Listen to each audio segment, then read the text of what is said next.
The author of the novel abuses symbols and makes many spelling mistakes, which makes it difficult for me to convert the text into audio.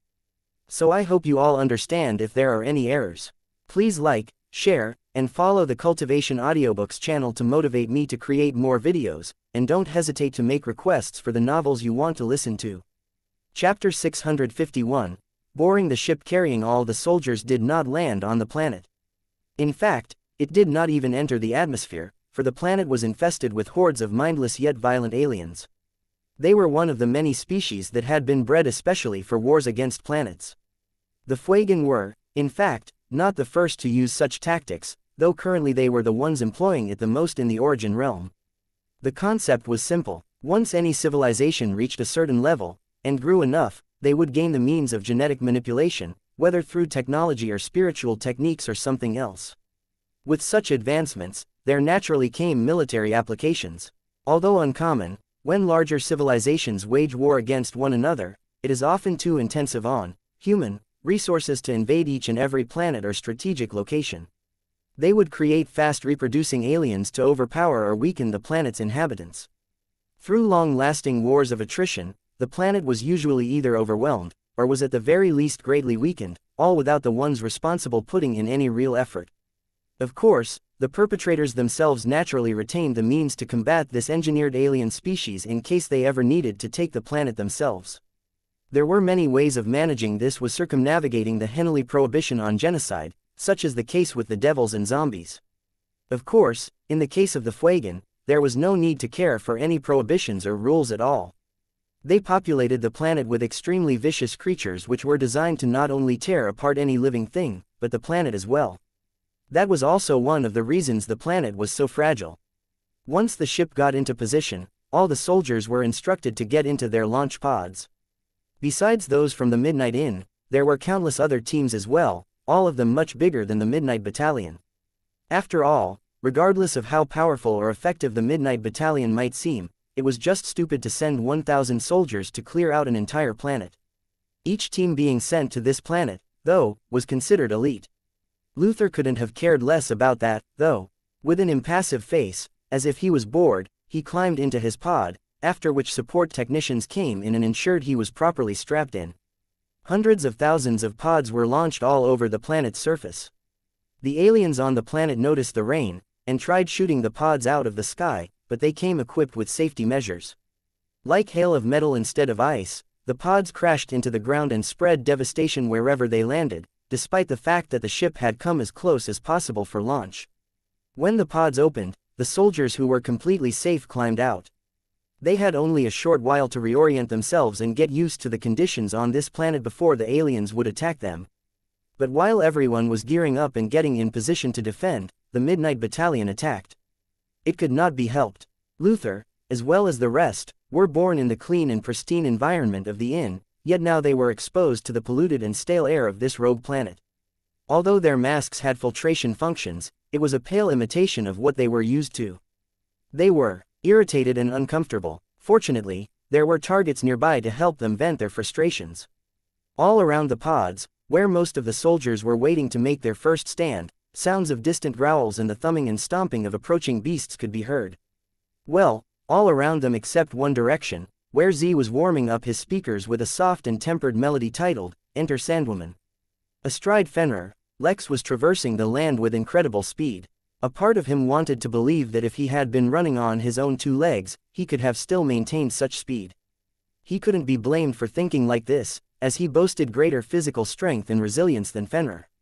Even given the situation where he could replace the pups, sheer excitement and joy at being allowed to run so fast and freely for so long, with nothing but discipline, the one thing even he had to admit that he couldn't replicate was the tranquility of their journey. The pup boasted great stealth capabilities, Lex always knew that. But after a certain time, Lex realized that Fenrir wasn't actively being stealthy, it was ingrained into his very nature. If Lex had been running at the same speed, massive craters would be left in the ground with each step he took. The roaring wind would herald his arrival wherever he passed, much like the sound of a jet was usually heard even as it had already passed the area by. Yet as Fenrir passed, not only was not a single blade of grass disturbed, there was barely even any sound. Lex watched in wonder as the duo actually passed by a few animals walking in the wild, completely unaware as they passed them by. If Lex didn't know for sure that Fenrir couldn't do that, he might have started to believe that they were invisible. Yet even as they traveled at incredible speeds and never took a break, even hours later they were still far from just their first destination. They were heading towards the capital of the Noel family's territory, from where they would take a teleportation formation and continue on their path. Lex was sure they were heading in the right direction, for they kept consulting the map, but as the map did not denote the distances, there was no way of knowing when they would reach. This journey he was expecting to be tense and fraught with danger ended up just being a long stretch of uneventful traveling, at least so far. 10 more hours later, when they still had not reached their destination and it was nowhere in sight, Lex gave up. This was too boring. Back at the Emporium when he heard about that spaceship which could easily travel even between galaxies, Lex had been impressed but did not think he needed such a thing. Now he knew he was wrong. He should look into getting himself a similar ship for long-distance travel as well. The only issue was that transporting such a massive thing to and from the inn was a problem. He would look into finding a ship that can easily fit into his spatial bangle. Until then, he had to fill his time with something else, so he used his remote presence ability to project an image of himself at the inn. It had been a long time since he hosted some guests himself as the innkeeper. It might be interesting if he did that for a while after all this time. Technically he could use this time productively and actually work, but after so much boredom he did not feel like working. A scan of the inn revealed that all was more or less normal. The absence of some of the most notable faces at the inn had not gone unnoticed, yet he had strictly ordered not to reveal any information to the public. All anyone who asked was told that they had gone somewhere for special training. Besides that, the focus of the guests seemed to be on the event of the week that was going on. Various performers and artists had been invited from multiple planets to have live shows. While Earth was no longer in a position where anyone could focus on such things, some of the refugees participated. Besides that, a lot of participants from the other planets that were linked to the inn came as well. In fact, from X-142 there was actually a musical band consisting of all fairies. The tiny stars were unusually popular, though Lex had to admit their music was quite catchy. As Lex was observing the event, and all the guests, his sight eventually focused on two teenagers. A short yet plump boy was accompanied by a taller yet skinnier girl. The faint resemblance in their appearance hinted that they were related. They were dressed oddly, with clothes that looked like they had been worn in sections. For example, the shirt, or whatever was covering their torso, actually consisted of 7 small bits of fabric which had to be worn one at a time. The same kind of clothing was also on their arms and legs. Yet strange as it was, they were not showing much skin, and by the way that the two held themselves up, Lex got the feeling that they were dressed formally rather than casually, at least according to their own standards. "There's too much of a crowd here," the girl complained as she looked at the crowded main street. "Whoever sold us the keys lied to us. How is this a relaxing spot for a vacation?" Chapter 652. Work. The sun hung low in the evening sky, painting the inn in a warm hue. There were a few scattered clouds here and there, but instead of making the inn seem dull and gray, they made the inn seem light and airy. Fresh snow would fall wherever the clouds traveled, though somehow the roads and walking paths stayed miraculously clean. Of course, if anyone tread off the fixed path, their footsteps would be accompanied by the satisfying crunch of stepping in the powdery snow. As if to match the mood set by the environment, the usual energetic buzz of the crowd of Main Street had changed to hushed murmurs. Though most of the guests did not really need to do so, they were dressed in warm coats and comfy scarves, and carried cups of hot cocoa or coffee or tea wherever they went. Some guests even walked around with large wooden mugs of warm mead, while others munched on fresh, steaming chicken patties, veggie rolls or dough balls. Though there was no music playing, the ambience of Main Street itself resulted in a soft melody that made one seem both cold and warm at the same time. Yet amidst this coziness, the two teenagers seemed malcontent.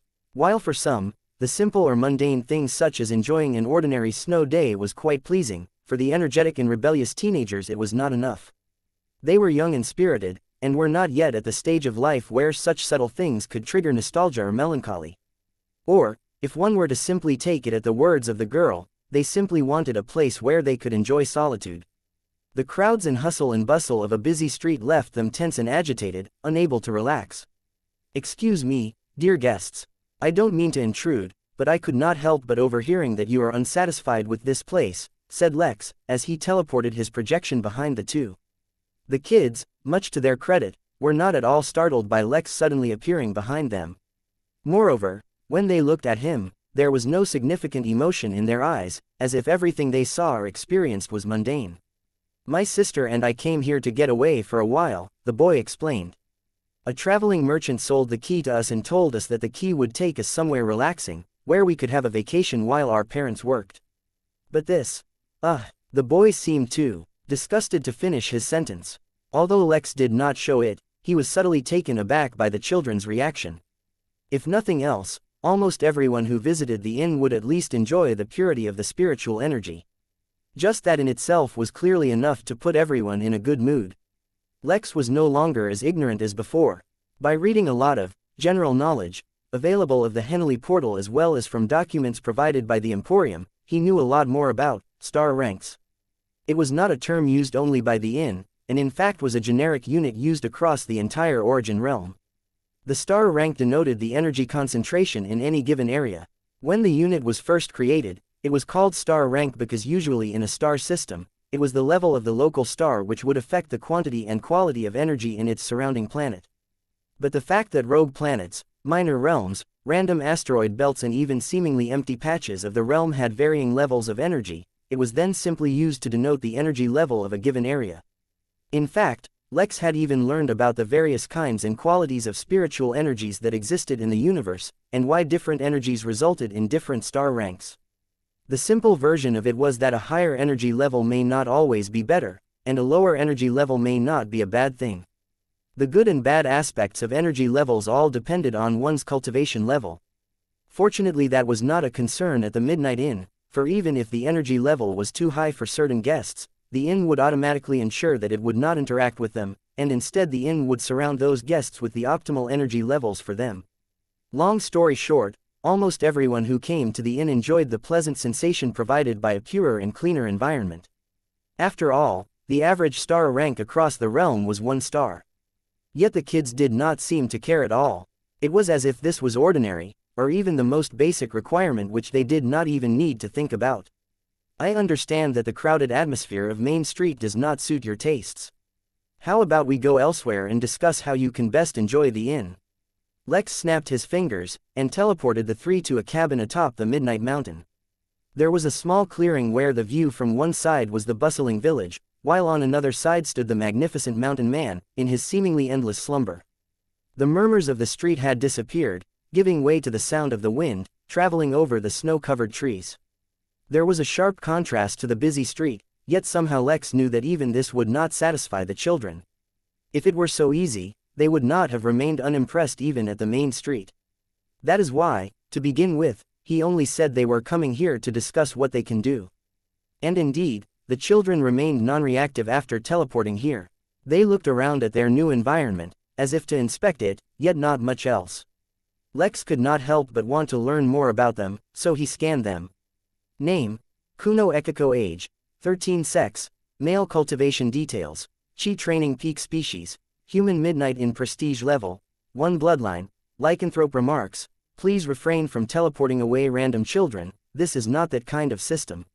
Name: Kava Ekiko. Age: 16. Sex: male. Cultivation details: Foundation realm. Peak species: human. Midnight Inn. Prestige level: 1. Bloodline: Lycanthrope. Remarks: please be warned, another instance of teleporting minors will result in a complaint to the intergalactic police. The fact that Kuno was already a cultivator even before turning 15 said a lot about his background. Humans would need special kinds of medicinal fruits and herbs which would prepare their bodies to cultivate ahead of time. Of course, there was also a chance that their bloodline had something to do with their ability to cultivate. Better, said Kuno, but there doesn't seem like there's much to do here. I concur, Kava chimed in. Just because we are on vacation it does not mean we can lay around sleeping and doing nothing. What actual, productive and fruitful work is there for us to do here? Just because we want a break from the stress of day-to-day life does not mean we can afford to just lounge around. Lex was intrigued by the challenge these kids were presenting. He could naturally tell that they were not being petulant, and instead genuinely could not comprehend not doing some work. Perhaps for them not dealing with whatever they had to endure on a daily basis was already a vacation, so they did not need other events to excite or stimulate them. Instead, they want something productive to do to occupy their minds, while still giving them the feeling of having used their time productively. Truthfully, Lex could not understand people who had such views about relaxing, but it was true that people who were too used to being productive could not stand wasting time. The Midnight Inn had to cater to all kinds of guests, not just the convenient ones, so Lex genuinely took this up as a challenge. Why don't you tell me a little about what you imagine your vacation being like? That way, I can recommend some of the inn's activities or services for you to enjoy. Kuno shrugged and said, I don't know. I've never had a vacation. What about you? Me neither, said Kava. Lex smiled warily. Since they had no experience, having them enjoy their vacation was both easy and difficult. The only real thing that would determine which of those two it would end up being was Lex's marketing skills. I have the perfect idea. Why don't you two give it a try? If you don't like it, you can always stop. The two looked at each other and shrugged, coming to some kind of agreement. Excellent. He teleported them over to a new district of the greenhouse, and passed a few instructions to the turtle. I'm sending you over a couple of new volunteers. Have them work the newly created cold desert, and ensure they finish planting all the new vegetables. Remember, we have only 6 months to prepare the best produce for the upcoming wedding, so we have to plant the best possible stuff. Chapter 653. 300 Kuno and Kava were teleported once again, this time finding themselves in a cold and barren land. Due to the fact that they were cultivators, the chill didn't negatively affect them, but it was a lot more biting here than even the snowy mountain they were on before. Every breath they took in felt biting cold, yet to them it was just reinvigorating rather than uncomfortable. Every breath they exhaled left a long, thick trail of mist. Yet somehow, besides their misty breath, and the chill running down their spines, there was no other sign of the pervading cold in the surrounding area. There was no snow or ice anywhere to be found. The only sight for them to see was the dried yet grainy soil, and the gray and beige pebbles and rocks littered throughout the area. There wasn't even any vegetation. If they did not know better, they would assume that they had been sent to some kind of wasteland or deserted area. Yet as deplorable as the conditions seemed, the children actually seemed to like it, a little. Their bloodlines inevitably affected their behavior and thought process, even if it was indirectly. What this actually meant was that they felt nice and cozy in cold climates, and would be more irritable in warm climates due to the fact that their bodies innately stayed warm. Now, it wasn't their bloodline forcing them to behave irritably in the heat and relaxed in the cold, yet due to the physical feedback of their bodies, they naturally developed such behavior. This was only one of the simpler and easily identified idiosyncrasies that their family shared. Another one was their usually serious attitude, not to mention their extreme focus on any task or objective. Sure, there were some oddballs in their family here and there, but that was not the norm. As such, these two who were out on vacation did not really know how to enjoy or behave, and could only think to keep themselves busy somehow. Yet what could there possibly be for them to do in this frozen wasteland? As if to answer their question, a dark figure appeared in the distance, approaching them. Its movements seemed to be slow, yet the actual speed at which it arrived was surprisingly fast. Moreover, even from a distance, the figure was radiating a dominating and commanding aura, one that their bloodline was reacting to. That genuinely surprised them, for they had never encountered such a situation. Normally, even if they faced a much stronger creature, their bloodline would only make them more aggressive and ready to put up a fight. This was confirmed by their mother, who had once been in the presence of a dragon, though fortunately for them she did not have to fight it, yet now, their bloodline was cowering. How was this possible? Before the kids could fully wrap their heads around the submission emanating from within their very bones, the figure arrived. It belonged to a turtle, or at least something that resembled a turtle. Its body was massive, causing them to have to crane their neck up to look at its face. A single, curved, gray horn protruded from its forehead, though streaks of purple had begun appearing on it. Oh dear, more silly humans, the turtle lamented, though it did not seem too disturbed. Its eternal fondness for picking up strays gave it a very tolerant and mellow personality. And yes, to it, humans were just more strays or pets for it to collect and raise. After all, hadn't it also rescued and protected Lex when he first came to Nibiru? To it, Lex was and still is no different from Little Blue and the rest. The children, who were finally showing some expression, looked up in awe and reverence. Lex, who was spying on the situation from the Midnight Mountain, did not know if he should feel satisfied that he finally broke through and impressed them, or offended that the turtle had elicited such a reaction but not himself. I have been told that you little humans want to farm. I will bring you some saplings and teach you how to plant them in this environment. What are we planting? Kava asked, curious. And what for? Kuno asked as well, trying to put up a strong front. He could not accept that his own blood was being submissive before another, and did not want to give in. In 6 months there will be a wedding, the turtle told. But more importantly, the wedding will also be a conference for immortals. The food that you will plant now will be served at that conference. We're growing food for immortals? The duo asked, startled. No, silly humans. This is food for others at the conference. The food for the immortals is being grown by me personally. After that, the turtle did not bother explaining any further, and used a vine made of grass to pull out a small cactus from within its shell. But the strange thing was that this cactus seemed to be made of rocks, and the only parts of it which seemed like an ordinary plant were its roots. The turtle showed the kids how to plant it in the ground, which seemed quite straightforward when the turtle did it. This unusual cactus required that its roots be buried to a minimum depth, and had to be planted in an area with lots of pebbles and rocks. The process seemed straightforward enough, and growing food for a conference of immortals seemed a worthy enough task for them to put some effort into it. After all, regardless of their background, as mere mortals themselves they still needed to respect immortals. But when they tried to repeat the process themselves, using tools the turtle had given them, they discovered that the seemingly loose and grainy soil was as tough as metal. They literally could not even scratch the surface. The kids looked at each other dumbfounded, while the turtle only watched silently from the side. Problem solving was an important skill for its pets to learn, so it would not interfere unless they were completely overwhelmed. Feeling unresigned, the two tried again, this time using more strength. When they failed again, they tried once more while using spiritual techniques to literally attack the floor. Kuno was still not able to produce any significant results while Kava managed to produce a visible indent in the ground.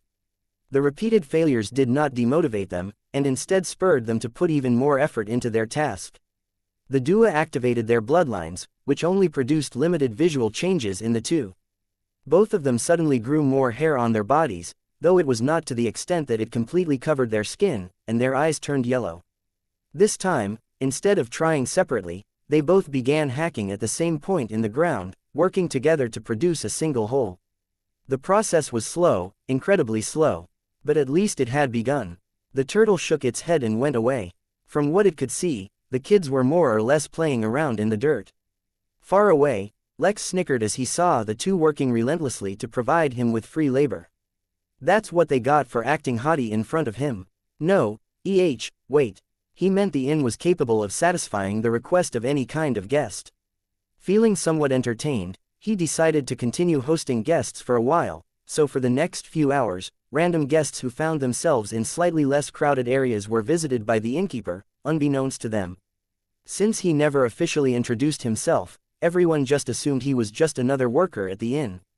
Eventually, his fun was interrupted by a system notification, one that he had been waiting for.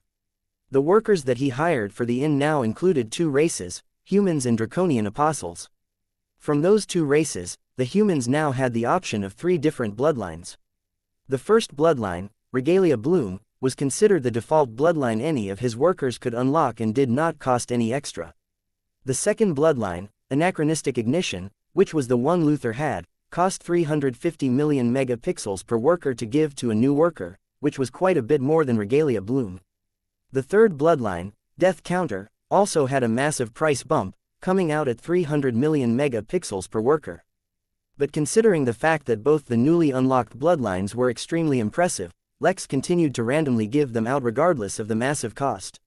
Yet once he received a summons to war, he had the idea of hiring a group of workers specifically for combat purposes. It was then that he discovered that besides their massive cost, the newer bloodlines also could not be given out en masse, and it required quite a bit of time to summon workers with these bloodlines if all of them had the newer ones. Still, Lex was not miserly.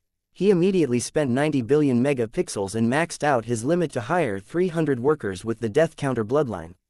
Once they were trained, they would be his new Midnight Battalion.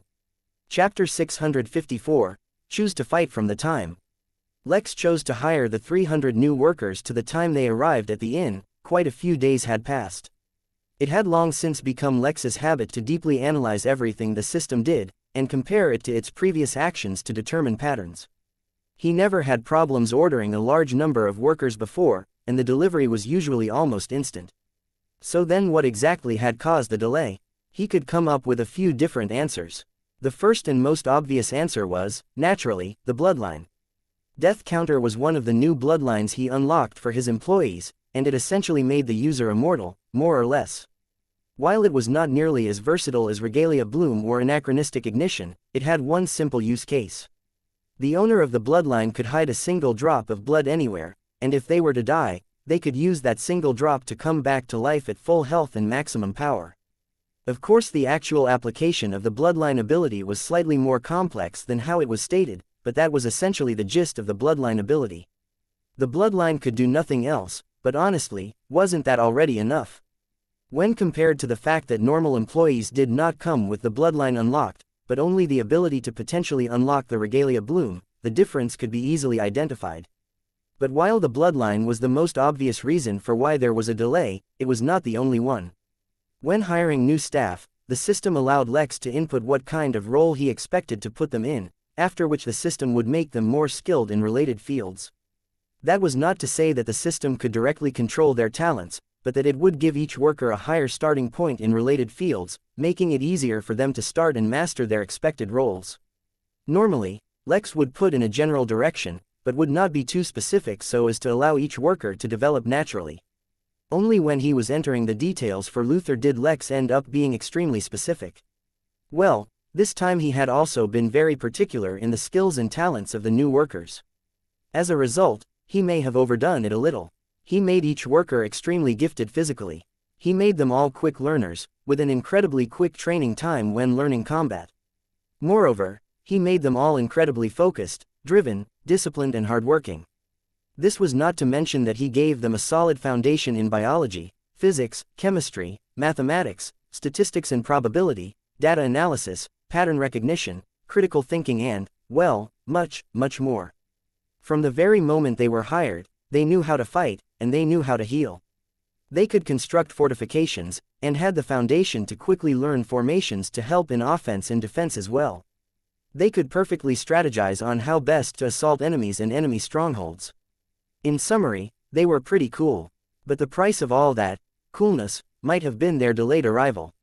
Whether the reason for the delay was one of those, neither, or even both, did not really matter. It was enough that Lex took note of the delay for now. In the short while he did not intend on hiring more, for even though he knew it was an important expense, it was also important to take stock of everything as he went along. He could not go around randomly spending 90 billion megapixels regardless of how much he was earning, or he would quickly end up broke. So it was best to instead focus on training these new workers. Once, long ago, when Lex had started hiring workers from the system, and had no access to the portal or other organizations, he was forced to rely on the system to get cultivation techniques and spiritual techniques for them from the system. As convenient as it seemed, it was actually not the best solution. That was because this was only a perfunctory service offered by the system. Once his Midnight Battalion panel started working, he assumed he would be able to get more optimal techniques from there, but for now, the Midnight Library would have to do. Of course, even so, he would not allow them to randomly select techniques from there. As his future frontline force, they had to have the best of the best, while being as lethal as possible. As such, he had Chad, the deputy head of security, work in close coordination with the planning division and come up with a training plan for them. That naturally included what techniques they would train in. Of course, their own personal preferences would have to be taken into account, but since they were meant to be a battalion, their joint strength mattered a lot more than their individual strength. "Welcome to the Midnight Inn," he said, solemnly. Normally, for new initiates of the inn, the onboarding process is different. But for you all, it is completely different, as the expectations from you are completely different. You have all been chosen as warriors and soldiers, to be the front line of the Midnight Inn against the dangers and threats of the universe. But at the same time, I do not believe in forcing anyone. Ahead of you lies extreme danger, and a difficult and uneasy path. As such, if any of you wish to opt out, now is your chance. Think clearly, for you will not get such a chance again. I will not hold it against any of you if you do not wish to follow this path, and will give you another role at the inn. But, this is your only opportunity, so choose wisely. I will give you all some time to think it over before you have to give me your answer. In the meantime, go explore the inn. Get a deeper understanding of what it is you will be fighting for, if you choose to fight, that is. Chapter 655. Don't have a credit card. Although Lex had expressly hired these workers for the purpose of fighting, and they had a bloodline that was for the express purpose of coming back to life, he did not want to force anyone. Even though he said he wouldn't be giving them another chance later on to quit, if one of them really wanted to, Lex would figure something out. Besides, he had seen enough of the universe to know that anything was possible. Even if they had a bloodline that could revive them, who was to say there wasn't another bloodline out there that could perfectly counter this ability? Since bloodlines were based on laws, what if they encountered an enemy who had a better mastery of the laws that this particular bloodline was based on? Couldn't they theoretically counter, or even control their bloodline? Lex didn't have the answer to such questions, but he knew that it was best to give them as much choice in this matter as possible. He stood there and watched as all of his workers dispersed, but was surprised to find that one of the workers still stood there. His arms were folded behind his back, and his head pointed directly forward. His body was still tense, his shoulders locked, chest held out high, as if he was standing at attention. But for all his posturing, his short height and young appearance took away a lot from the intimidating aura he was trying to portray. He looked like another Z. Don't you want to go look around? Lex asked him. No, sir, he replied forcefully. I know what I want, and that is to fight. Lex gave the boy's enthusiasm a nod and asked, what's your name? Leonidas. The boy replied, his voice still loud and forceful. Well then, Leonidas, if you're sure of what you want, go find Deputy Head Chad and introduce yourself. You'll be spending a lot of time together in the future. Leonidas saluted Lex, and then marched off stiffly. It was clear that the boy did not know how to actually march, but that would probably change soon. Lex watched the enthusiastic boy for a while, before his projection disappeared.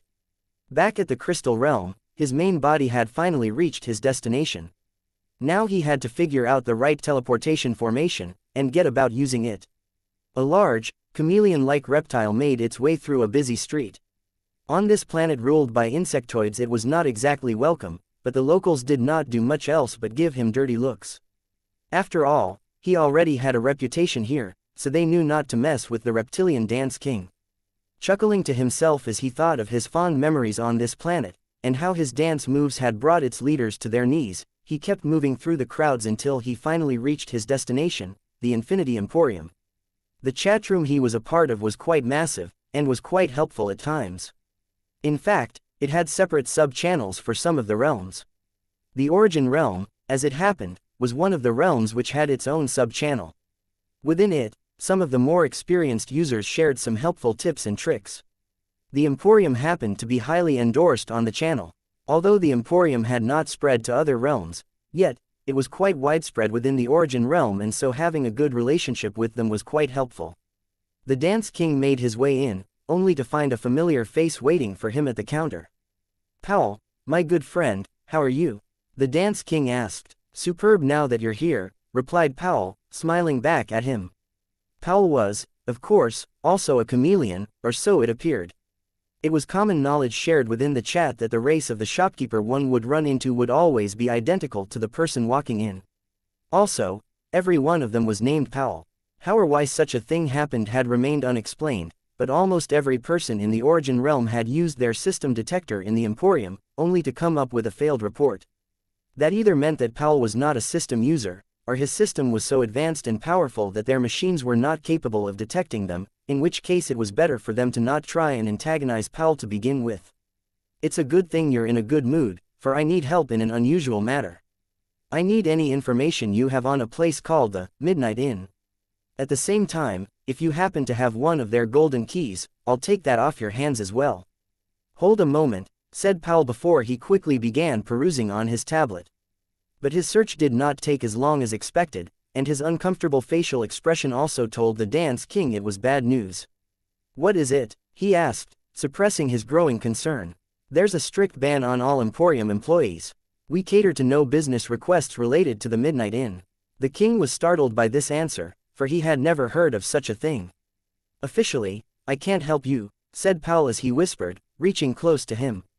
But unofficially, I can't help it if you overhear me say that a lot of the golden keys you mentioned have been spotted in and around the Pendle Galaxy.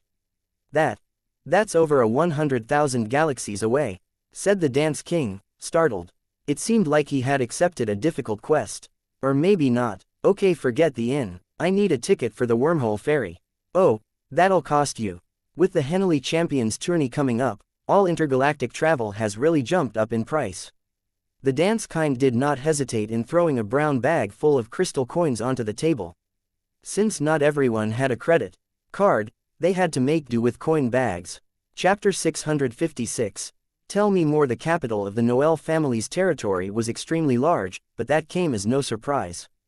A sprawling city covered both sides of a river 50 feet, 15.2 meters wide. White floor walls covered the length of the river crossing the city, setting the theme for the city's color scheme. Oddly enough, there were almost no high-rises in the entire city, with the only exception being a large, spiraling tower in the heart of the city that Lex suspected could double as a lighthouse. The top of the tower also looked suspiciously similar to a bird stand. He could not imagine that the Noel family had built a spot for Saul birds to rest right within their capital. But then again, why couldn't they? Lex did not speculate further on the topic, and instead focused on figuring out how to reach the teleportation formation. There was no boundary wall to the city, so entering was no problem. The real problem was navigating the maze-like streets to find his destination.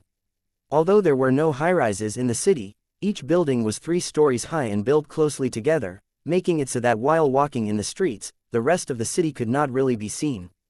It wasn't as if Lex did not ask directions, but there were just too many streets. It was difficult to cover any real distance in a short period of time. More than once Lex had to convince Fenrir not to jump on top of the buildings and just bypass all the traffic on the ground, though he himself began to wonder why he was stopping the trusty wolf. Eventually, though, the conclusion that Lex came to about why they were having such a tough time finding their destination, was that both he and Fenrir were unreasonably hungry. The two decided to take a break, and once Fenrir shrunk his size down, they found their way to a tavern called Hippo House Tavern. The owner was a hairy man with a large belly and a laugh that shook the foundations of the entire building. He was sitting behind the counter, greeting each and every guest as they walked in, recognizing almost every patron. Lex greeted the man with matching enthusiasm, and struck up a conversation with him about the city, though Lex did not talk about anything in particular and seemed to be interested in anything and everything.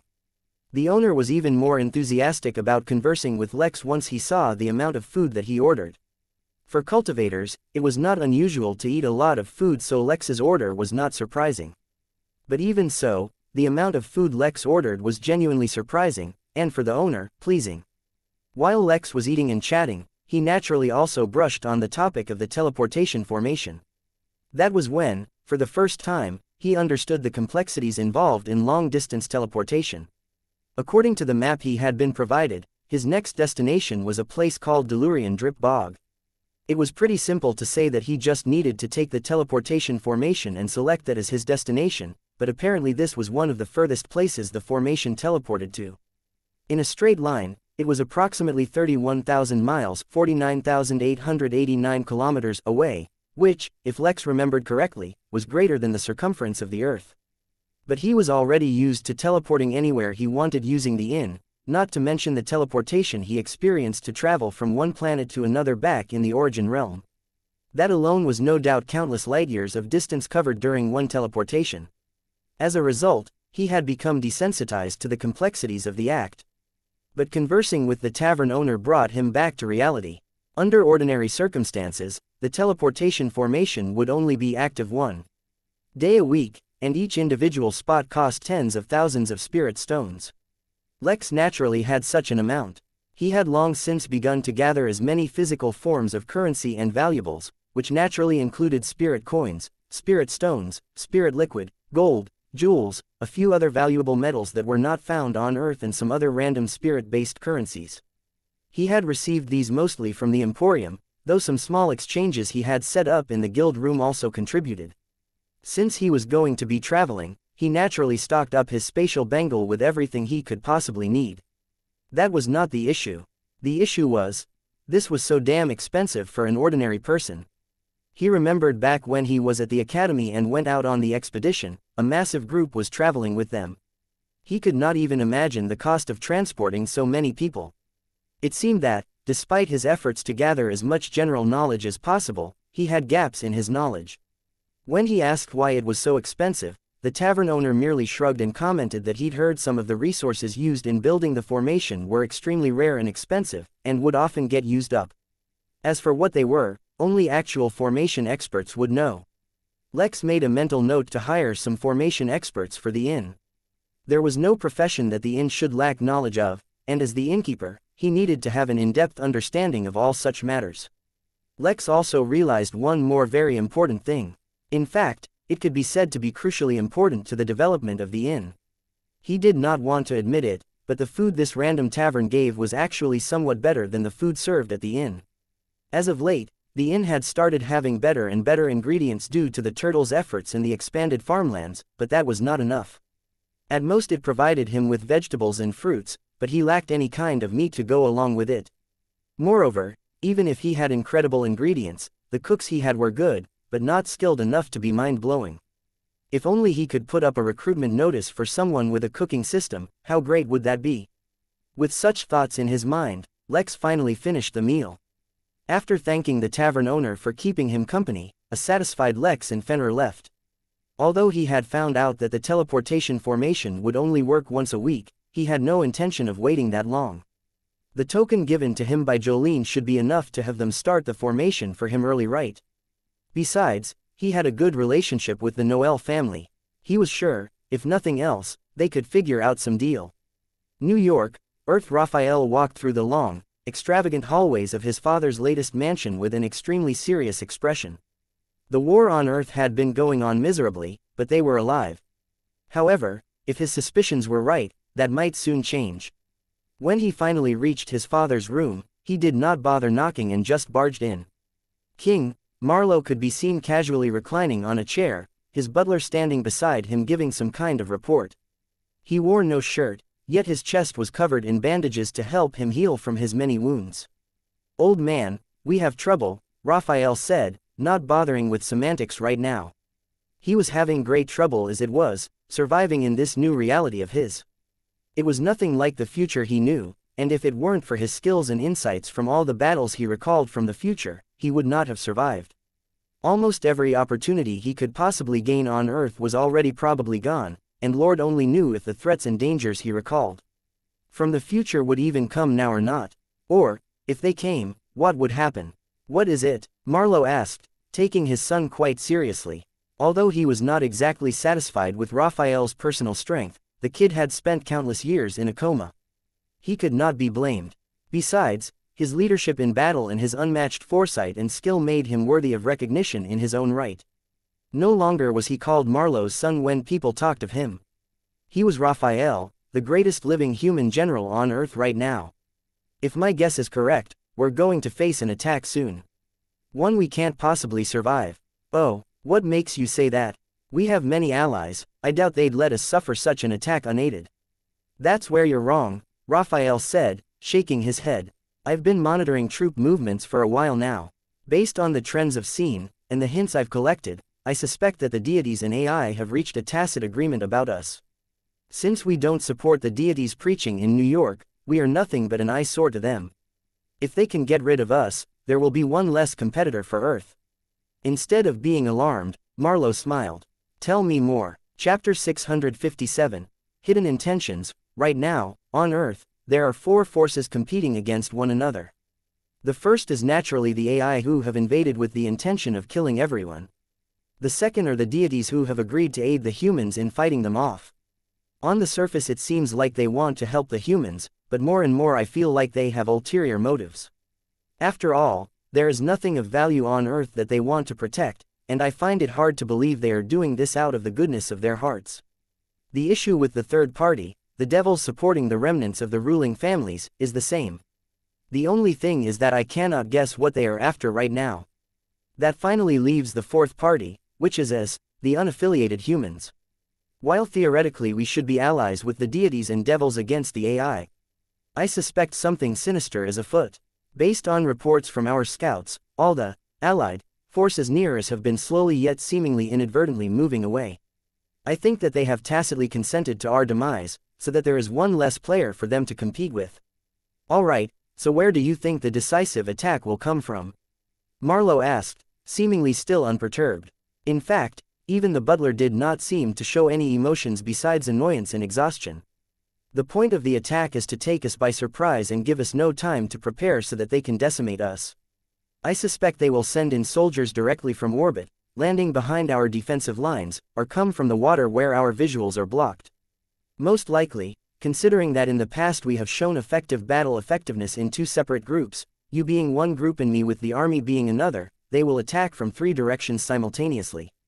Marlowe nodded, and said, "Not bad. Your analysis is getting better and better each day. Is this really the time to be focused on such a thing?" Raphael asked, feeling emotionally exhausted. "I think any time is a good opportunity for a father to compliment his son," Marlowe said, chuckling to himself. Raphael couldn't reply, so instead, he just waited for the king to bestow him with a proper answer. "You forget, my son, the thing I excel in most is self-defense," Marlowe finally said, seeing as how Raphael was not in the mood to humor him. "Let me show you a little something I've been working on." Marlowe merely extended his hand forward and used a certain technique. Raphael's pupils shrunk as he stared at his father's hand in horror and surprise. His stupid father was a maniac. Lex made his way to the Noel family mansion, which was a lot easier to find than the teleportation formations.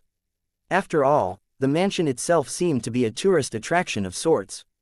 Apparently, once a month, during a special event, tourists were even allowed to enter certain portions of it.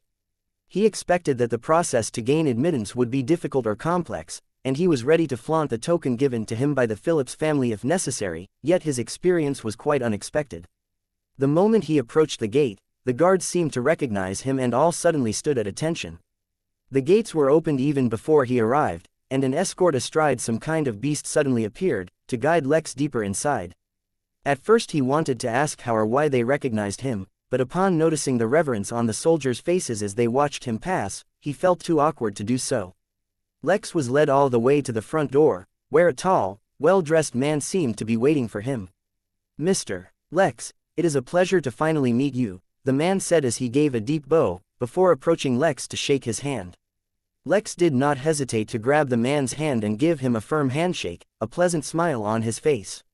Yet behind his perfectly pleasant appearance, Lex had raised his guard to the maximum. It was not just his instincts that warned him, but that he himself could judge that there was something off about this overly enthusiastic fellow.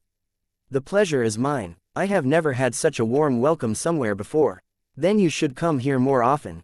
Had I known you were coming, I would have prepared an even grander welcome." The man laughed as he welcomed Lex inside the mansion, as if he was extremely pleased with himself. "Please, allow me to introduce myself. My name is Marcus, I am Lord Joseph Noel's nephew. I look after the mansion and the city while Uncle is not here. You may be somewhat surprised at your reception, but Uncle sent your information to all the cities in his territory. You'll find that you will receive the best possible treatment anywhere you are recognized." I was not expecting such a thing," said Lex, genuinely surprised. "Indeed, Uncle has not given any other information, except to treat you with the utmost respect. Although it's short notice, as soon as the guards informed me of your arrival, I passed orders for a banquet in your honor. All the dignitaries from across the city will be invited." That sounds wonderful," said Lex, successfully hiding the deep reluctance he felt upon hearing the news. "But unfortunately I have important business that is very time-sensitive. Since you have already recognized me, and since Joseph has been kind enough to pass such instructions, things should be much simpler. I need to use the teleportation formation to Delurian Drip Bog. I can naturally cover the cost of having the formation activated ahead of time." "Nonsense. If I make you pay, then Uncle will disown me. How urgent is your task?" "I can have the formation readied within the hour. As soon as possible would be much appreciated. It's not that I don't wish to receive your hospitality, but I really cannot wait." "Well then, please wait a moment while I go and get things ready." Marcus left Lex in a lavish sitting room while he left to make preparations. Lex did not drop his guard even when he was left alone, nor did he let anything show in his expressions. That was because, after spending some more time with Marcus, Lex had clearly noticed a deep hostility buried in the man's heart. Of course, he had done his best to hide it, but with Lex's vast experience dealing with people, his sixth sense, his instincts, not to mention his extremely astute pup companion, he could hide nothing from Lex. Of course, Lex did not care why Marcus felt that hostility, or what his story was. As long as he did not interfere with Lex's task in any way, he would be happy enough to leave things be. His wait was short and uneventful, as Marcus soon returned, taking long and purposeful strides. The formation is being prepared. Why don't we take a carriage to the terminal? It should be completely ready by the time we arrive. Excellent. Marcus led Lex back to the front of the mansion where a carriage was already waiting for them, and accompanied him as they departed. The entire time, Marcus wore a massive grin, as if he was extremely pleased and enthusiastic to meet Lex. Any normal person would completely be fooled by the act. Even if they suspected something, they would only suspect that the cause of Marcus's enthusiasm was a desire to please his uncle. "What's that tower for?" Lex asked when the conversation allowed, pointing to the massive structure in the middle of the city. "That's the local Saul bird shrine. Although we, the Noel family, are not able to tame Saul birds in the way the Hum Nation does, it is not a problem to establish a relationship.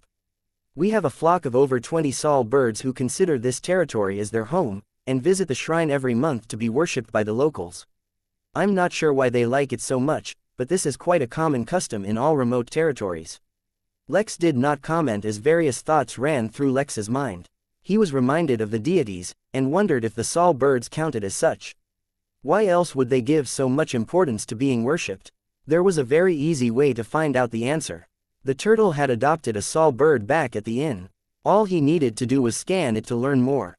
And if that didn't work, he could ask the turtle. He could also. Suddenly Lex froze, as a thought occurred to him. He pretended to rub his eyes while he secretly put on the fancy contact lenses. It was time to see if these things were any good. Chapter 658. Trapped. The first time Lex used the fancy monocle, the amount of details it provided were overwhelming. It analyzed the material of each and every item it saw, and started randomly measuring things in detail he found difficult to even imagine ever needing.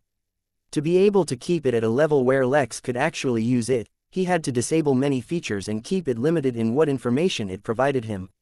As a result, in the early days, it had even saved his life by detecting the arrival of zombies before he himself was able to see them. Now, honestly, Lex barely felt the need to use them. Not only were his instincts incredibly strong, but his own observation alongside the use of his spirit sense made it so that he felt like the fancy contact lenses probably could not keep up with him.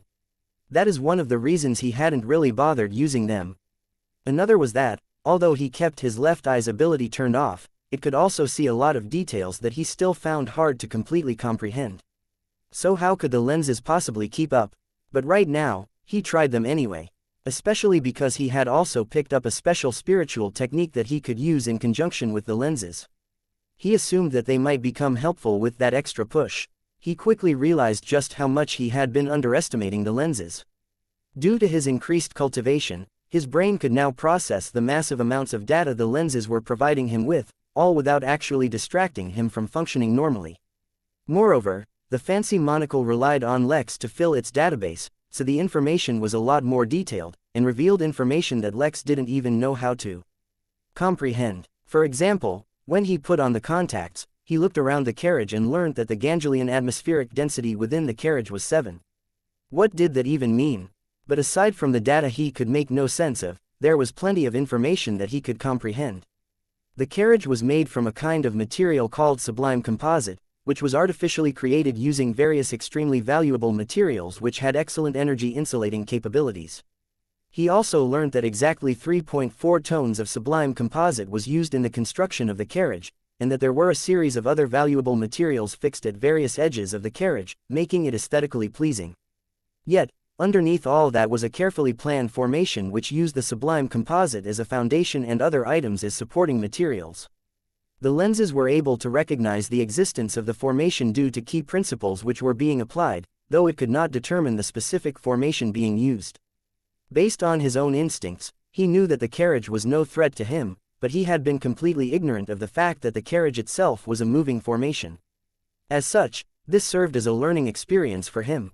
Moreover, Due to his increased mental capabilities, encountering these items and gaining an in-depth explanation about how they were being used was enough for him to learn about them for good.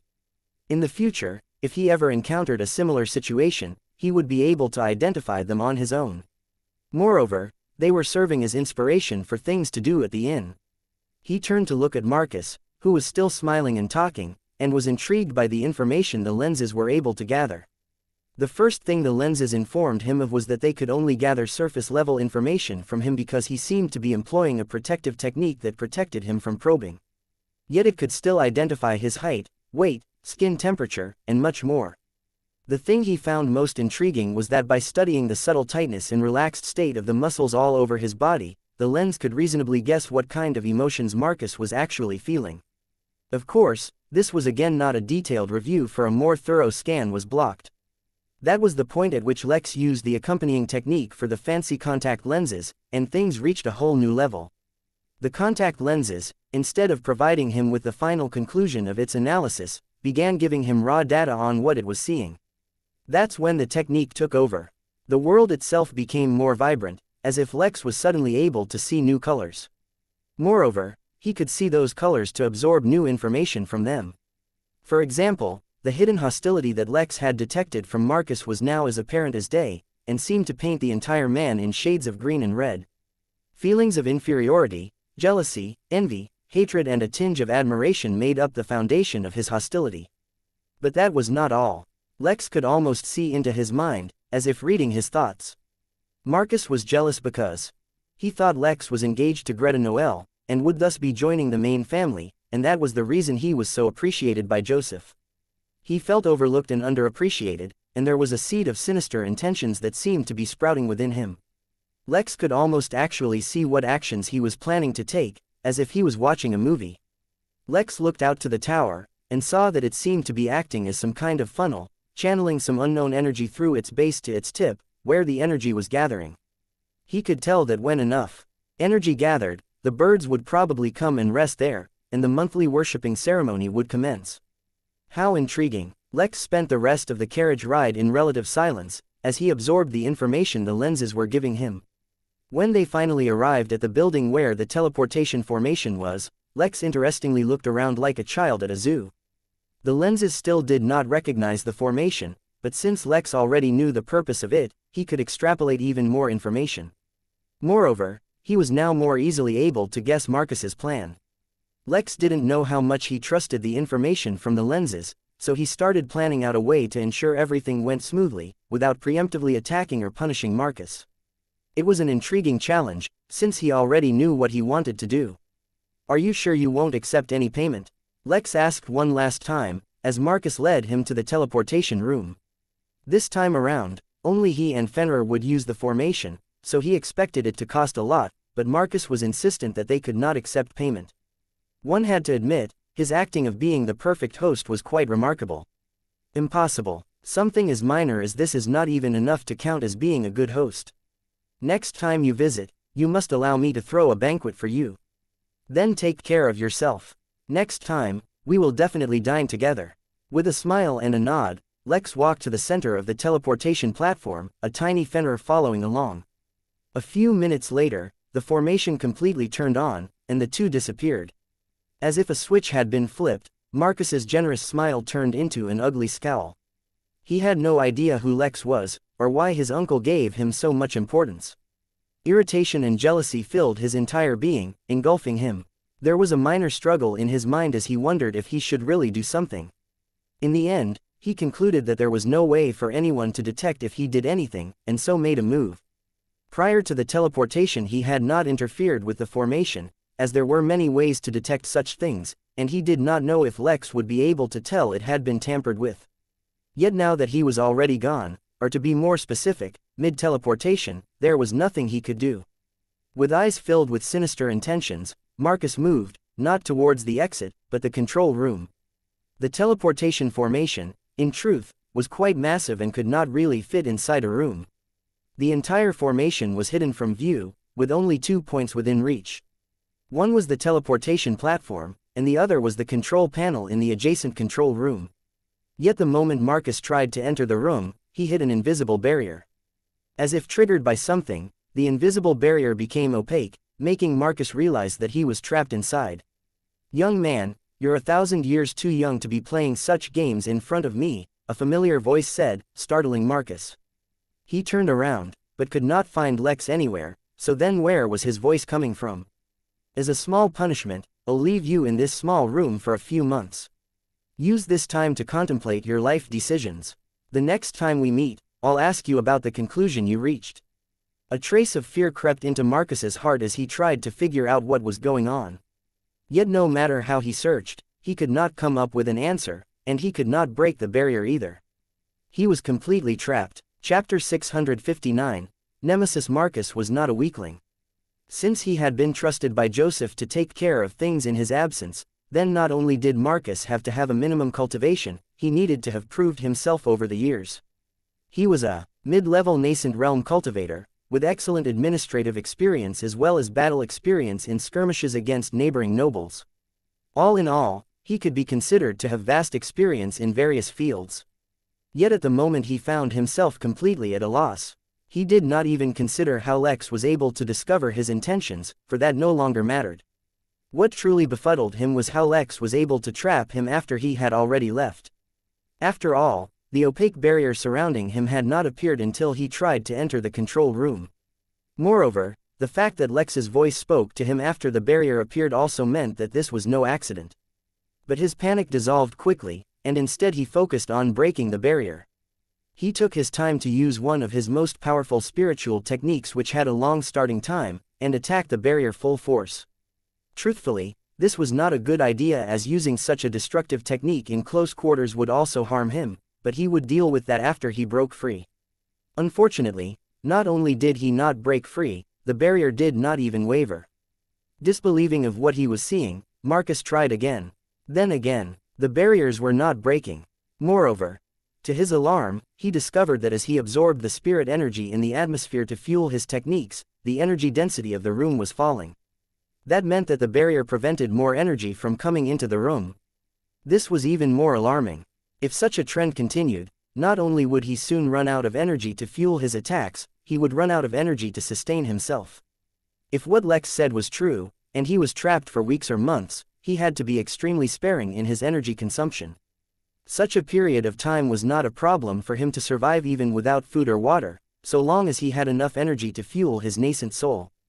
Desperation began filling his eyes, and he took out some weapons from his spatial ring and continued to try to break free, but it was not destined to be. There were many things Lex could not claim to be skilled in. But as far as putting up barriers that could absorb a lot of damage was concerned, Lex felt himself an expert.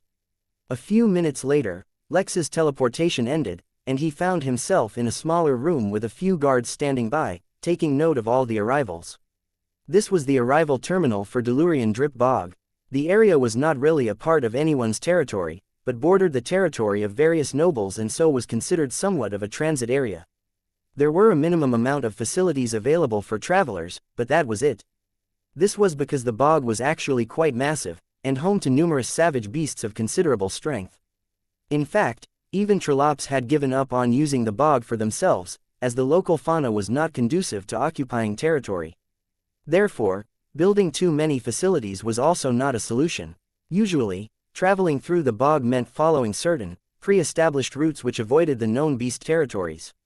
Even that carried with it a risk, which usually prompted large groups to gather and form caravans. Lex, of course, was not going to bother with any of that. He would make a beeline towards his destination, only taking diversions if his instincts warned him. Well, instincts and now his lenses. He was truly beginning to like them. After all, based on the data provided by the lenses and his own instincts and intuition, Lex was able to predict that Marcus would take one of two actions. He would either leave without doing anything, or interfere with Lex's teleportation, sending him instead to some unknown territory. Having narrowed down Marcus's possible actions, Lex began devising his actions. Although he had incredible defensive techniques, he could not deploy them without being there himself, so the only alternative was to use arrays. That in itself was not an issue. He quite enjoyed arrays, and with practice he was slowly mastering stronger and more complex arrays. He also kept consulting the book in his ring, though by now he had covered almost the entire book and would soon need a higher level book to consult. The real issue was twofold. First, he had to ensure that the array would only trigger its trapping function if Marcus tried to take some action against him. Second, he needed to trap Marcus in barriers strong enough to actually hold him. If he could use his techniques, that might not be an issue, but his arrays never benefited from the strengthening effect of Regal Embrace. Ideally, he wanted to create some kind of barrier as strong as his impervious hands, his strongest defensive technique. Creating a condition for the activation of the array was challenging, but not impossible. He entered the overdrive state and ultimately came up with a solution. Creating a barrier strong enough to trap a nascent realm cultivator, though, also ended up being pretty simple.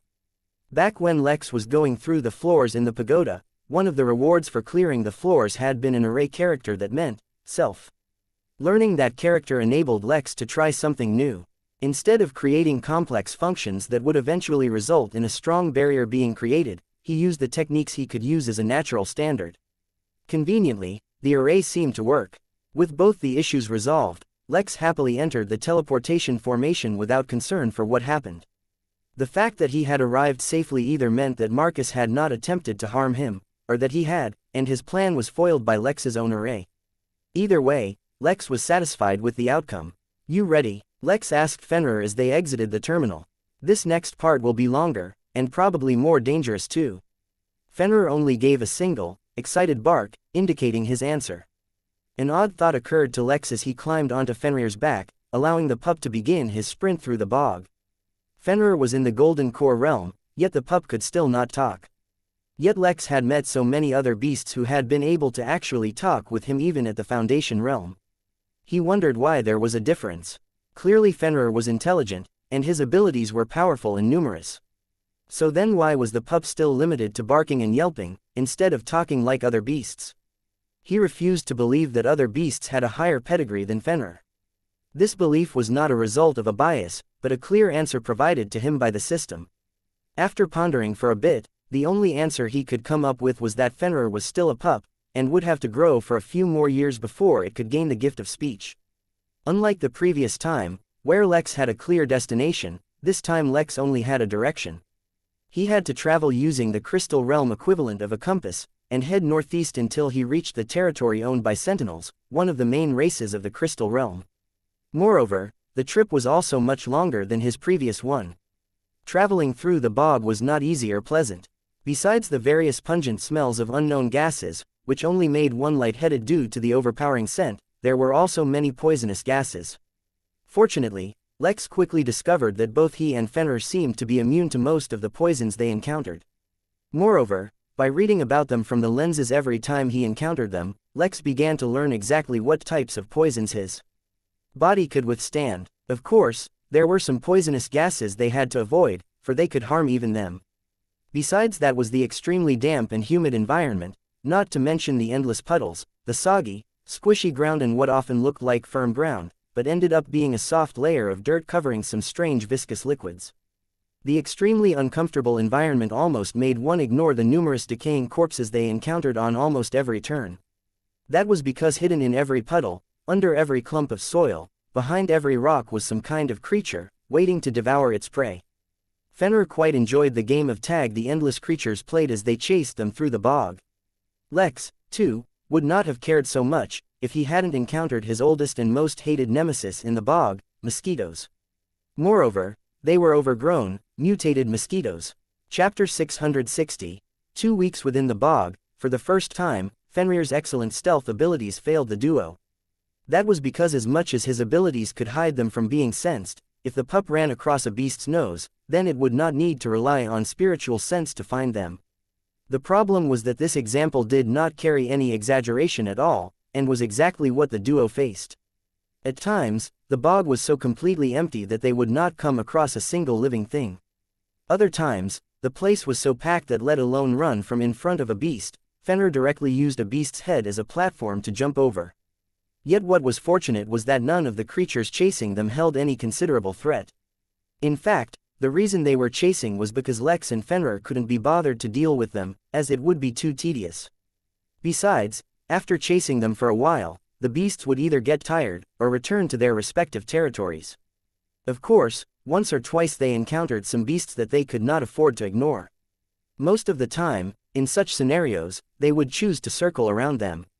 If that was not possible, only then would they fight. Moreover, they attacked with full force right from the get-go, so they usually overwhelmed their targets. Many times, while on their journey, they crossed by some places where Lex would feel incredible opportunities waiting for them. He felt his instincts tell him that he would benefit greatly by diverting to a certain direction, or the lenses identified some incredibly rare treasures. For example, once while running, Lex spotted what looked like a decaying tree, only for the lenses to identify them as a certain incredibly valuable herb. Moreover, the age of the herb was already several hundred years old. Among many of its other uses, the one that his lens listed that appealed most to Lex was that it could be used by body cultivators to temper their bodies even if they were in the nascent realm. Such a herb was genuinely extremely valuable, and Lex even considered having it sent to the greenhouse at the inn. But, for better or for worse, Lex had decided not to take any detours during this journey. No matter how attractive an opportunity seemed, he ignored it. It may have seemed like a waste at first, but the longer they kept running, the more appropriate it seemed. After a day of running through the bog, Lex still felt some reluctance. 3 days later, he had more or less become used to the feeling of ignoring opportunities. A week later, he was completely numb to it. It was taking so long to travel to their destination. If he were to take small stops at every opportunity, their journey would only become that much longer. Still, he mentally marked the bog as an area where he could potentially come back if he ever needed to gather some treasures. The tedium and monotony of their travel changed on the 8th day, when the flock of saw birds in the region suddenly flew away. Their departure was extremely sudden and left them no room for preparation. The darkness that followed was all-encompassing, and carried a weight with it that the entire bog felt, not just the duo.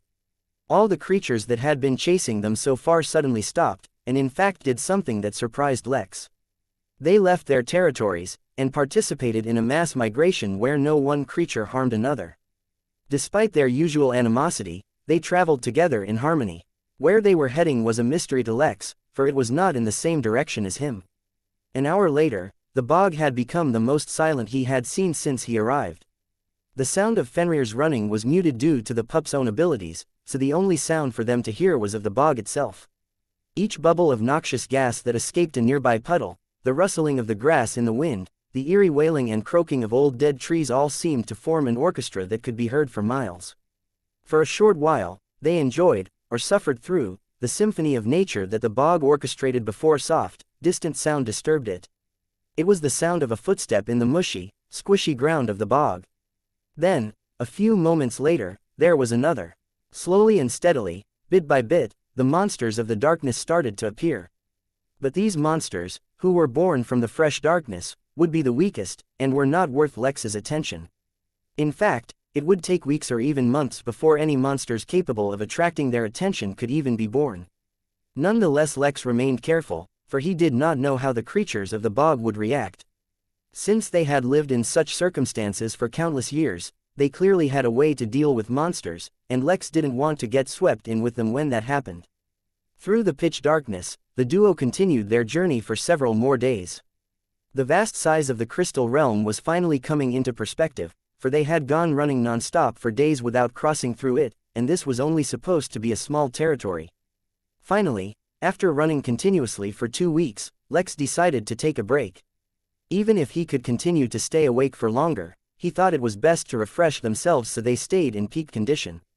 He was also especially concerned for Fenrir. The pup displayed no agitation or exhaustion, but this was the longest the pup had ever gone without resting or playing at the inn, so he wanted him to get some rest as well. The duo teleported back, and both of them went to their own abodes to clean and freshen up. Although they had already become numb to it, that did not mean that others could ignore the stench of the bog that they were reeking. After a nice, refreshing bath, Lex came to the conclusion that the inn needed to focus more on spa facilities. New notification: the Midnight Inn is not liable for the host's bad hygiene. Lex froze. That was the first time the system had directly responded to one of his random thoughts with a notification. Was this a result of the system's functionality improving? He tried to test it out by thinking of a few other random but derisive thoughts, but the system provided no other notifications. Lex took note of the occurrence but did nothing else about it. He went straight to bed to get his first sleep in over 2 weeks. He was out the moment his head hit the pillow, a miracle on its own, and enjoyed a deep, restful sleep that lasted only 6 hours. Even that was a result of Lex refusing to wake up stubbornly. He was quite upset about his body's decreased dependence on sleep. It was one of his favorite hobbies. Fortunately, Mary appeared to provide him with a distraction from his woeful sleep situation.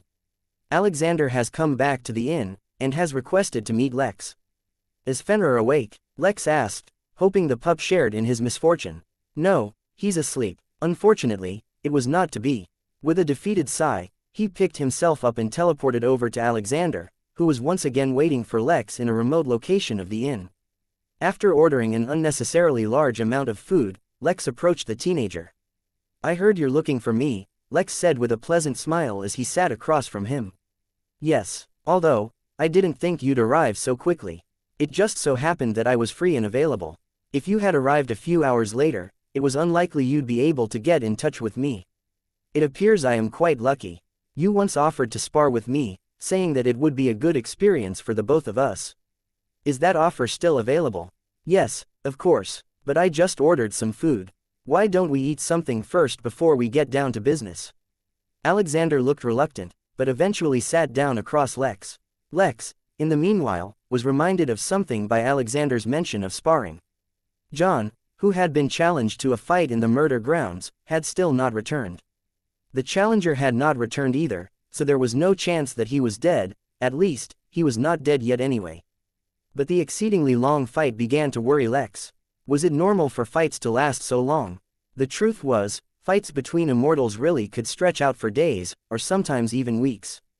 But in this case, the fighting was taking long, because John was slowly and steadily wearing his enemy out. Since the fight had turned out to be harder than expected, he had to take drastic measures. Chapter 661. Cringe. John was aiming for a long, drawn-out fight to maximize his advantages, so let alone a few weeks, even a few months was acceptable. The hard part was not waiting, it was staying hidden, as his opponent was truly, genuinely skilled. This was perhaps the most difficult fight he had ever experienced, which is why the reward would no doubt be so much sweeter. But John wasn't the only one locked in a tough battle. Down on Earth, Marlowe's domain was under attack. Although, as of yet, the attack had not reached the level that Raphael had predicted, things were moving in the direction he predicted. He suspected that the enemy wanted to exhaust all their energy and resources before they came in for the finish, to prevent the use of any unexpected, hidden trump cards. But none of that had anything to do with Lex, at least for now. He had his hands full with his own endeavors, and could not afford to be distracted. Even meeting Alexander was a luxury he would not have availed if Fenrir were not still asleep. So how come you suddenly thought of sparring? Lex asked. From what I recall, you were extremely busy with your mission. Taking time off to fight a few rounds does not exactly sound like the best course of action when chasing terrorists. Not to mention, you don't look too great either. Alexander gave Lex an exhausted look, before letting out a long sigh. Things are not going well, Alexander confided. There are too many unusual aspects about my current mission.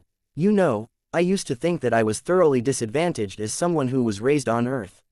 If I had received the nurturing of the Empire from birth, I would have been much stronger. The teenager paused for a moment, as a waiter arrived and began laying food at the table, but then figured he wasn't saying anything confidential, so he just continued. But, lately, I've finally come to realize a significant advantage I have based on my upbringing. Oh, what is that? Lex asked as he began having fries. I've avoided the lifelong conditioning and propaganda that comes with living in such an environment. When I see things, I can retain an objective view, which allows me to see patterns and trends others are blind to.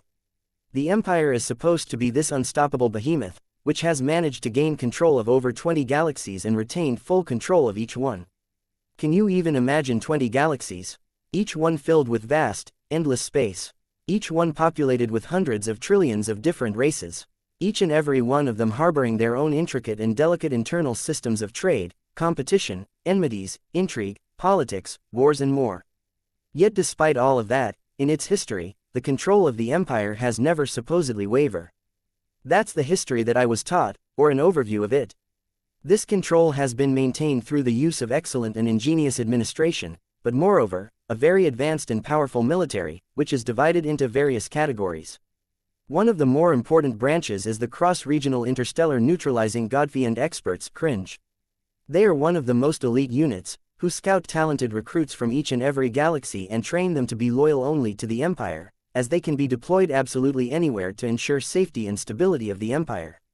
The entire specific purpose of cringe is to ensure that no major force within the Empire ever harbors rebellious thoughts. After all, there are quite a few forces in the galaxies who could make life incredibly difficult for the Empire. Lex was listening very seriously to Alexander, doing his best to not distract the kid as he continued to eat during his speech. But after the pause he took extended a little too long, Lex had to quickly swallow to ask a question. I take it that something happened to them. As if woken from a reverie, Alexander was momentarily startled, before he refocused again. No, nothing happened to them. It's just that such a force already exists. Yet more and more often, across the Empire, there are reports of small forces trying to gain independence from the Empire. Such a trend is not limited to just one galaxy, but is occurring in many of them.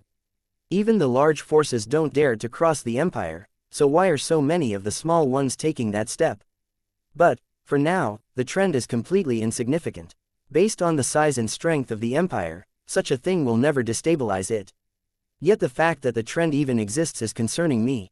Moreover, instead of reducing, the terrorist attacks across the Empire are increasing.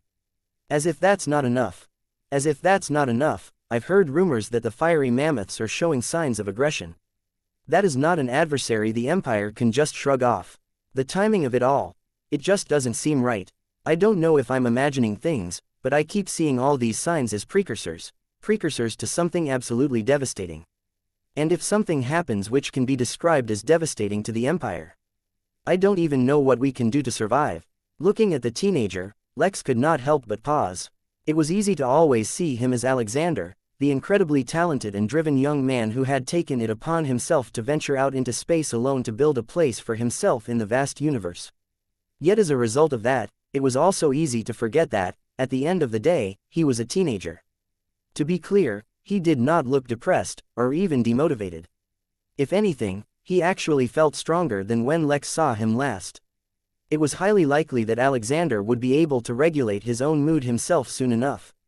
In fact, if Lex hadn't made him sit to chat, and instead directly consented to the spar, it was unlikely he would have mentioned anything at all.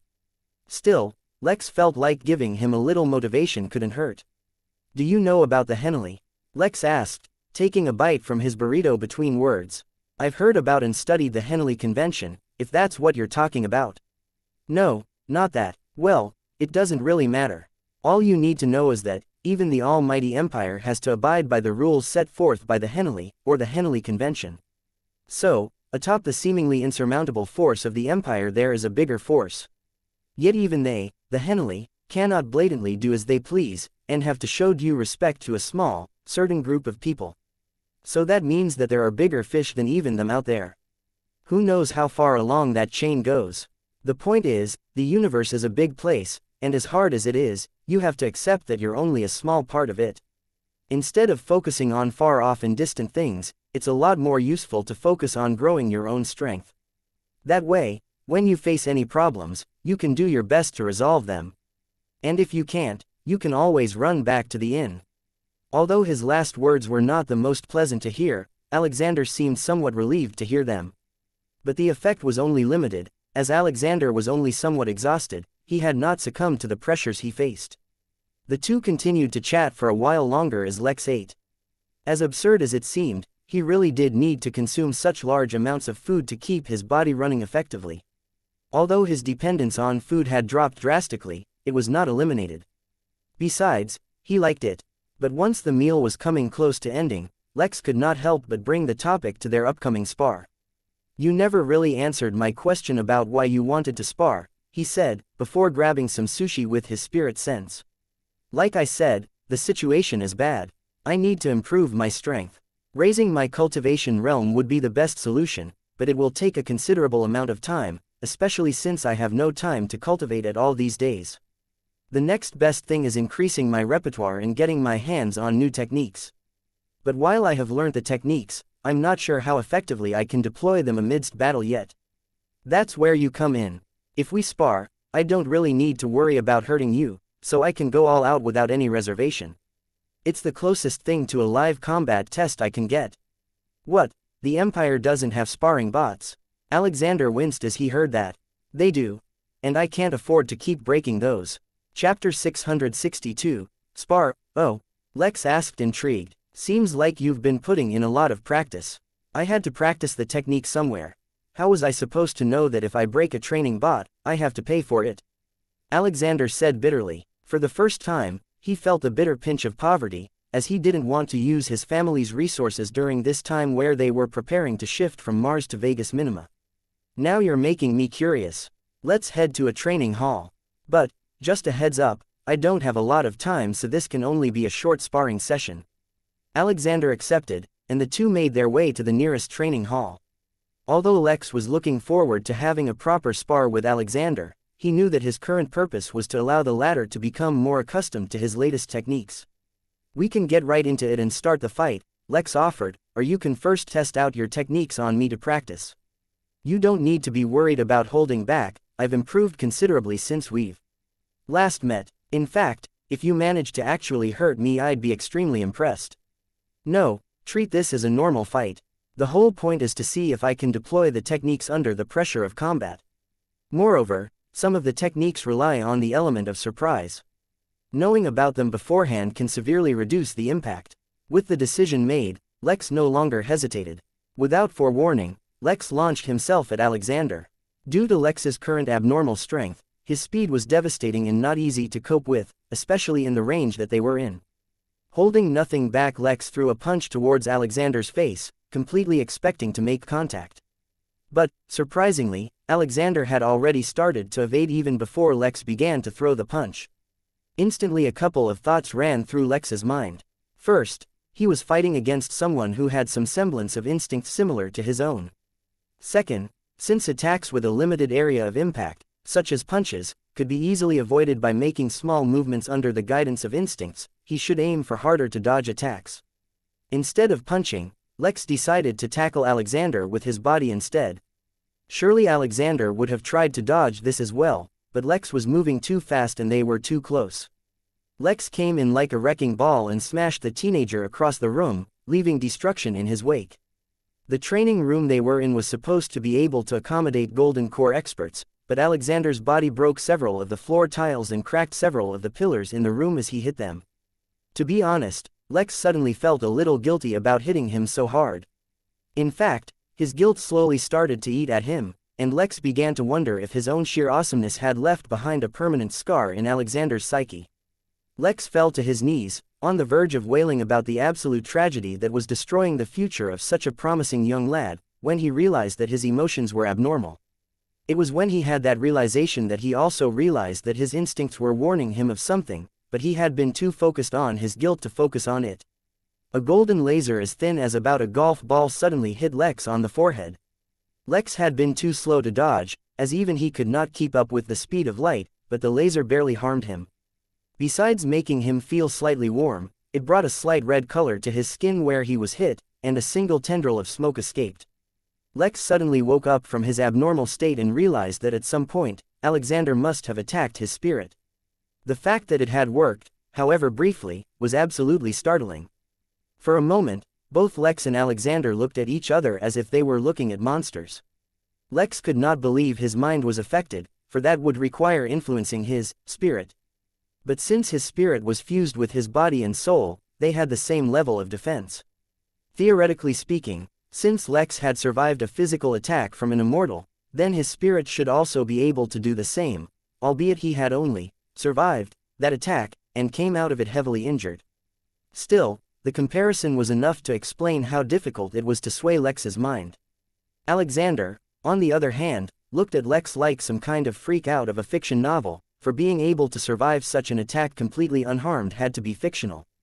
The spirit attack Alexander had launched on Lex was an incredibly powerful one which required him to make many preparations before battle ever even began. That meant if he used the attack once, he could not use it again unless he went back and prepared again. But it was worth it, for against a single powerful opponent, let alone freeze them, it could even completely destroy their psyche. Yet Lex had only suffered some mild guilt. Moreover, He recovered in less than a second. Then there was the laser. He had actually killed many golden core cultivators using that technique with a single hit, yet it could not even singe Lex's hair. For a moment, both of them admired each other's skills, labeling the other as a freak.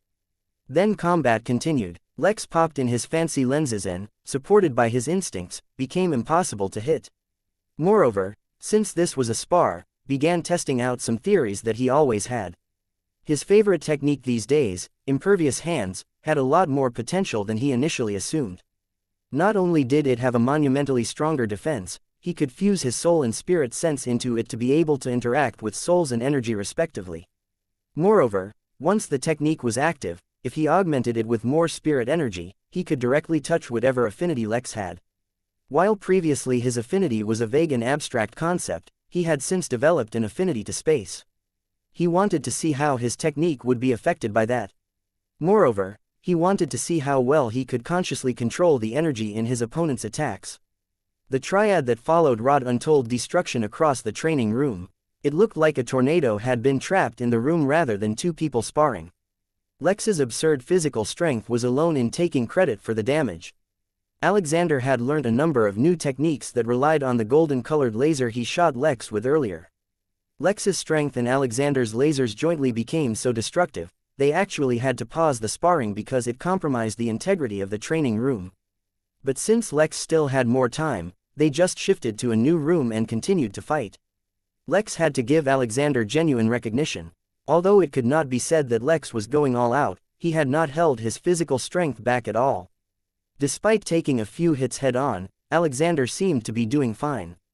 In fact, Lex could subtly detect the means Alexander was using to negate the strength of his attacks, but that did not reduce how impressive the task was.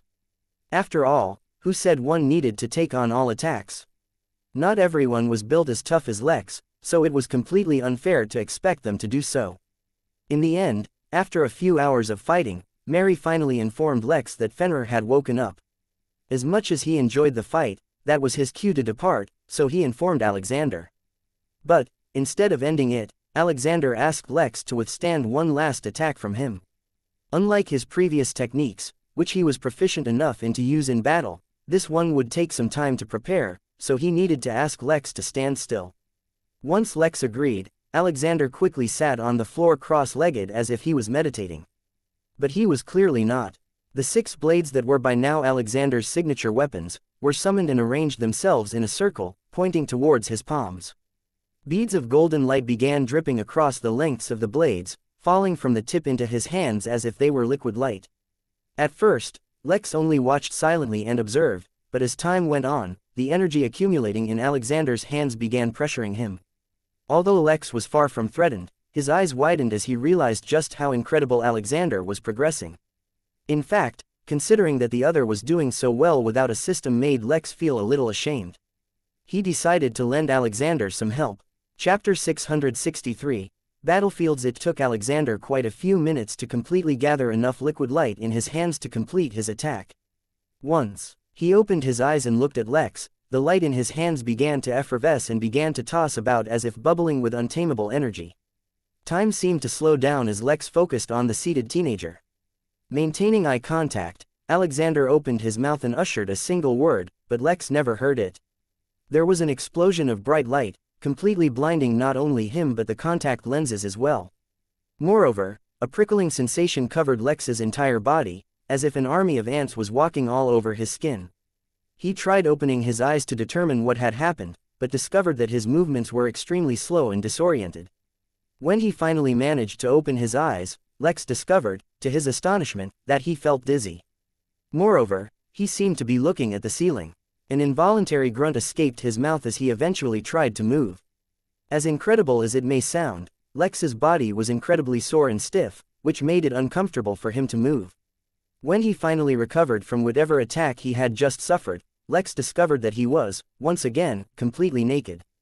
Although his body was not too hurt, the fact that his body had turned completely red, as if sunburnt, was already a testament to the strength of Alexander's attack. Whatever this attack was, it had still not managed to break his skin, but internally, he felt like his bones had been thoroughly rattled. That was a good one, Lex said out loud as he picked himself up. The pale-looking Alexander, who had overexerted himself for that attack, had his mouth hung open as he tried to imagine what exactly it would take to hurt Lex. "Thanks," he managed to mumble as Lex helped him stand. "I have something for you," Lex said, as he summoned the crystal crown he got so long ago from the crystal realm. This was an extremely useful tool that Lex had once termed as his thinking cap. It allowed Lex to artificially enter a flow-like state, and it was much stronger than Lex's own ability, or at least it was back then. Now, after multiple breakthroughs, Lex no longer needed it. "This thing is called Iselgarb, although I just usually refer to it as my thinking cap. It can only be used by people who follow the true path.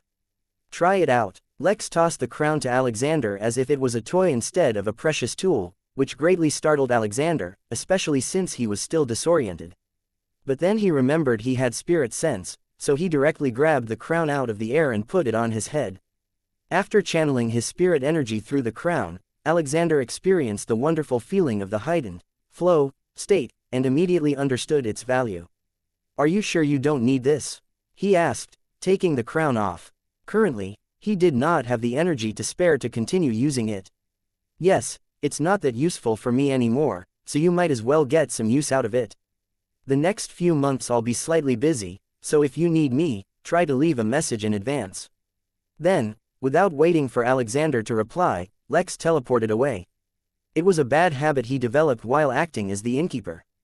Even though Lex had left, Alexander still had some more free time, so he decided to stay at the inn and recover from his exhaustion for a bit.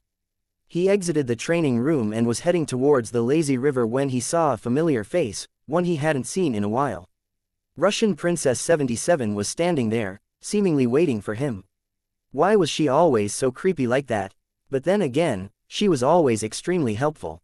Back when he was still on Earth, she seemed to maintain some sort of advantage over him in cultivation. He thought that after everything he went through, he would finally overtake her, but no, his instincts were clearly warning him that she still had formidable strength. "Long time no see," he said, as he walked to her. "Yeah, it has been a while. I wish we could catch up, but you have no time. You really need to return to work." Alexander didn't immediately understand what she was saying, so she clarified. "Trust me, you want to go back to work as quickly as possible. When you get free again next time, look for me. I have a favor to ask of you." Alexander was supposed to have a lot of free time, otherwise he would not have come to the inn. But he already had some experience with Russian Princess 77's prophetic advice, so he decided to listen to her, and returned. The moment he reappeared in his room back on Polbitvi, the sound of someone banging on his door welcomed him. Alarmed, he quickly opened the door to find his immediate superior, a mortal Valkyrie, standing there. For some reason, probably due to his exhaustion from overexerting his energy, he had the deranged thought that Valkyrie looked somewhat similar to Lex. He immediately erased that thought, as he didn't want to curse his friend out like that. "What's wrong with you?" she asked bluntly, clearly staring at his disheveled state. "I was training. I had some free time while my latest report was being processed." "Well, free time is over. I have no proof, but I feel like I know what Jeffrey and his organization are after on this planet. In a few months, an incredibly important VIP will pass through here. I believe he is their target. Your new task is to find proof of that." While Lex returned to the Crystal Realm, to once again journey through the bog, and Alexander was being ordered around by Immortal Valkyrie, things on Earth were extremely chaotic. The invasion of New York had been going on for many days, but it suddenly took a turn for the worse. It was as if the AI had stopped focusing everywhere on Earth, and instead were only attacking there. Raphael was in the command center, organizing 4 different battles being held in different parts of the state, and yet it seemed like more invaders were coming from everywhere. Even if he wanted to defend, there were no more soldiers for him to muster. "Anakin, what's the status on your side? You think you'll be done soon?" "Nearly there," was the only response he got. On Anakin's side, he was standing over the defeated body of one of the AI. While many of them had organic bodies, he finally encountered one which had a body made from machines, or at least machines as identified on Earth. When the war started, young Anakin Indiana McLean was actually slightly scared. But once he got over that initial bout of fear, he discovered how liberating war really was. He had strength, and he had Raphael's guidance keeping him from messing up. All that was left was to have lots of fun. You know, Anakin said, as he brought his face near the robotic body lying on the ground. I've heard the world's first computer virus was in Lahore, Pakistan. I know a Pakistani guy who lives in Queens. I wonder if I can get him to make a virus for you. The AI did not respond, but only kept looking up at Anakin. In truth, the battle was already over, but Anakin had been looking for prisoners he could take. He finally found one that would fill his needs. I also have a Russian friend who is holed up near Brooklyn. I wonder if 30 terabytes of kinky grandma videos will slow down your processing or not. The robot had no idea what Anakin was saying, but it got the feeling that it should be afraid. But Anakin was not paying attention to the robot's reaction, anyway. He had thrown his head back and was laughing maniacally, and the shadows in the surrounding area were trembling, as if laughing along with him. Inside Anakin's soul, an old evil grandpa was watching everything, feeling the satisfaction of watching the younger generation grow up. On another battlefield Raphael was controlling, Larry was fighting like a madman. Influenced heavily by Marlowe, Larry had a deceivingly sly battle style, relying on his inescapable control over metal. Unlike Anakin's battles, where he occasionally took prisoners to study more about their enemies, Larry left no survivors. Most of the time, he left no corpses either. The third battlefield was the most unusual. All the soldiers did not rush forward, and only held defensive positions while Sota alone fought all the enemies. After the death of his previous master, Sota had received a number of quests which involved gathering special materials which could be found in the invading aliens' bodies. Once he completed the quests, and gathered the supplies, his system absorbed them and underwent an evolution, turning from a samurai system to a Ronin system. The system had become much stronger, and thus, so had Sota.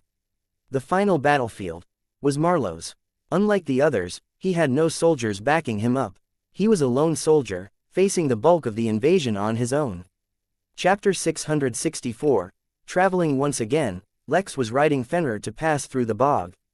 The area he was passing through right now was extremely dangerous, not because of the darkness or the monsters, but some unknown danger. Both Fenrir and Lex felt an extreme threat as soon as they neared, which was unusual for no such danger was mentioned on the map they were following. As such, Lex was at least reassured in knowing that he had managed to get his suit's Gives. He was not wearing his first suit, which Gives had designed for frustratingly sturdy defense, but the second one, made from Orion's scales. The second suit was designed for stealth, and went even beyond the features the scales provided. The scales could perfectly hide energy signatures, making it easy for one to hide from spirit sense and scanners, yet did nothing for visibility. That issue was handled by other features of the attire. The suit Lex was wearing was styled differently from contemporary suits, and was more in line with the fashion trends of Earth during the 19th century.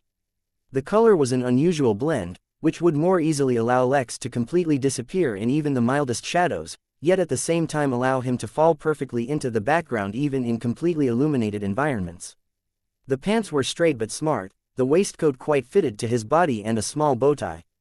It was the coat that was most distinct as it required only the top button to be closed, for underneath it the coat slanted sideways, no longer covering Lex's chest, and transitioned into a kind of cape. Apparently the style was called a frock coat. Although it sacrificed a lot in terms of defensive capabilities, that was never really a requirement at all. Allowed to focus completely on stealth, Gives was able to provide Lex with a suit that would allow him to disappear without the need for any spiritual techniques at all. Now that, on top of Fenrir's already impressive abilities, made it so that Lex did not need to be worried about being detected. Yet still the feeling of danger persisted. During this period the duo was extremely careful, and Lex was ready to enter his flow state at any moment. For once, his trusty and handy lenses failed him, in the regard that they were not able to detect the source of any danger. But fortunately, 8 hours later, they left the area unharmed and uninterrupted. The days later, they finally left the bog and entered the Sentinel territory. Here, Fenrir's stealth would play an important role once again. The Sentinel race could not exactly be called xenophobic, as they had good relations with many races. Unfortunately, humans were not included among those races. The Sentinels were a humanoid race with extremely strong spirits but weak physical bodies. As it turns out, the resources they needed to then cultivate their bodies were often the same as those required by humans. In this matter, they were even more sensitive than humans, for they absolutely needed those resources.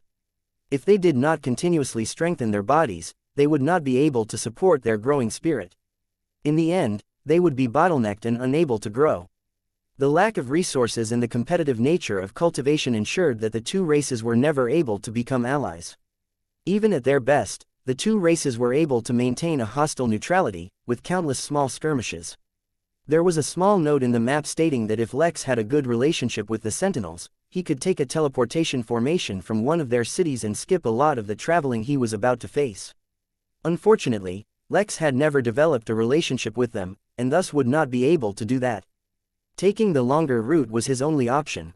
He would have to traverse the Sentinel territory into the unclaimed lands, which would be a stretch of territory where no sentient race had laid claim. Such lands were common, and could be either completely safe, or home to exceptionally strong or dangerous beasts. There was no real way of knowing. The duo continued their journey, managing to avoid detection throughout. Weeks later, once they crossed the unclaimed lands, they faced a lake. Although it was called a lake, the body of water was larger even than the oceans on Earth. Crossing the lake was not hard as Fenrir was easily capable of running on water, or at least it was not supposed to be. 2 days into their journey, a flock of Frio birds appeared in the sky and clashed with a nearby flock of Sol birds. At first Lex thought that they were fighting, but it quickly became obvious that they were involved in some kind of mating ritual. As happy as Lex felt for the local population of these massive divine birds, the results of their ritual were absolutely devastating. A storm covered the lake unlike one Lex had ever seen. Boiling water rained from the sky, beginning to evaporate even as it fell. At the same time, snow and hail battered the lake as if they had a personal vendetta. The rapidly changing temperatures, from warm to cold, from cold to freezing to instantly boiling, and then back again completely confused even nature itself. Massive tidal waves rose, but evaporated before they fell. The lake froze over, trapping even Fenrir where he ran, then erupted due to pressure accumulated due to the boiling water trapped beneath the frozen surface. It was too much, and even Lex's powerful defenses were nothing in the face of nature's fury. Eventually they had to retreat to the inn until the natural disaster that was that mating ritual ended. But even 10 days later, nothing seemed to change. At this point Lex was beginning to feel desperate. His destination was too far, and time was running short. Moreover, every minute his workers were out on the battlefield, risking their lives for a fight that Lex thought was completely pointless. In the end, unable to contain himself, Lex ended up back at the Infinity Emporium in an attempt to purchase a vehicle small enough to fit inside his spatial bangle, while also fast enough to make up for time that he had lost, and at the same time sturdy enough to withstand the accursed never-ending mating ritual. As it turned out, there were a few options he could take, but they all left him unsatisfied. It was then that he discovered something. Possibly due to being spoiled by his own system, he realized that as incredible as the Emporium was, it had a severe lack of rare or extremely impressive goods. That was not to say their catalog was bad. Clearly it was great, for they had helped Lex numerous times already. But even their rarest items were never of the quality or type he came to expect from systems. For example, he still had not been able to find a cloning technique that satisfied him, but he was somehow sure that if he received a cloning technique as a reward for some SSS plus rank quest, he would be extremely pleased with it. He was too used to one-of-a-kind, overwhelmingly incredible items from his system in comparison. Normal rare items which could theoretically be found in the vaults of any large organization could no longer impress him. After all, that rarity was a result of limited market availability, and not because the item itself was actually incredibly rare and impressive. Feeling spoiled in such a manner, in the end Lex bought a small jet, in the shape of a canoe. It had no thrusters or rockets or guns or anything of the sort, but came with an impressive shield that could block out even serious meteor impacts, and traveled really fast. It was not stealthy at all, and would cause multiple sonic booms on launch, but for now it fulfilled Lex's needs. He did not have the time to be picky. In the end, Lex and Fenrir returned in their new canoe, only to discover that the storm ended literally minutes after their arrival. Suppressing his agitation, Lex started the canoe and shot through the air. Fenrir tried to stick its head out of the shield to feel the wind but was nearly launched out of the canoe, and was only saved due to Lex. Moreover, the fur on its face had been pulled off as if waxed. The traumatized pup immediately squealed and threw itself in Lex's lap and began sobbing. Lex tried to keep himself from laughing, for the sight was too hilarious. Also, he had to focus on navigating so he could not afford such a distraction. 3 days later, they arrived in the territory of a Trolop, where he could take his next teleportation formation. Meanwhile, back in the Origin Realm, almost a month had passed since the Midnight Battalion had been sent on their first mission. Chapter 665, Warriors on a continent covered in perpetual darkness by a thick curtain of clouds, the orange glow of molten lava illuminated an area clear of any and all vegetation. Only dirt, broken rocks and massive, pointed boulders protruding from the ground itself could be seen. To call the region barren would be to praise it too highly, for this was a place abandoned even by death for countless years. Only recently, due to the intense conflict, had living creatures once again crossed this plane of desolation, and the reward for their transgression was to be hunted down mercilessly. What followed then was a war that gave even the most experienced soldiers nightmares. Whether it was the elves, the treants, the werewolves or the vampires, they all looked towards a particular battalion from only the corners of their eyes, almost flinching at the sight of them. They dared not look at them directly. They did not want to offend them. They also did not feel worthy. There, on the precipice of an ocean of magma, stood 999 soldiers radiating an aura of pure and utter annihilation, purely honed and kept in perfect control. As ash and soot rained from the sky, they stood perfectly straight, their attire lacking even a single wrinkle or speck of dirt. Whether it was when they laid siege to armies much bigger than their own, or as they ended a drought that had lasted many millennia by watering the ground in rivers of their enemies' blood, or when they walked through flames or brought down behemoths that shook the ground with every step, their appearance remained pristine. As if to say that they were not putting in any real effort. On this planet where everyone should have had similar power levels, so as to not destabilize the planet itself through too much destruction, they were an exception that totally destroyed the concept of power levels to begin with. As if rising to the challenge that this battalion of impossibly strong soldiers presented, the Fuegan revealed a plot both sinister and malefic. Having prior knowledge of the valuable resources on this planet, and anticipating that the fighting parties would not want to sacrifice the planet, they populated the planet with deadly, artificially created aliens. But the threat of those aliens, who were devouring and destroying the planet itself, was merely a curtain of deception to hide their true intentions. Due to the Midnight Battalion's relentless assault, they chased the parasites of this planet even into these lands that should have been out of their way, followed closely by the Allied forces. Here, they discovered a solitary temple, seemingly built out dirt and dead wood. Within the temple they discovered a larva in the form of some kind of a vile deformity, still being nurtured in an amniotic sac made from the skin of beasts.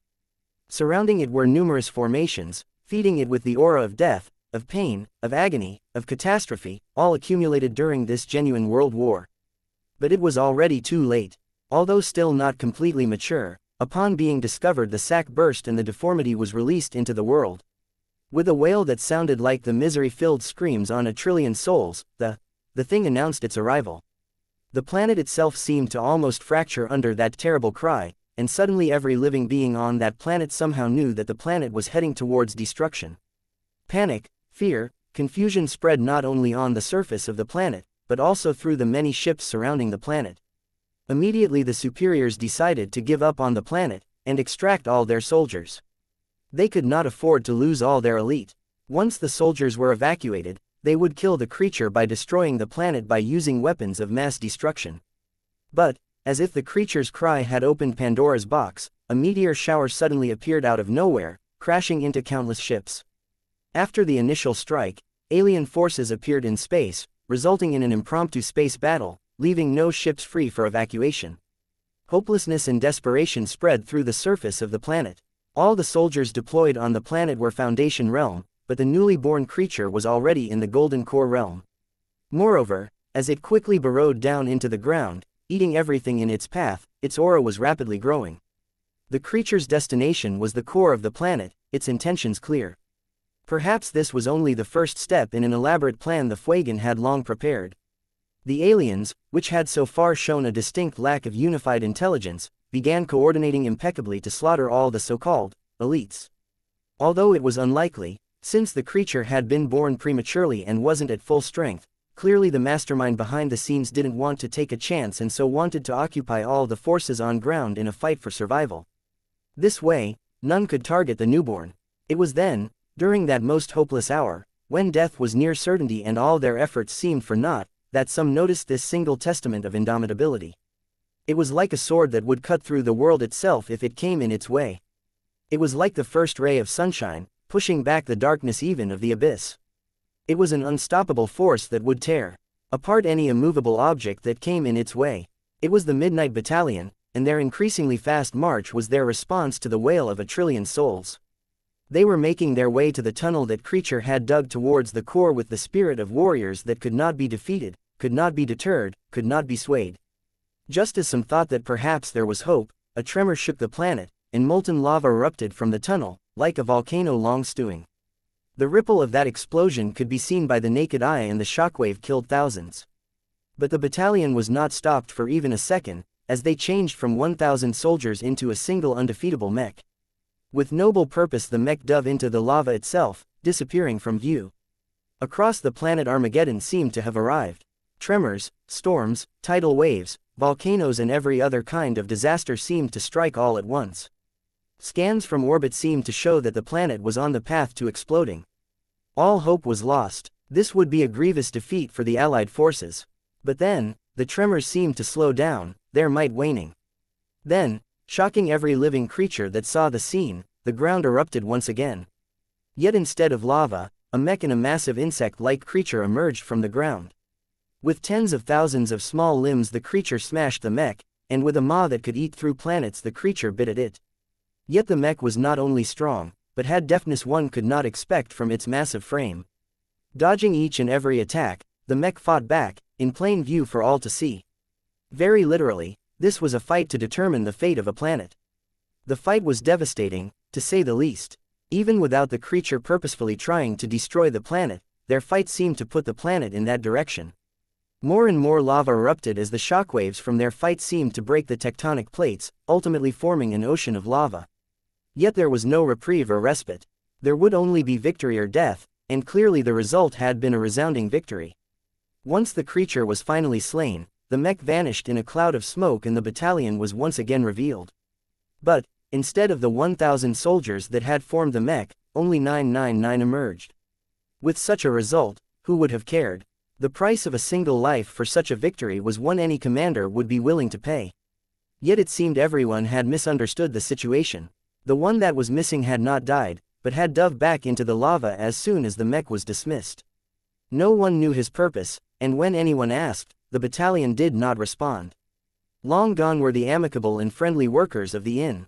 These were now the battle-hardened soldiers who dared to steal life back out from the jaws of death itself, and they would not reveal the purpose behind one of their soldiers' actions.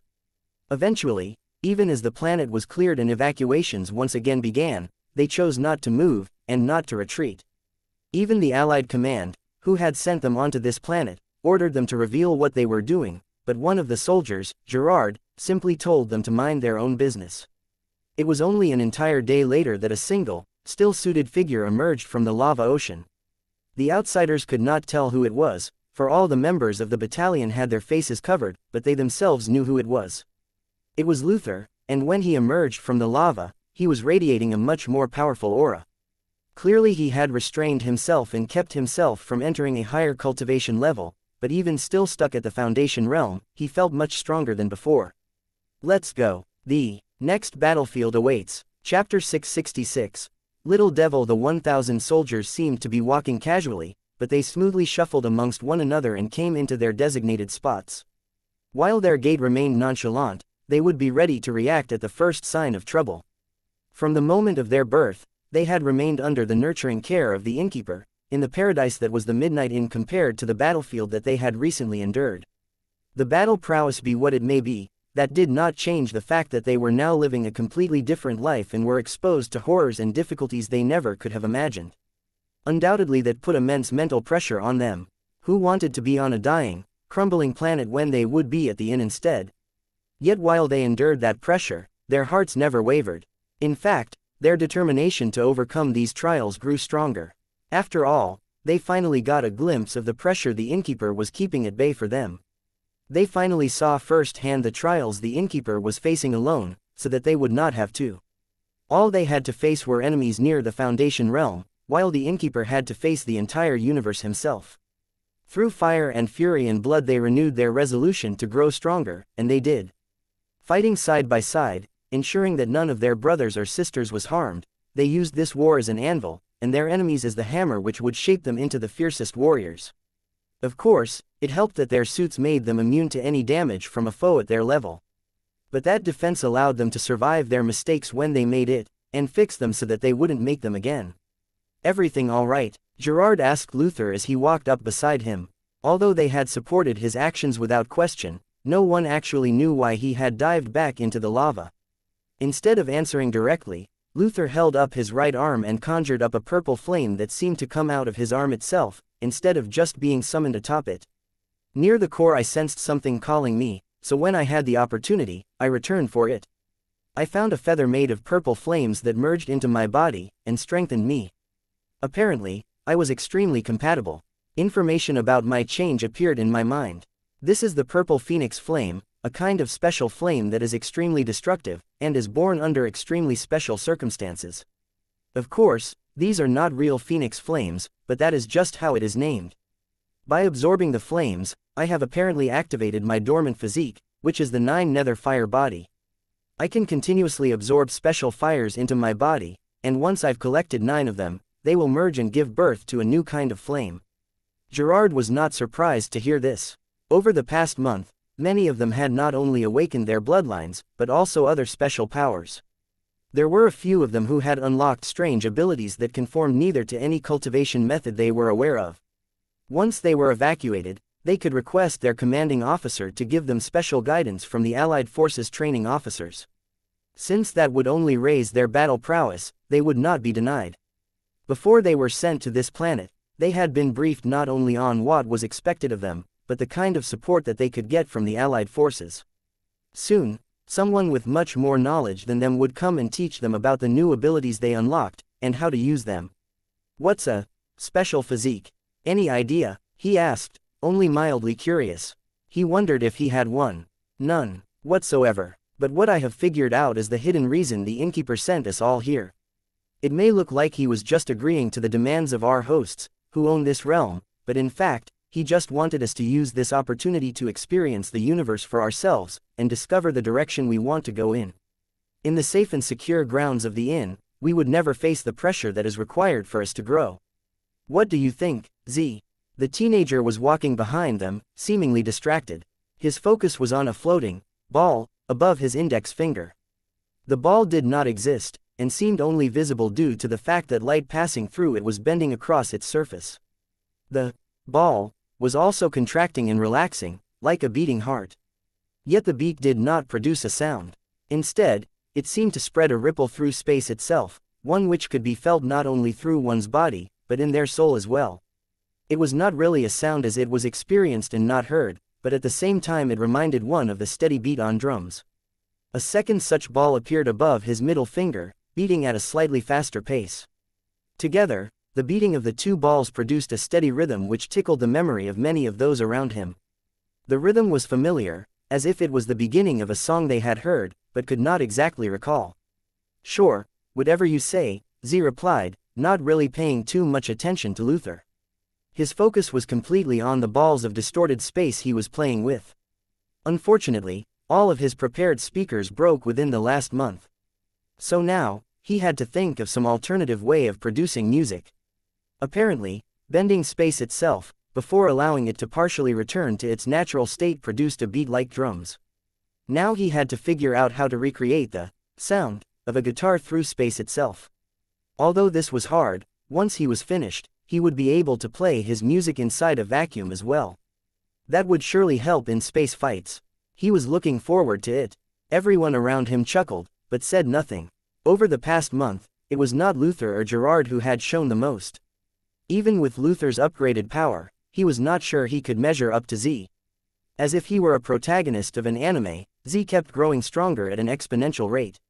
Still in the Foundation realm, even without actualizing his affinity in his energy which only happened in the Golden Core realm, Z was playing around with space as if it took no effort to distort it at all. Although he was not the only one who had attained a space affinity, he was the only one who had mastered it to such an unbelievable level. He was now stronger and more lethal than any of them, yet unlike the rest he did not gain a hardened and jagged aura from the month-long war. Instead, he retained his childlike innocence, his slightly introverted and shy tendencies despite the fact that he had somehow become friends with almost all the workers at the inn. Without the music around to completely change how he behaved and fought, for a time, he had become extremely docile. After all, it was not in his nature to fight. He used the music to get him in the mindset to fight. Without it, he was handicapped. Until the last fight, in which he discovered the power of drums. Using only those, he unleashed the power of war drums.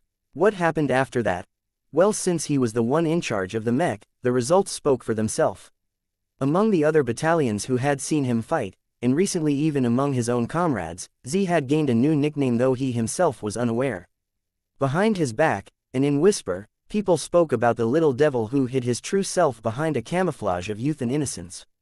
Not that anyone was complaining, since he was on their side. The members of the inn didn't even take it too seriously. But in the Allied forces, a file was compiled on the little devil, and sent up the command chain. It seemed even some superiors had begun to keep an eye on him. In the Crystal Realm, Lex continued to travel across the lands that seemed to never end. Since it was not safe to cultivate in such an environment, even inside his ship, Lex mostly took this time to review his arrays. He also sent his projections inside the library in the inn to begin studying. The lenses were revealing a lot of information to him that he didn't understand, which only showed the depth of his ignorance. He had to remedy that as soon as possible. Like this, another 2 weeks passed. After traversing various terrains and avoiding countless dangers, Lex arrived at the next spot he would take a teleportation formation. For some reason, despite his progress, an anxiety began to build in Lex's heart. He seemed to be feeling like he was running out of time. Chapter 667. Random events. The area he arrived at was not the territory of some noble, but instead a trade city established by some kind of sect. The sect itself was quite mysterious, and not many knew the details of their practices or purpose. They were, however, quite accepting of everyone and everything as long as they obeyed the laws of their territory. Moreover, the sect would accept members of any race without compromising the unity that the sect members displayed. Why the members had so much unity was yet another mystery, and not one Lex was too interested in at the moment. Lex was too distracted by the growing tension he felt. At first, he thought that the anxiety was normal. After all, almost 2 months out of 6 had already passed, yet he was not anywhere close to his destination. Sure, the teleportation formations would surely help, and theoretically, he would arrive in the middle of the 4th month or early in the 5th month if all went well. This was the deduction based on the map. But there was no way of anticipating any problems he might encounter along the way. But as the anxiety grew, Lex reassessed the situation and concluded that it was a hint from his instincts. He began deducing what issues he would encounter and how he could circumvent them.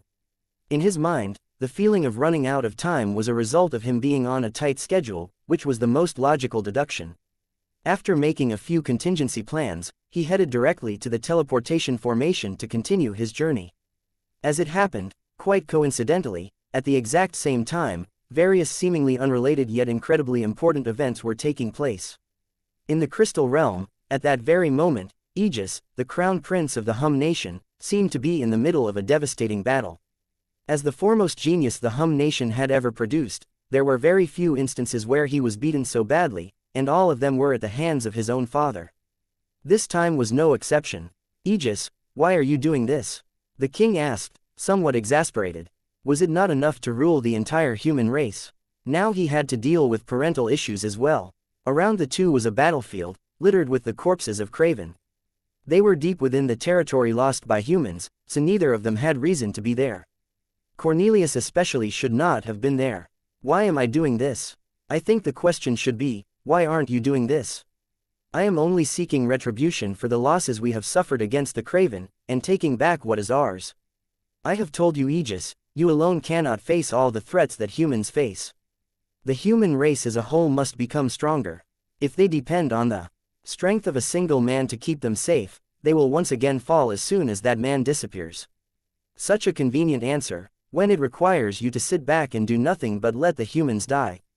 Why train me so hard then, if you were never going to let me use my strength? You should have let me live in mediocrity. I am not doing nothing, I am raising the strength of the human race bit by bit.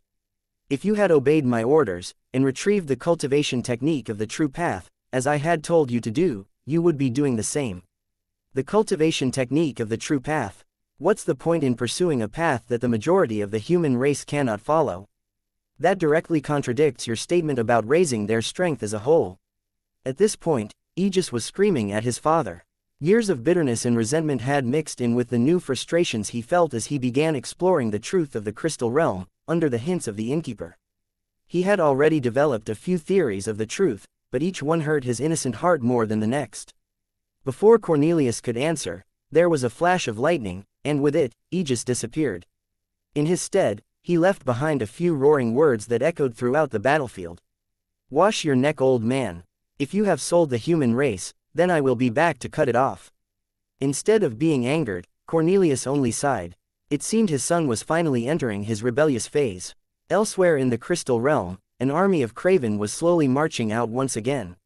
Yet what was different between this army, and every other army that they sent out, was that each and every member was an immortal. Hundreds of thousands of immortal Craven were on the move, their destination unknown. Back in the Origin realm, quite a few significant events were happening at the same time as well. The allied forces, meaning the various forces who under the order of the Henley combined their strength to combat the Fuegan, were both unified in their mission, yet at the same time very disjointed in their chain of command. At least, that was the case with the allied forces operating in the Swera galaxy. As such, a lot of information often went missing, and entire records sometimes disappeared. This was usually not due to any sabotage, but just bad logistics. Among the millions of orders being processed each minute, a file containing the deployment orders of the Midnight Battalion suddenly disappeared, and in its place, another file appeared with completely different orders. At the same time, a file containing details of Z were copied and sent to an unknown destination, far away from the galaxy. On Earth, the battle for New York took a drastic turn when a group of immortals suddenly appeared and surrounded Marlowe. Yet facing certain death, Marlowe did not frown, and instead grinned like a madman. On his neck, the golden nano-talismans he was so proud of began to shine. The advantage of being known for stupidly intense brute strength was that people often forget that Marlowe was also a genius businessman, strategist and an overall intelligent person. For a long time he had been wondering if he could create a spiritual technique that mimicked the effects of a nuclear bomb. If he could, then he'd be able to convert it into a talisman, right? It was time to see the fruits of his efforts. In another place in the Origin realm, the fiery mammoths had officially sent a delegation to the central galaxy of the Jotun Empire while unofficially they had begun to invade the galaxy neighboring theirs. True war was not their intention, so as long as their negotiations were concluded successfully, the situation would not escalate. In another planet in the Origin realm, Bastet and Falak wore a depressed look as they were escorted into a jail cell. At their cultivation level, they were more or less at the absolute peak strength that the Origin realm would naturally allow, so the identity of their captor was extremely mysterious. Even they did not know who it truly was, or what they wanted. After all, they had been overwhelmed the instant they were discovered. Somewhere else, in the Henley portal, someone sent out an invite for members to join a book reading club. The venue for their meeting would be the Midnight Inn. Elsewhere, far away from both the Origin realm and the Crystal realm, in one of the older and more complete realms, a group of 4 had encircled a single being. The group consisted of a true dragon, its massive red body radiating unbearable heat, a Graven, a race equal to both dragons and celestials, a Henley, and Kilgore, a beast completely unique in the universe with no other members of its race besides itself. The being that was encircled was, surprisingly, a member of the celestial race. What was more unusual was that, despite the celestial being a Da'alert, looked like he was suffering from grievous wounds. "Do you know what you're doing?" the celestial asked in a hoarse voice. "Do you think you can afford the consequences of harming me? There is no race more unified than the celestials. None of you will escape. You should have thought of that before you messed with the Versailles Bank," said the Henley, showing no signs of remorse. "Are you serious? You're all dogs of a bank. Stupid celestial, don't you know the most important law in the universe? There is nothing more powerful than money," growled the dragon. "The celestial race will never let you go," the celestial said, anger and hatred filling his voice. "We shall see," replied Kilgore. Then, the group attacked once more. They did not ultimately kill the celestial, for that was easier said than done.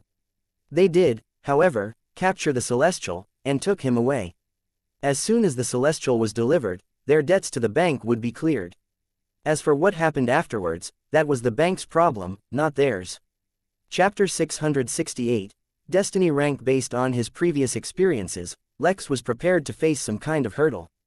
But, unexpectedly, he faced no problems. He used the teleportation formation normally, like every other paying customer.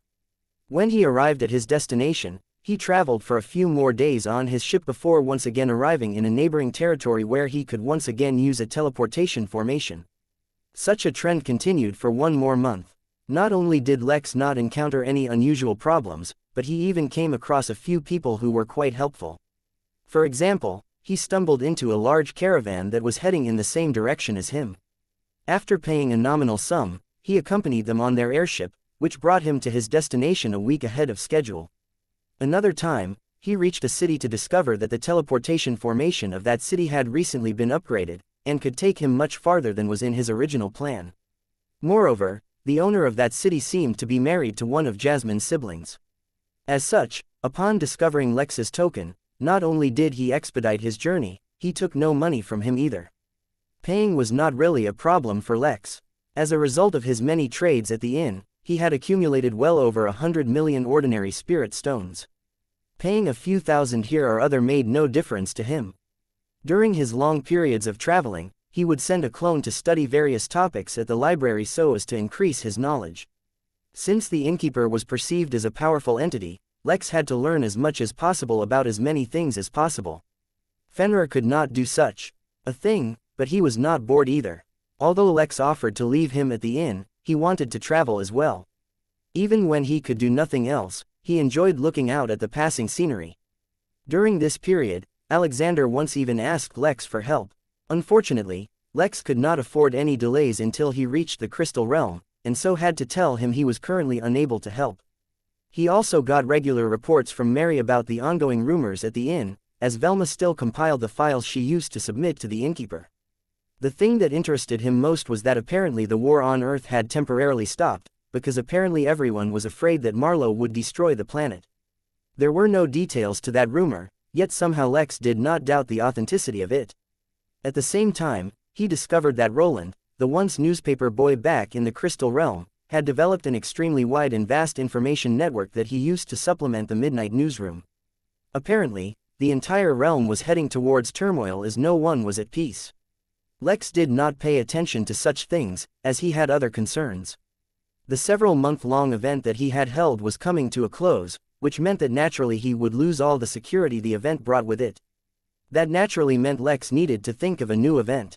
For now, he had the planning division propose some ideas, as he was too occupied to come up with and oversee a new event. The good thing was that the inn's income had been quite steady, and during this period his savings had come to 350 billion megapixels once again. Basically, there was more than enough MP to continue doing events for a long time.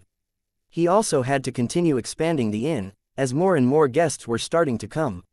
Lately, developing a large underwater city had been added to his agenda, as a lot of aquatic beasts were beginning to visit, and the small lakes and rivers he had across the inn were beginning to get crowded. But these were just on the agenda for now. He would deal with all this once he had enough time. At the current rate, it would only take him a couple more weeks at max to reach the Crystal Nation, and then from there he imagined getting to Valisco should be easy. After all, he was expecting them to have a comprehensive transport system within their own territory. The reputation of the strongest and most developed race of the realm required at least that much. But it seemed that Lex's good luck eventually ran out. One day, while they were traversing a grassland in some unclaimed lands, during his last long-distance journey for this trip, something happened. The ship could not fly too high, and was traveling about 10 feet from the ground. Normally, that was enough to get them clear of any obstacles, but the grass in these grasslands was unusually high, so Lex's visibility was null. But such a mundane problem could not stop Lex, as he just used his spirit sense to keep an eye on his surroundings, ensuring they were traveling in the correct direction. But the distance his spirit sense could cover was ultimately limited, and he could not see too far away from himself. As such, he did not notice that he was heading directly towards a wall of rolling fog which seemed to be covering the grasslands. Perhaps, if his visibility was not blocked, he could have seen it coming. But even so, what could fog really even do? He could still navigate with his spirit sense, so it was unlikely he would have done anything. But the odd thing was, Even when he got close enough for his spirit sense to interact with the fog, he was not able to detect it. In fact, even his instincts failed to warn him that anything was approaching him, whether it be harm or not. It was not until the ship flew into the fog that he actually noticed it. Immediately Lex became alert, though Fenrir looked at him with confusion. There seemed to be no threat, so why was Lex reacting like this? The answer was simple. Although Lex was heavily dependent on his instincts, he was well aware that his instincts could not react to things related to systems, so he never dropped his guard. Naturally, if there was one thing that his instincts failed to interact with, there could be others. Although the fog did not seem threatening at all, the fact that he was taken by surprise was a very alarming matter. In fact, even as he continued to travel through the fog, his spirit senses were unable to detect it. There's something wrong, Lex began to tell Fenrir, when he noticed something else, which was even more alarming. The lenses could not detect the fog at all. In fact, even his right eye could not see the fog. Only and only his left eye, which had mutated, could see it. Lex raised his alertness to the maximum level even as he turned the ship around to immediately head back. He was not concerned for his safety, as he could always retreat to the inn. But if he retreated to the inn, every time he would return to the Crystal Realm, he would still be here. Ultimately, his quest to reach the Crystal Race would suffer. Yet despite his quick response, he was too late. The ship had been moving too fast, and even in the split second it took him to respond, it had already traveled through the fog, and come out the other side. The sound of a massive crowd surrounded Lex, as a bright light blinded him for a moment. When he recovered, he discovered that they had entered a completely new area. An artificial sun seemed to be shining a bright light, illuminating a vast, dry bowl-shaped canyon filled with millions of beings. In a single glance, Lex was able to spot humans, sentinels, Poliads, Trollops, the Crystal Race and even the Craven among the crowd. There were a few fights going on, which was extremely natural when hated enemies were suddenly brought together. The Craven themselves had a warring nature, so every single Craven was already fighting, and the extreme fighting prowess made it so they seemed to be winning.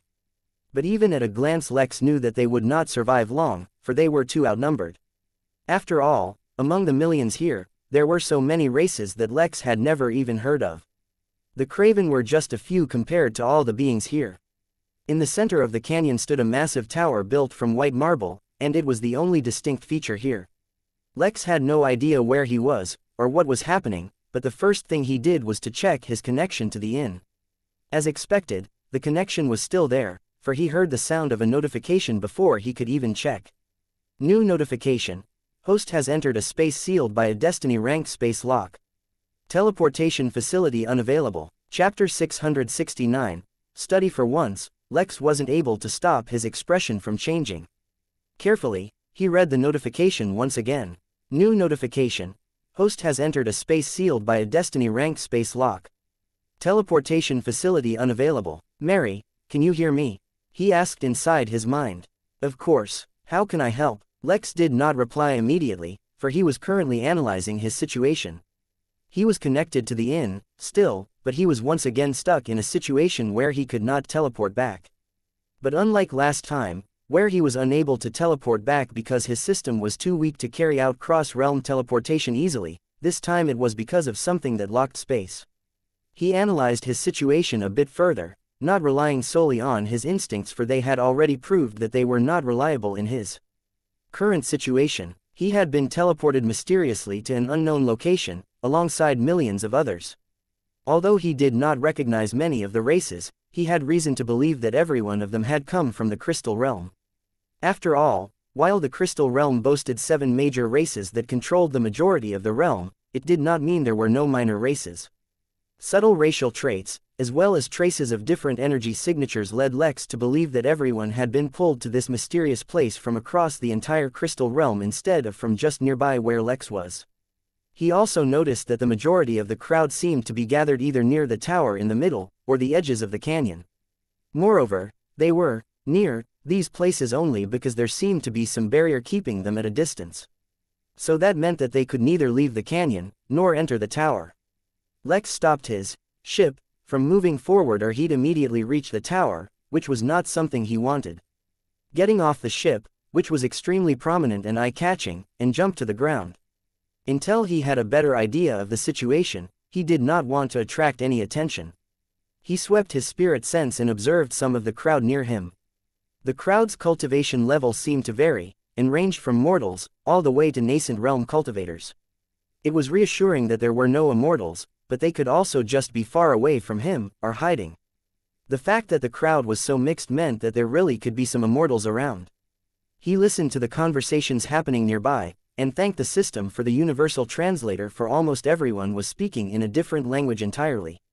It didn't take him long to gather that people had apparently been brought here only a few hours ago at most, yet no one knew anything.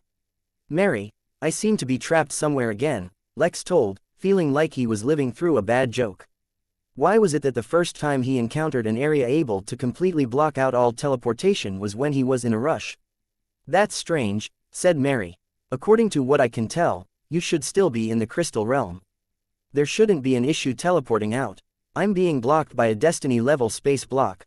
Have someone start looking up relevant information about that wherever they can. Moreover, I'm going to describe the area I'm in to you as well. Have Velma look into any information regarding it from the crystal realm. Make sure to check old stories, myths and legends so that all possibilities are covered." Lex described the area in great detail, though there really wasn't much to go on. He could only hope that he was caught in some usual and known phenomenon of the crystal realm so that he could safely make his way out. If there was no information about this place at all, there could only be two possibilities as far as Lex could tell. Either this was the first time such a thing was happening, or no one had ever made it out after entering this place. Once he passed Mary the information, he let her be so that she could oversee the search while he himself began to study the area some more. His instincts were not picking up on any danger around him, but that could possibly be because they were being suppressed somehow. He stayed away from all fights, and chose not to interact with anyone as he waited for a while. Fenrir too was looking around curiously, sniffing the air from time to time. He waited for a few hours, but nothing seemed to be happening, except that more and more beings appeared in the canyon. Eventually he reached a conclusion that nothing significant would happen until either the canyon was completely filled, or that the canyon would continue to fill until something significant happened. Tired of waiting, he decided to make his way to the edge of the canyon first, to investigate the barrier keeping them in. Moving should not have been much of an issue, for all the fights had ended by now, and the Craven had been overwhelmed. Anyone else who was not smart enough to not antagonize millions of beings on their own also met a similar fate. Unfortunately, Lex's bad luck seemed to continue as a new Craven appeared in front of him just as he was making his way to the edge. The familiar, poisonous stench of the black slime covering their body irritated Lex, so he did not hesitate to extinguish the Craven by using evisceration before it could even attack. The Craven was only able to let out a single, painful squeal before it collapsed. The surrounding crowd was shocked at what happened, then moved to keep a distance. Whether they wanted distance from the poisonous slime, or the intimidating Lex who killed a Craven with one look, could not be accurately determined. Chapter 670. Web. While Lex's feat of killing with a single look was intimidating to most, it in no way made him out to be overwhelmingly powerful. For example, Trollops within their own territories were vastly more powerful than their realm should allow. But the few Trollops here had been plucked from their territories and dropped in the middle of nowhere, putting them at a severe disadvantage. Usually, even if a Trollop left their territory, they would at least be able to summon some support from their territories. Yet now that they were in this mysterious place, they were completely cut off, and were at their weakest. But not everyone had such clear weaknesses, for example the few members of the crystal race who were present. Similar to how the crowd gave Lex a wide berth, so too did they avoid those ridiculously overpowered beings. As a race with guaranteed immortality, they had countless geniuses who revolutionized cultivation, or really any field that they were interested in, and then continued to do so since they wouldn't really die. Moreover, due to the biology of the crystal race, they really never suffered from depression as a result of their long, never-ending lives. Sure, they got bored from time to time, and they would treat that by sleeping for a few eons. As such, the cultivation system of the crystal race was extremely well developed, and since they could transmit information extremely easily, each member understood how to cultivate perfectly. Basically, there was no such thing as a weak member of the crystal race, only ridiculously strong freaks of nature, and geniuses among those who surpassed all common sense. Then, there were always a few geniuses in every race, some of whom had made their presence known in the canyon. Suffice to say, Lex declared himself as a powerhouse with his single move, but he was not the only one. Not that Lex really even cared about any of that. The barrier blocking the edges of the canyon was being heavily bombarded with countless attacks and weapons, so it was quite a lively scene, at least to Lex. Beasts and creatures of all kinds howled and screamed. Fangs and fists attacked the invisible blockade. Rocks, bullets and balls of energy were all hurled or launched at it, spreading chaos and carnage in the surroundings, but the barrier itself did not even ripple. The calm and casual Lex seemed an anomaly amidst such madness, but he merely stood there calmly as he looked at the barrier right in front of him. None of his senses could detect the barrier, save his sense of touch when he pressed his arm against the barrier, and his left eye that saw a massive wall of flowing fog. After probing the barrier with basic physical strength, then channeling his normal spirit energy into the wall, Lex decided to take things more seriously. He used impervious hands, and immediately felt the difference. The fog, which previously acted as an impenetrable wall, immediately became soft. He could dig his fingers into it, and even pull some fog out, though as soon as he tried to do it, his instincts immediately screamed danger. Fortunately he stopped in time, and did not allow his impulsive thoughts to land him in trouble. He tried to see if he could achieve something by digging his hand into the fog, but the same sense of danger crashed down on him as soon as he tried. Ultimately, Lex decided to let it be, and go investigate the tower. Hoping for a quick and easy way out was wishful thinking to begin with. If he wanted to exit, he would have to play by the rules of this place, though he did not understand them yet. When he approached the tower, he discovered, through his left eye, that the barrier surrounding it was not made of fog. Instead it seemed like an intricate web which would react to each and every person or attack made contact with it.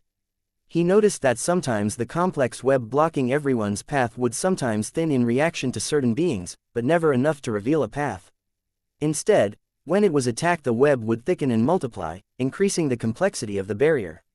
It seemed that they were supposed to somehow figure out how to cross the barrier on their own. When Lex touched the web, it seemed to thin as well, yet not nearly enough to cross. So he tried impervious hands. This time, he discovered that he could easily move the web with his hands as he wished, either creating an opening or making the barrier thicker and stronger. For a moment he considered whether to create a massive opening and let everyone enter, or just enter on his own. He did not know what the tower held, so it was a risk. He could either be bringing reinforcements with himself if a terrible foe awaited them, or be bringing in competition if the tower led to some treasure. It all came down to how much confidence he had in himself, and how much of a risk he was willing to take. He looked at Fenrir, as if asking the puppet's opinion, and saw only excitement and eagerness. "Well, I hope I don't regret this then," he murmured as he pushed aside the web just enough to create a small opening. Before anyone could notice, he grabbed Fenrir and jumped through the hole, passing through. The moment his hands left the web, the hole disappeared and the web regained its normal appearance. Immediately, the millions of beings trapped in the canyon fixed their gaze on Lex, and countless beings jumped after him to try and follow him, but to no avail. A stampede occurred as everyone wanted to try for themselves. Countless hateful and angry gazes fixed on Lex, as if he was stealing from their ancestors' graves. Yet none of that was of any concern to him, as he walked into the tower. A part of him was glad he had put on his new, defensive suit. Whatever was about to happen, at least he was glad he didn't have to worry about suddenly becoming naked again. Chapter 671, Tower. There was no opening on the tower that could serve as a door, so Lex just approached its surface with the intention to see how impervious hands reacted to it, but the moment he touched the tower he disappeared. The millions of beings watching were further aggravated as a feeling of falling behind filled them. Though most of them did not know what this place was or what approaching the tower entailed, it was clear that it was the only way to get out of here. A few, however, clearly knew what this place was, or perhaps it only appeared that way since they maintained their calm even as the canyon was whipped up into a frenzy. It was a strange coincidence that all those who seemed to be in the know were from the crystal race, though not all members of the crystal race seemed to be privy to this knowledge. But despite the fact that Lex already disappeared, no other change seemed to occur in the canyon. More and more beings began to be dropped in, slowly filling up the entire canyon. Lex, who had vast experience in teleportation, felt the familiar sensation of being moved through space, though this time was not instantaneous. A special kind of energy seemed to cover him, protecting him from the turbulence as this teleportation seemed to take a long time. Unable to move, as his body was stuck in the position in which he touched the tower, he decided to take this time to study the sensations he felt while being teleported. Since space was apparently one of his affinities now, he should learn how to make use of it. If he only knew how much progress Z had made despite having a lesser affinity than himself, Lex might have blushed from shame. Fortunately, or unfortunately, they were as far from one another as they could get. Using his spirit sense, soul sense and instincts, Lex continued to study space for what felt like hours before he finally appeared in what felt like an ancient yet grand courtroom. Lex immediately began to study the room, failing to notice that for the first time, his connection to his system was suppressed. If he tried to contact Mary, for the first time, he would be unable to do so. Everything in the massive hall seemed to be carved out of stone, from the floor to the walls and pillars, to the endless intricate designs etched over every inch of the room. In front of Lex, in the far corner of the room, was a kind of throne, once again carved out of stone. On each side of the throne were smaller chairs, as if to accommodate aides or advisors for whoever sat in the middle. Despite the primitive impression the room gave, it also projected feelings of grandeur and an ancient power. It was not easy to make Lex feel like he was being judged, since he was the one usually doing the judging, but standing in this place, he felt like a mere plebeian waiting for his sentence. The cold, hard stone of the room reminded him of the days where he was just a mortal, and his existence was fragile. Lex narrowed his eyes as he began circulating his spirit energy, his determination fighting against the oppressive aura of this place. Regardless of the circumstances, he would not accept being belittled. Although he had started out only pretending to be someone powerful and significant to play the role of the Innkeeper, he had slowly come to accept that he was far from ordinary. He did not know if it was a good thing or bad, but he had developed a bit of pride. Even knowing his cultivation level was much lower than that of many, and that his existence could be a matter of no more than a whim for such beings, he could not keep himself from developing such a mindset. As if rewarding his reaction, the aura in the room disappeared, and the chair became inviting instead of intimidating. It was as if the room was made specifically for his coronation, and he was to be awarded great honors as soon as he took his rightful place on his throne. Lex was not really swayed by the changing pressures of the room, but as nothing else seemed to be happening, he approached it.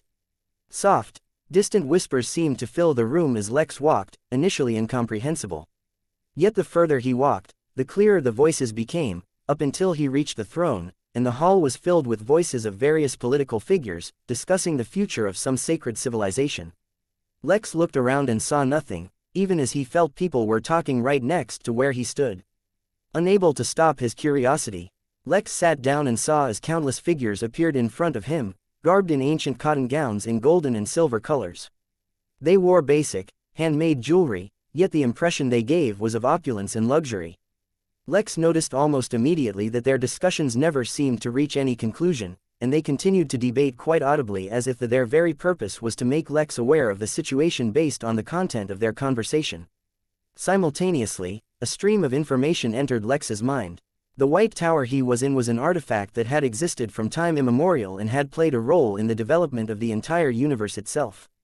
The origin of the tower was unknown, and the exact reason for its existence was also unknown. What mattered was that the function of the tower was known, and in fact was directly transmitted to Lex. Any time a group, or an organization, or a company, or a country, civilization, or race accumulated enough merit, and reached a turning point in their history that would either lead them to the pinnacle of success, or to an unprecedented nadir, the tower would automatically activate. There was no explanation for what this merit was or how it was accumulated. What was explained was that the tower's purpose was to help the specific group as much as possible. Moreover, it would not randomly send people over. Each and every person who had been summoned to the canyon was specifically chosen by the tower, for they would have the exact specific skills or necessary expertise to help specific groups. But just because someone had been chosen did not mean they would automatically be able to help. Entering the tower was the first hurdle. If someone wasn't able to enter, they would stay at the canyon till the specific group that needed their help would go through whatever situation they were stuck in. The second hurdle was actually being able to help the situation once the tower brought them into the specific scenario. If they were not able to overcome the situation, they would never be able to return. The only way of returning was to help his assigned group successfully go through the turning point in their history, or survive the repercussions of failure. Of course, he was not randomly hurled into an unknown situation. The tower arranged for an appropriate identity for Lex, so that he could seamlessly involve himself in the present circumstances. Lastly, it wasn't as if there was no reward for the people the tower had summoned. If Lex was able to successfully navigate the situation in return, the tower would provide him with something he sorely needed. There was too much about this situation and the tower that made no sense to Lex, but there was nothing he could do about it for now. Instead, he focused on his new identity. As it turned out, the identity that Lex got from the tower was the leader of a rising nation. Information about this nation, and the general information about the world was automatically provided to Lex. Moreover, information about the turning point was even specifically given to him. This country, which was quite similar to ancient Egypt, was facing an unprecedented danger that they were incapable of overcoming. The country had formed a unique form of governance where their leaders and leader candidates were orphans, trained from birth to rule justly and without bias.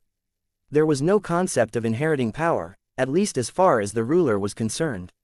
Moreover, their strict moral and cultural values made it so the country had excellent security and living conditions.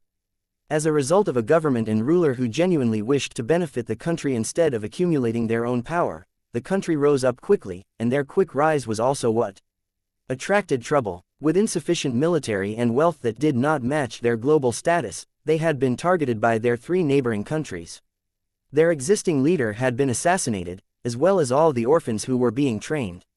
As per the scenario set by the tower, Lex took the identity of the lone survivor who qualified to take the ruler's position. He had, just now, been coronated, and in a few hours representatives for all 3 neighboring countries would arrive to offer condolences and aid during this difficult time. The impending negotiations would forever determine the fate of this fledgling country. Lex smiled. Was this supposed to be a challenge? Chapter 672. Plans. Having understood the situation, Lex suppressed his curiosity and concern about the tower and began to absorb information about his surroundings. A quick scan showed that everyone in the room was in the Golden Core realm, though their cores seemed weak and frail in comparison to even normal cultivators, let alone Lex. There were a few soldiers who looked extremely intimidating and had decent cultivations, but even those were in the minority. Most guards who stood around the room were in the Foundation realm, and even then Lex could tell they were far from outstanding. Any casual Foundation realm cultivator from Earth could suppress them one-on-one easily. Although no one said so, Lex drew the conclusion that this country had a terrible cultivation heritage. It remained to be seen if this was the case in its neighboring countries as well, or just here. Suddenly a thought occurred to Lex. Was he still in the crystal realm? If he had to guess, he would say he wasn't, as the ambient spirit energy was quite weak comparatively. Then he began focusing on the conversations the people were having. The way in which they were conversing was extremely artificial, as they were discussing minute details about each ministry they oversaw. It was clear that, through their conversations, they were indirectly providing information to Lex about the various factors of the empire. The most significant factor that Lex immediately realized was the military truly was lacking in this country. Due to excellent social services and economic support, scarcely was there anyone in the entire country who could not achieve a stable and successful life. In the scenario where everyone could easily achieve a comfortable life without much pressure, why would anyone be willing to endure the arduous life of a soldier? Only those who genuinely wanted to protect the country would take such a path.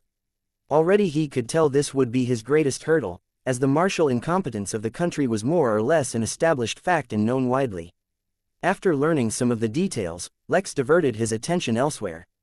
He was hoping they would have some geographic advantage, only to learn that most of the country consisted of plateaus or plains, as it was at the feet of a long mountain range inside one of the neighboring countries. While that provided a vast amount of fertile lands, there were few natural barriers except rivers, which was not really a problem for cultivators.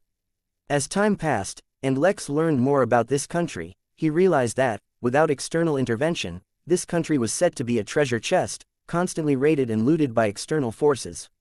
He did not even need to spare a single brain cell to come up with countless examples of colonists who occupied rich fertile lands, all to loot and pillage them.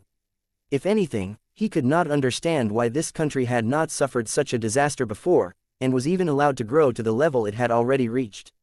After all, it already had 3 neighbors who could invade their lands. To sat his curiosity, he began listening to the guy discussing the general history of their land. Slowly and steadily, he got an overview of the entire situation and came to the conclusion that there should be no way for it to overcome this crisis under normal circumstances.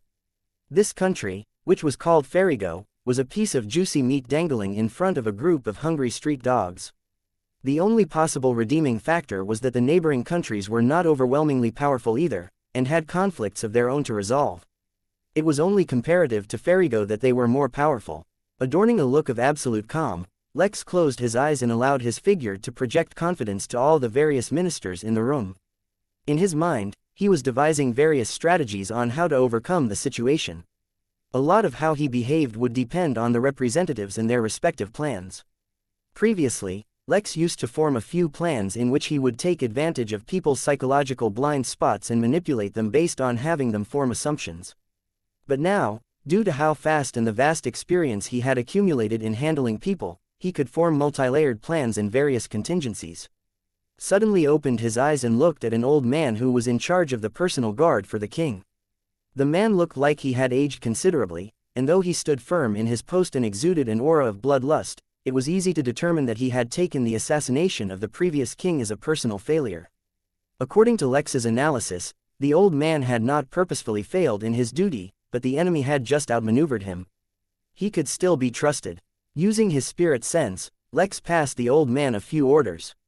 Surprise and hesitation painted his face when he heard his orders, attracting the attention of everyone in the room, but he did not voice any of his doubts. He simply bowed to Lex and quickly left the hall to carry out his orders. Perhaps before he would have offered resistance and counsel, but he had lost a lot of confidence lately, and could not bring it in himself to disobey orders. Lex once again closed his eyes and resumed planning. The envoys from the neighboring countries would arrive soon, and everyone was waiting on pins and needles for their arrival. If Lex had arrived a little earlier, he would never have gathered everyone to wait for the arrival of a mere delegation. It put them in a weaker position. But it was already too late for that. He would salvage the situation as best as he could. In the meantime, he was already compiling a comprehensive strategy for military reform. A few more hours passed, and the sun was nearing the horizon. The sky was filled with hues of orange and yellow, forming a beautiful tapestry hanging over the city which was engulfed in a mood of despair. The dichotomy of the situation was absolutely tragic. All the ministers, who had been waiting all day now, looked irritated and miserable and allowed a sense of helpless frustration to fill them. It was clear that while they all were noble people, focused on the benefit of their nation, they had little to no experience facing real hardship. The door to the hall opened, and a messenger swiftly approached Lex and passed him a simple scroll. After taking a look, Lex nodded to dismiss the messenger, then turned his attention back to the ministers. "All of you, take a seat. Make yourselves comfortable." Confusion and hesitation filled their eyes, as they looked at one another, trying to determine if anyone knew what was going on.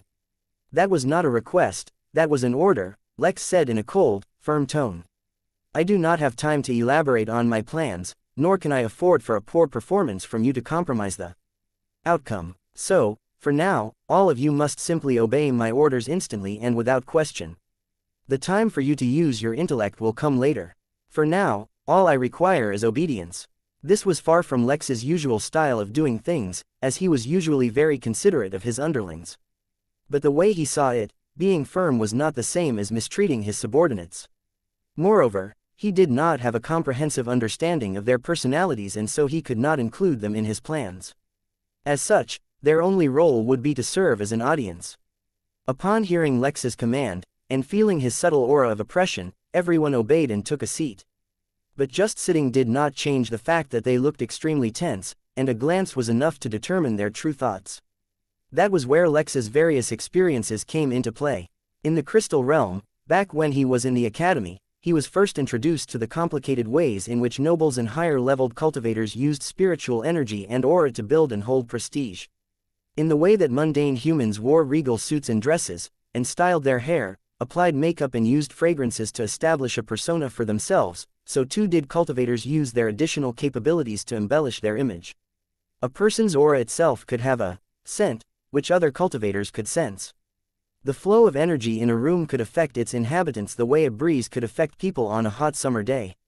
Each and everything played a role in establishing oneself. Lex normally did not need to think of such things, as his host attire would automatically do all of these when he presented himself as the innkeeper. In fact, the host attire probably even took care of various such subtleties that Lex was not even aware of. But currently the host attire could not help him. It was fortunate then that he had long been studying these things so that he could seamlessly merge into higher cultivator society if he ever needed to. Chapter 673. A great show. While Lex was planning out how to fulfill the requirements of the tower and get out of it, the inn seemed to be running well on autopilot. All the staff was well trained and Mary knew what to do in most situations. Moreover, it had only been a short while since the connection between Lex and the system was blocked, so the chances of something going wrong were abysmally low. Unfortunately, sometimes it did not matter how low the chances were. After the previous star rank upgrade, countless immortals had received just the push they needed to move up in rank. That had naturally led to a rain of lightning tribulations. There were naturally other tribulations, but they were not as prominent as the lightning ones. But it had been months now, so the frequency of tribulations had dropped drastically. The tribulations had not, however, completely disappeared. This was because the process of cultivation at higher levels took a much longer period. It would not be surprising if there continued to be tribulations for many years still, just based on the previous star rank increase. Even among the tribulations, there were various levels. For example, the tribulation that Ragnar had faced had been the most devastating so far, due to his incredibly high cultivation level. Now, it just so happened that mere minutes after Lex's connection was cut, one such tribulation once again started to arrive. Lex had already reinforced all the tribulation rooms with formations and protection similar to the one Ragnar faced, hoping it would be enough to contain the destruction. Now, it would be put to the test. Lex's spirit energy swept through the hall as he used various spiritual techniques to influence the environment. Slowly, the overwhelmed ministers began to notice that, despite their own lamentable state, the atmosphere in the room began to change. Soon, it no longer felt like this was a hall where they were waiting for a death sentence. Instead, it felt like this was a grand hall, befitting a great and glorious king, one who was the ruler of a strong and prosperous nation. Instead of handles and chandeliers, the room had large metal bowls which contained fire to light up the room. As if it had been injected with the perfect kindling, the flames grew into a larger blaze that nearly overflowed from the bowl, projecting its brilliant orange light across the hall. A breeze seemed to blow in the hall, taking away the stale air and bringing in with a subtle scent of vanilla. It also seemed to blow away any and all dust and dirt that had accumulated in the hall, leaving it immaculate. The ministers watched bewildered as the changes swept the hall, and were taken by complete surprise when the energy in the hall gathered around themselves as well. Their appearances seemed to change subtly. Their wrinkles seemed to fade or disappear entirely, and their skin seemed to tighten. Though the skin did not suddenly become clear, it did look fresher. Their clothes did not change but somehow seemed to appear more grand than mere moments ago. Even their auras changed, and they went from being anxious and concerned to being completely relaxed and yet dignified. The hall, previously a theater where a performance of nations was to take place, had become the court befitting someone who was to be called Majesty. The next change was amongst the soldiers. They stood at guard with their backs to the walls, facing the hall. Of the entire group, they were actually who needed Lex's help the least. Weak though their cultivation may have seemed in Lex's eyes, it was not for a lack of resolution or bravery. Their rough, tanned skin, their rippling, chiseled muscles, their firm, focused eyes all spoke of men who had faced the trials of battle. Amongst their own ranks, where everyone had cultivation techniques of a similar quality, they were champions. As such, they did not really need much bolstering. But Lex did it anyway. Their auras strengthened till they became suffocatingly overwhelming, and then he suppressed it to their bodies. If no one looked at them, they would not even know of their existence. But if one looked in their eyes, they would feel the full force of their augmented aura. Some of these effects had been brought about by the various spiritual techniques Lex learned, and some, such as the breeze carrying vanilla scent, had been done by rays. Even though Lex had learned about such things, he had not gone into too much detail, so for now this is all he could really do. Although it might seem impressive to an outsider, he knew that those who considered themselves true nobles among cultivators took things to levels unimaginable to an outsider. But for Ferigo and its neighboring countries, which seemed somewhat lacking in regard to cultivation, this much should already be more than enough. When the envoys arrive, do not say anything, or interfere in any way, Lex commanded, his voice still just as firm as before. Just pretend as if you are watching an interesting performance. Lex swept his gaze over the ministers to judge if there was still any hesitation or reluctance in them, but found that his performance had thoroughly subdued them, and that though they were still confused, they chose to obey without delay. Lex nodded gently. Though they had been made to wait nearly an entire day for the envoys, they had arrived precisely during the golden hour, making everything the sun touched even more pleasant to look at. Lex looked down at himself and found that, instead of his suit, he was wearing a majestic robe of gold and white. Although he preferred his own attire, he supposed being dressed according to the situation was more important. The doors leading to the hall suddenly produced a loud creak before being swung open by the guards stationed outside. Presenting the envoys from Solis, Javi and Nefario, he said loudly, announcing the identities of those who were arriving. 3 men, 2 who could be considered a little chubby while the third looked quite slim and fit, walked in followed by a number of retainers. The group had 3 distinct dressing styles, so it was easy to distinguish which countries they belonged to. Based on the knowledge he had acquired, Lex could easily identify which group belonged to which country. Normally, based on his knack for hospitality, Lex would have stood up and warmly greeted these new guests. But, considering his current circumstances, he did not. In fact, not only did he continue to sit, though he of course maintained excellent posture, he also tracked the group's arrival with his eyes, an amused smile on his lips. "Forgive us, Your Majesty, for arriving so late. We came as soon as we heard of the awful attack," said one of the chubby men, the representative for Solis. Before the man could continue his, no doubt, prepared spiel, Lex interrupted him. "There is no need for apologies. Your poor infrastructure and lack of roads is common knowledge. The fact that you still managed to arrive so quickly speaks greatly of how you must have rushed to arrive after the incident." Lex's voice was quite calm and even had a hint of praise, as if he was complimenting a child on trying his best. The envoy from Solis froze momentarily, as his eyes bulged. Despite also being in the Golden Corps himself, it took almost an entire second for him to get over the shock of open insult he had just suffered, as well as the veiled condescension. It was true that their countries did not have many roads linking their various cities, especially if they were far from one another. So then, how could they possibly have roads heading towards Ferigo? All they had was one major road that was used for trade. After all, cultivators could easily make do without such things, so there was no need to waste money investing in them.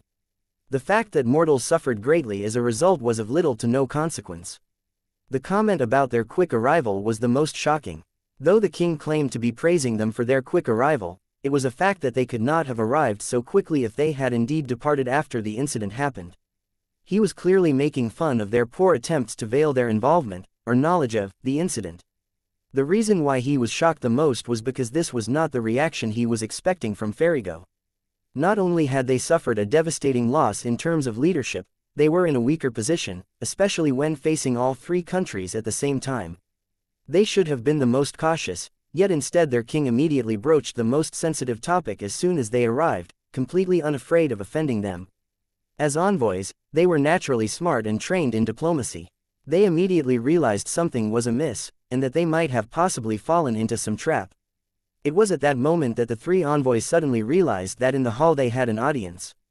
All the ministers of Ferigo had gathered, and were sitting in the corners of the room, as if they had come to watch a great show. Chapter 674. Bandits. Countless thoughts surfaced in their minds as the 3 envoys tried to explain what was happening around them. Though they were shocked, and they could not explain why the newly appointed king was acting so fiercely. It was a little early to jump to conclusions. As it was, they were the ones who held the upper hand in the situation, for all 3 countries had a united stance on the matter. Regardless of whatever they were plotting, the downfall of Ferigo was already determined. The only thing that remained to be decided was how costly it would be for the 3 countries. "When we heard of the situation, we spared no expense to hurry to your aid," said the envoy from Nefario, the slim man of the 3. "After all, with the limited military of Ferigo, no one was certain if you would be able to survive without aid if you suffered more of such attacks." Lex's smile widened just as bit as his gaze fixed on the man speaking. Compared to his companions, the envoy from Nefario was clearly more competent and quick-witted. His explanation for Lex's previous remark pointed out Ferigo's weak military, as well as the fact that its current existence relied on the 3 countries' grace. The moment they decided to attack Ferigo, it would not survive. In fact, the whole point of this meeting was an attempt to get Ferigo to peacefully allow the military of the neighboring countries to enter, and peacefully hand over its cities. All of this would be done under the guise of protection and military aid. This way the three countries would not have to invest in a campaign against Ferigo and win all the prizes, while the current king himself would be allowed some concessions for allowing such an easy handover. He could become a minor noble or something, and live out his days in luxury. The way the envoy saw it, the king was not trying to trap or attack them, but was merely building up his own importance before the negotiations began. To Lex, however, this was only an amusing attempt to maintain control. He had no intention of playing by the rules. Yes, indeed, the security in Ferigo is atrocious lately. There are bandits' attacks and raids everywhere. I'm glad to see you arrived without incident. Despite the envoy's goading, Lex retained his casual tone, and did not hesitate to lace his concern with sarcasm. While the ministers were confused, for Ferigo never had any problems with bandits, the envoys too were confused. The king blatantly admitting to having to suffer at the hand of bandits was actually weakening their position. But the thing was, Lex never intended to negotiate to begin with. Relying on the mercy of others would forever mire Ferigo in a weak position. The solution he had come up with to resolve this issue was not to intimidate them, or even get on their good side. It was instead to turn them against one another. The reason he had mentioned bandits was because of a plan he had set into motion even before the envoys arrived. He ordered his general to have his strongest unit dress up as bandits, and on the way back ambush the envoys' party as they return. But how could the strategy Lex took so much time thinking up be so simple and straightforward? It would be obvious to anyone that the bandits were not really so due to their strength and training. The real plan would be implemented when the envoys, who would just barely push the bandits back, would actually discover, by accident, that the bandits were actually soldiers from Javi. But then again, just that would not be enough to throw suspicion their way, so Lex had already arranged for some of the retainers from Javi to be poisoned, and to make it look like normal travel fatigue. The envoy of Javi would naturally have to stay back until his retainers recovered, conveniently missing out on the ambush. Now, with some evidence and a convenient coincidence keeping the Javi envoy from being attacked, the suspicion pointing towards him would be greater. But suspicion was not enough, he needed the others. To be certain of their guess. It was at this point, one might beg the question, why was Lex targeting Javi instead of Solis or Nefario? Weren't they all equally susceptible to taking the blame? Did he then choose the country randomly? The answer was no, he had targeted Javi specifically because of the complex sociopolitical history of the region. Javi shared a border not only with Ferigo, but also with Nefario in another country. Up until recently, relations between Javi and Nefario were tense because there was a blazing iron mine close to their borders. They often had skirmishes and small disputes to contest the ownership of that mine, until it was eventually completely depleted. With bad history already existing between them, all Lex needed to do was plant the idea that Javi was secretly conspiring with Ferigo against Nefario, at the expense of Solis. Then, through a series of coincidences and misunderstandings, he could sit and watch as the three countries tore each other up. All the while, they would not be concerned about Ferigo, which was apparently continuously being weakened by bandits. They could take care of it when they settled matters between themselves. That would give Lex enough time to begin implementing a series of military reforms which would not only strengthen their army and martial culture in the country, but ensure that full control of the army stayed with the king and did not fall into the hands of some generals. Of course, Lex was not going to be around to see all this. He would just make the plan and set the wheels in motion which would lead to the dominance of Ferigo in the region in close to a couple of decades. Even if you have bandits, seeing us flying the colors of our countries, they would never dare to attack our delegation. The envoy from Solis said boldly and with arrogance. Indeed, they would be completely crazy to attack all three of you together, said Lex with a soft smile. Chapter 675. Finishing up, Your Majesty, clearly the situation in Ferigo is extremely dire, said the envoy from Nefario, wearing a solemn look. Let us not waste time and directly deal with the matter at hand. A hidden force has taken action against Ferigo and assassinated your predecessor, as well as many of your peers. While we currently suspect demonic cultivators from a rising demonic sect, we cannot deal with that matter until the situation here is stabilized. You yourself have claimed that Ferigo is even having problems with bandits. The situation is going from bad to worse. The noble nation of Nefario is already dealing with the savage beasts that constantly invade us from the neighboring mystic forest. We cannot afford a neighbor becoming a den of criminals and demonic cultivators, as that will cause us to divert resources away from the forest. As such, the royal family had decided to act preemptively. So long as you give us permission, we can have 3 battalions cross the border and help stabilize the situation here. We can root out the criminal element and investigate the demonic cultivators, all while keeping the citizens of Ferigo safe. The nation of Javi is also ready to pledge 2 battalions. Solis can also send in 4.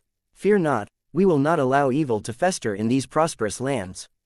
How magnanimous, said Lex, as if he was really praising them. Yet the look on his face, and the tone of his voice said otherwise.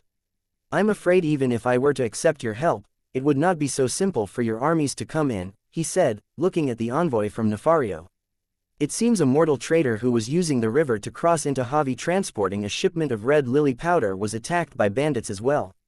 As a result, the entire shipment was destroyed and the river was polluted with the powder. The entire river has become a quarantine zone and the cleanup process will take a while. Although the river was heading from Ferigo to Javi, it crossed the border of Ferigo before heading there, so the excuse was quite believable.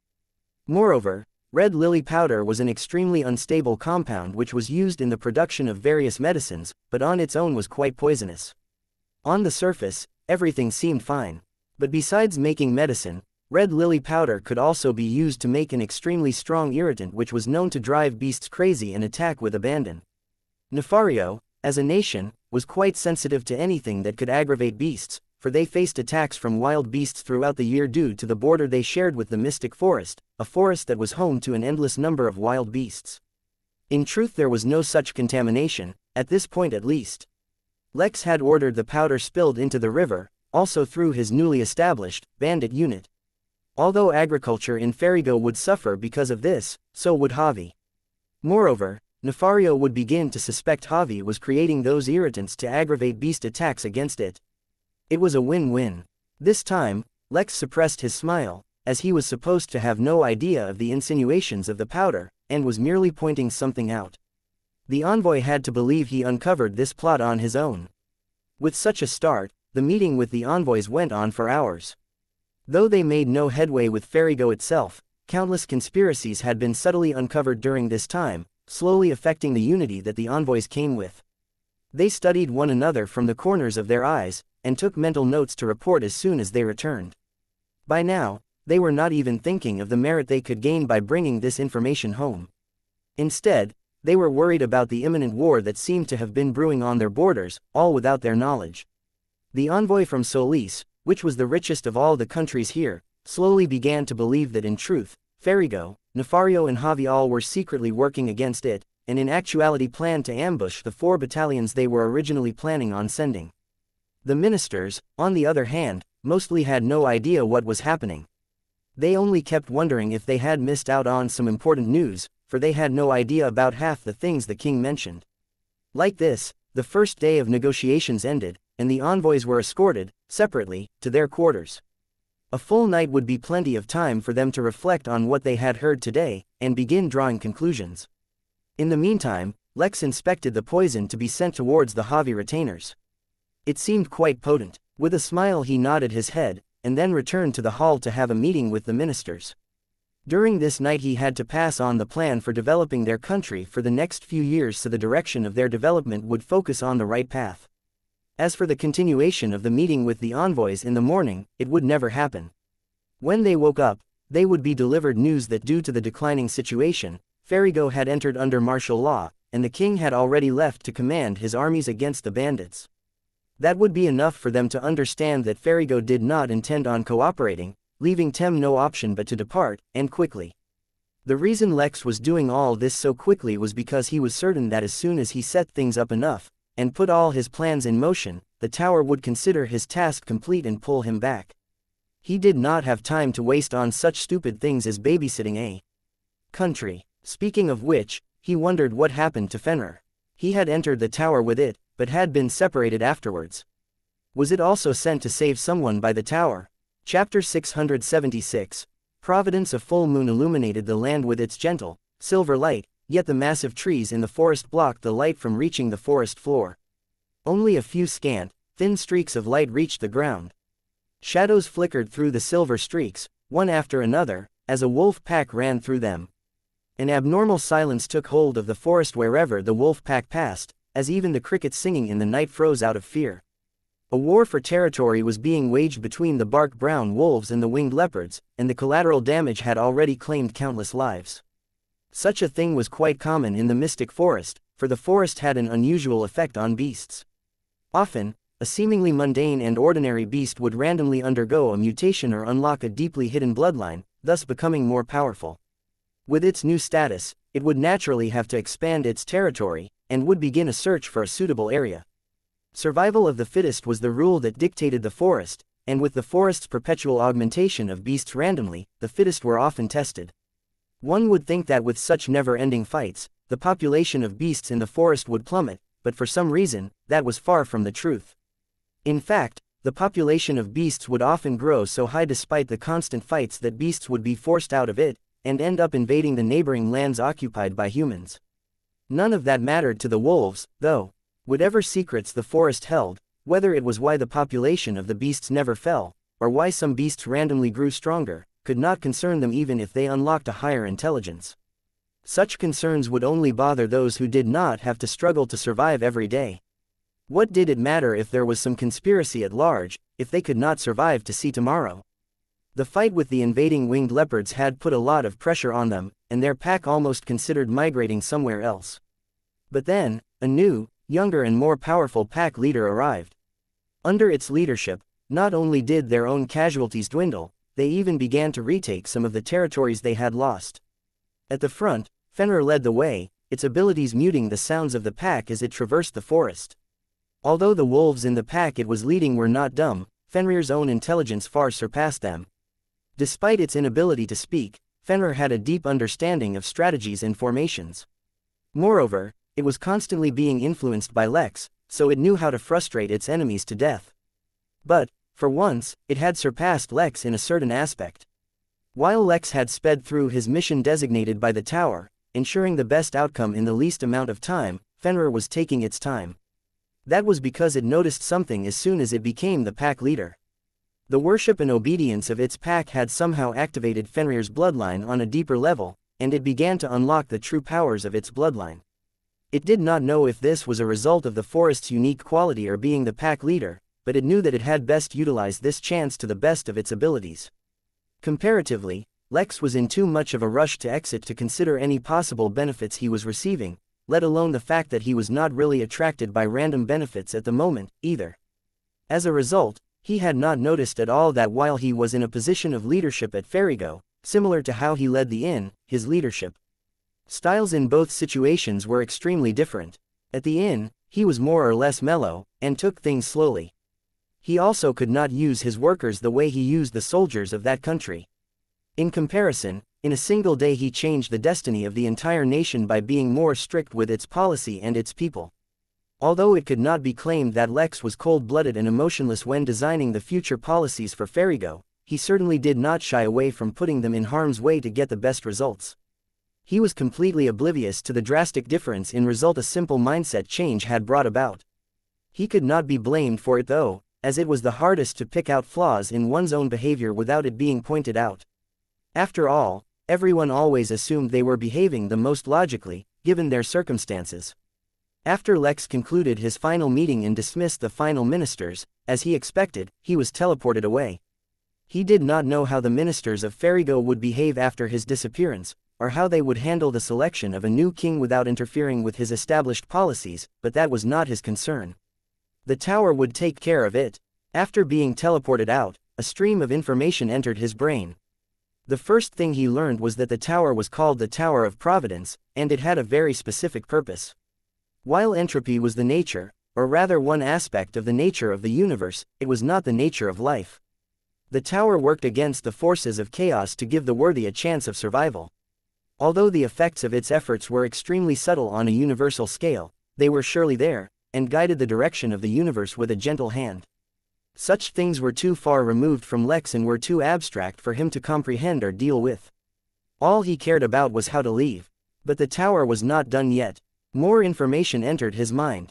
Having completed the objective of the tower, Lex had now become an agent of Providence and had become connected to the tower. Their relationship had only just begun. Chapter 677, Lament. Lex suppressed a groan. He had lost count of how many universal entities he had established a relationship with. The Midnight Inn was obvious. Then there were a number of Dao-lords and demi-Dao lords. Then there was the Henley. One could not also forget the mysterious man who suddenly showed up inside his room one day. He should also not forget that he had an unknown enemy out there somewhere from whom he had stolen Fenrir. He had no idea what level that guy was at. There were also a number of systems he had been skirting around but avoiding getting too involved with, such as the Emporium and Reaving Dread mercenary group, the group through which the inn hired extra guards for its events. As if all of that was not enough, now he had to deal with this Tower of Providence. Once he was done lamenting, he turned his attention back to the information he received.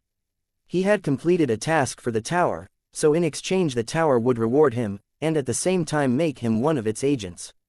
As an agent, a connection between him and the tower would be established, and he could apply to complete another task whenever he wanted. As a result, he would continue to be rewarded. Moreover, the rewards would not be random, but would be what he needed most at that time. If he chose to not take up any missions on his own, once every 100 years the tower would randomly summon him to complete another task. Looking at it objectively, this wasn't such a bad thing. In fact, if other people encountered such a thing they would consider it their lucky break, as they had encountered a fortuitous opportunity. Who would say no to being rewarded exactly what one needed most at the time? The thing was, Lex was really too busy to care about such things. Moreover, he had numerous ways to get great opportunities. Even if his quest rewards weren't counted, he could always just go fishing inside the well at the inn. As such, he really couldn't be bothered. It was like a multimillionaire who was forced to attend tedious meetings unrelated to his main business. Sure, he would be rewarded a few $100,000 now and again, but when compared to his main priorities, it really wasn't worth it. But, since it really wasn't in his control, he stopped brooding and turned his attention to his reward. Since it was apparently the thing he needed most at the moment, it would surely be great, right? Considering he was once again in the process of being teleported, and could not really move, he could not directly investigate the item that had landed in his hand. All he could do was check the information on it, which had also been sent to his mind. It was a golden-colored translucent ball which acted as a container for an extremely precious and rare item called Taro's fertilizer. It had many uses, all of which had been listed systematically. The one that was most relevant to Lex, however, was that it drastically sped up the sprouting of a realm seed. Without it, the realm seed would take over 1,000,000 years to sprout, but with it only a few months would be needed. Lex froze. Well, technically he was already frozen in space, but now his mind also froze. The realm seed would take over 1,000,000 years to sprout normally. Why didn't he know this? Was this something the system would have taken care of, or was it something he would have had to figure out on his own? Logically, if one thought about it, it made sense. A normal realm was no small matter, and was different from the minor realms which were found everywhere. So for one to be created, it made sense that it would take a long time. But considering that the reward was from the system, he did not think too much about it. Now, it appeared as if things weren't so simple. Fortunately, he had run into the Tower of Providence, and received this reward. It really was the thing he needed most right now. He spent the remainder of his time considering if there were any other misconceptions he had about information given to him by the system. He had been misdirected so easily, despite the fact that he had his guard up. Once the teleportation finally ended, Lex found himself on the grassy plains through which he had been teleported away to begin with. He looked around to search for Fenrir, but did not find him. He was not too worried though, since according to the connection he had with Fenrir the pup was fine. He would have to leave it behind, as he didn't have time to wait around for it, but as soon as it finished its task in the tower, Lex could directly summon it to himself. Next, he checked up on the system to ensure everything was fine, only to discover the abnormally powerful tribulation taking place. He was instantly reminded of the tribulation Ragnar underwent, and began adding additional protective formations around the tribulation room. This was insane. The power of these stronger tribulations was too much for him to bear at the moment with the facilities he had on hand. Maybe, in the future, he should set up a restriction on the level of guests allowed to attend the star rank upgrade ceremonies. Curious, He checked the identity of the person undergoing the tribulation, and discovered that it was the devil that Ragnar had challenged. His name was Warhail, and he seemed completely unbothered by the lightning that was ferociously striking his body. He was sitting casually with his legs folded, as if it was not something worth considering at all. A solemn look entered Lex's eyes. This devil was too powerful. Ragnar's performance was already impressive when he broke through, but this devil was even stronger. Chapter 678, Out of Time. Ragnar's tribulation, as Lex recalled, consisted of a single black lightning strike that destroyed almost every protection he set against it. Over 10 billion megapixels worth of protective formations had barely been enough to contain its awesome might, and in a sense, it had still failed. That was because the lightning strike had caused everyone to undergo a hallucination. While the hallucination itself was quite an experience, and provided many with a unique insight into facing tribulations, he did not want the incident to repeat. After all, many guests were either swimming, driving, fishing or doing other tasks, an interruption during which could cause serious harm. After all, there was even an area for guests to learn the Tao of the sword from Kawain at the base of the Midnight Mountain. An unfortunately timed interruption could cause serious harm. As such, Lex had specially put formations that block spirit-based attacks around each abode. But what he could not do was afford to put 10 billion megapixels worth of formations around each abode, so what he did was simple. Since he had unlocked the feature of room creation, when he was tasked to design the tribulation room, he tweaked each and every room he had. As soon as any room sensed a tribulation, they would automatically begin setting up protective formations around itself. Since this did not qualify as a service to the guest, since the room was protecting itself and not the guest, the price did not increase. As a result, Lex would be the one who had to pay. When he thought of the idea, Lex felt like a genius. Now though, he realized it was not so smart. This devil's tribulation, while similar to Ragnar's, was also different. There was black lightning, yes, but somehow, it did not seem as dangerous. Yet at the same time, instead of a single strike, there were multiple. He did not know if the overall difficulty was decreased, increased or stayed the same. Yet he could tell based on the massive bill he had accrued that he definitely had been screwed over. Already 13 billion megapixels had been spent, and the tribulation was nowhere near over. But the higher expense did not reflect the true difficulty of the tribulation. This was because when Lex chose the formations himself, he would select formations which would support one another, thus allowing each one to absorb more damage. The formations chosen by the room itself were completely random. As long as their function was to protect the room, it would suffice. Shaking his head, Lex immediately took over and changed the formations. At the same time, his capitalistic gleam was revived. Mary, inform someone from the Jotun Empire. The devil that Ragnar challenged to a death match is about to be free. So long as he accepts, their match can be conducted. Unlike all the previous fights in the murder grounds, Lex wanted to stream this one so that he could earn some MP off of it. But the match would not be so quick. It would still take some time for the devil to overcome his tribulation, as best as he could tell. He checked up on the rest of the inn, and after ensuring everything was in order, decided to continue his journey. He had already noticed that Fenrir had not returned from the tower, but he was not concerned. Well, he was not too concerned. He was confident Fenrir would be able to overcome whatever trial it faced, and once it did and exited the tower, Lex would be able to use his connection to summon the pup to himself.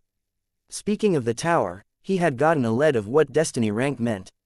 As usual, he could check the Emporium for it, but Lex did not bother with it for now. He'd get to it eventually. For now, his anxiety about running out of time was forcing him to rush to the Crystal Realm as quickly as possible. Taking out his ship, he once again continued on his journey, though this time he did not relax his vigilance at all. Days passed, and Alexander once again asked for his help as the situation on his planet was getting extremely difficult. Unfortunately for him, Lex could not yet spare any time. In fact, Lex no longer even took the time to enjoy the scenery as he traversed the land because he was too focused on getting to his destination. Once, he even had to resort to brute force and intimidation to avoid having his teleportation delayed. 2 weeks later, he finally reached the lands bordering the Crystal Nation. No race besides the Trollops were allowed to take control of the land near the Crystal Race, and even they were allowed to do so with very stringent requirements. They had to use their ability to terraform the land according to the aesthetics of the crystal race, which changed from time to time. Moreover, as strange as it felt, anyone wishing to enter the Crystal Nation had to go through an immigration process within the territory controlled by the Trollops. It was thus Lex found himself standing patiently in a long line of various races, many he had never even heard of, both humanoid as well as quadrupeds. He stood at the base of a hill, and the line extended well over the peak of it and beyond to the other side, so he had no idea how long it would take. But for once, he had no choice but to be patient. No one dared be presumptuous bordering the territory of the crystal race. Fortunately, after asking around, Lex discovered that there was no need for a passport or anything along those lines. If there was, he didn't know what he would do. As for what the immigration process actually entailed, no one knew exactly. They would be made to walk through a number of formations, the purpose of which was unknown. If, for any reason, one of the formations detected that there was something wrong with you, you would be marked. Once marked, the security team, which consisted of a race known as Earth Golems, would escort you to a room where the Trollop in charge of the territory would interview you. At no point in the entire process would anyone be harmed, at least according to the established precedent, though whether you would be allowed to enter or not was up to fate. No one knew exactly what would prevent one from being cleared for entry, which is why everyone was always tense. Since they would be spending the next few hours together, Lex got comfortable and befriended the reptilian creatures next to him. As for what race they were, they themselves did not seem to know. Or at least, since they knew who they were, they did not feel like knowing what others called them mattered. Apparently, they had been specifically selected to inhabit some territory within the Crystal Nation. But despite their invitation, their destination remained a mystery to them. Who invited them or why were all questions that they did not consider asking. After all, most of the lesser races in this entire realm practically worshipped the crystal race. Upon getting a chance to live in their empire, none would bother asking arbitrary questions. Despite their lack of, due to their limited intelligence, there was not a lot Lex could learn from them, so instead he began practicing his Innkeeper charm to keep the conversation going. The truth was, he needed to distract himself as best as he could during this long wait, because his increasing anxiety had suddenly vanished. But the disappearance was not a good thing. From the sensation his instincts were giving him, it felt as if he had already run out of time for something. Far away from the crystal race, on the borders of the Hum Nation, an army larger than ever appeared as if overnight. The land was blanketed in darkness as if the night sky was reflected on the ground, but the truth was nowhere near as beautiful or poetic. The black, poisonous slime covered the millions of craven that were crossing had covered the ground evenly, not allowing a single speck of earth to remain untainted. The army broke through the border, and invaded the nation with an unyielding ferocity, the likes of which even the craven themselves had never shown. Moreover, it was not just the humans that were being targeted. Every nation other than the Crystal One was suddenly being invaded, all at once. The feeble defense of the walls and formations crumbled under the tide of immortal craven, and soon after, so too did the towns and cities begin to fall. The unprecedented attack on all fronts began without any warning, and continued to crash forth as if it had no intention of stopping. It seemed the craven were determined to end this war, once and for all. Chapter 679. Answers. An unstoppable tide was sweeping across the Crystal Realm, targeting those lands owned by the nations as well as those farther, disconnected lands held by mere nobles or less powerful races. There was no forewarning for this attack, nor had there been such a massive invading force of craven ever before. The number of immortals deployed was far beyond a number that any one nation could employ. Perhaps if multiple nations worked together, they could muster up the number of immortals required to fight off the force invading a single one of them. Yet, as things stood, there seemed to be little to no recourse. The only remaining advantage they had was that the Crystal Realm was so ridiculously vast, it would take even immortals a lot of time to traverse if they were not taking teleportation formations. Moreover, since the force was invading, they had to ensure they thoroughly swept each and every spot, so not only did they move slowly, they could not utilize teleportation formations. A state of emergency was declared in every single nation, and mass evacuations were underway. Martial law, Code Black, and various other such names were thrown around in almost every conversation, and the countries decided how much of their territory to give up while they prepared their own defenses. Despite their clear disadvantage, it was not as if there was nothing they could do to retaliate. The Sol and Frio birds depended on the massive populations, just as much as the people living there required those birds. This was a secret well kept, but was now put to use in every battlefront. Although enemies of this level would not do any harm to the Craven, yet, the birds pulled out of the territories being invaded, plunging the land into darkness. Such was the case with all the territories controlled by the Craven. Yet despite being inundated by endless monsters spawned from the darkness, they always seemed to have enough forces to spare for attacks. For now, the trend seemed to be set. The Craven were advancing forward, and none of those being invaded seemed capable enough to stop them. The process had just begun, so there was no indication yet of how the nations would retaliate once they got a hold of the situation, but many were already praying that the crystal race would get involved. Well, at least the citizens were praying for such. Meanwhile, at the border for the Crystal Nation, Lex continued to wait in line.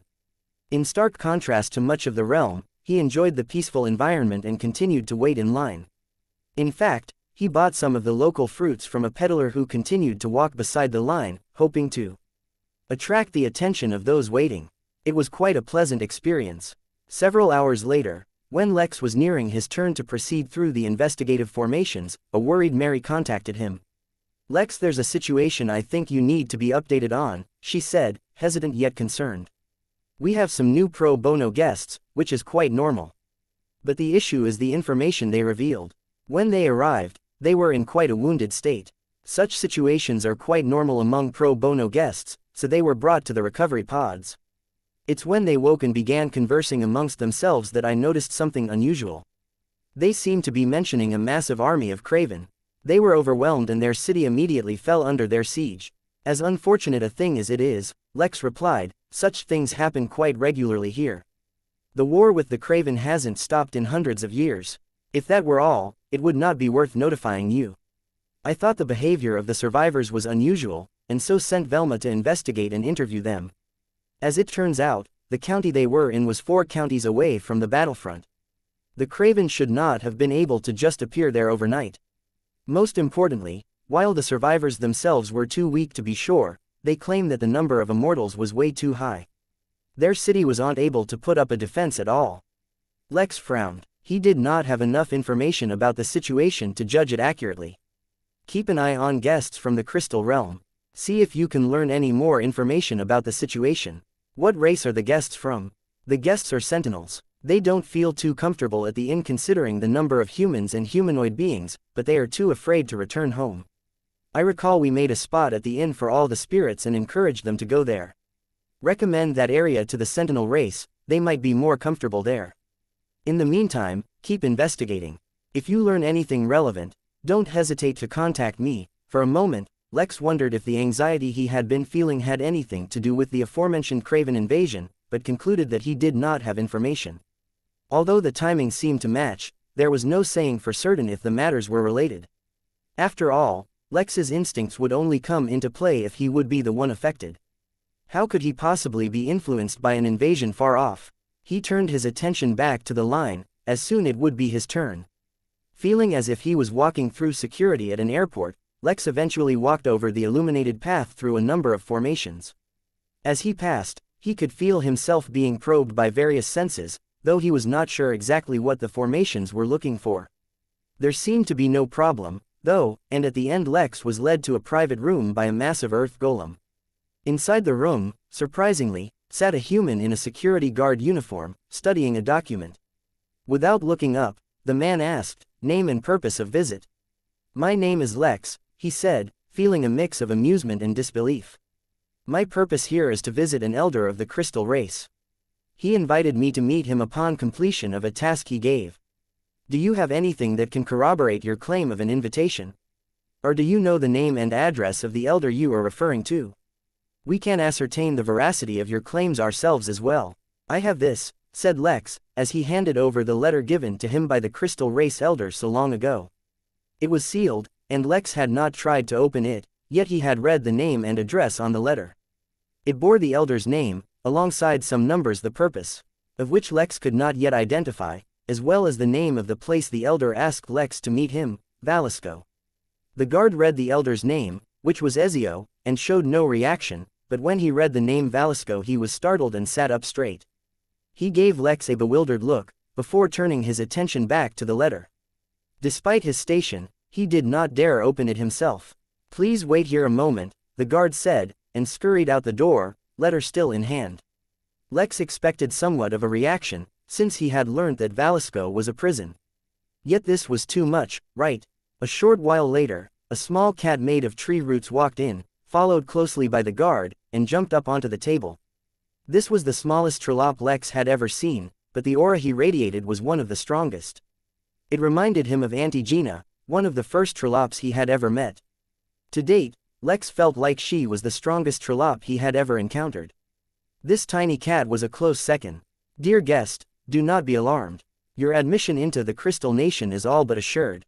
We just need to ask a few mandatory questions for our own record-keeping purposes. Can you share with me when you received this invitation?"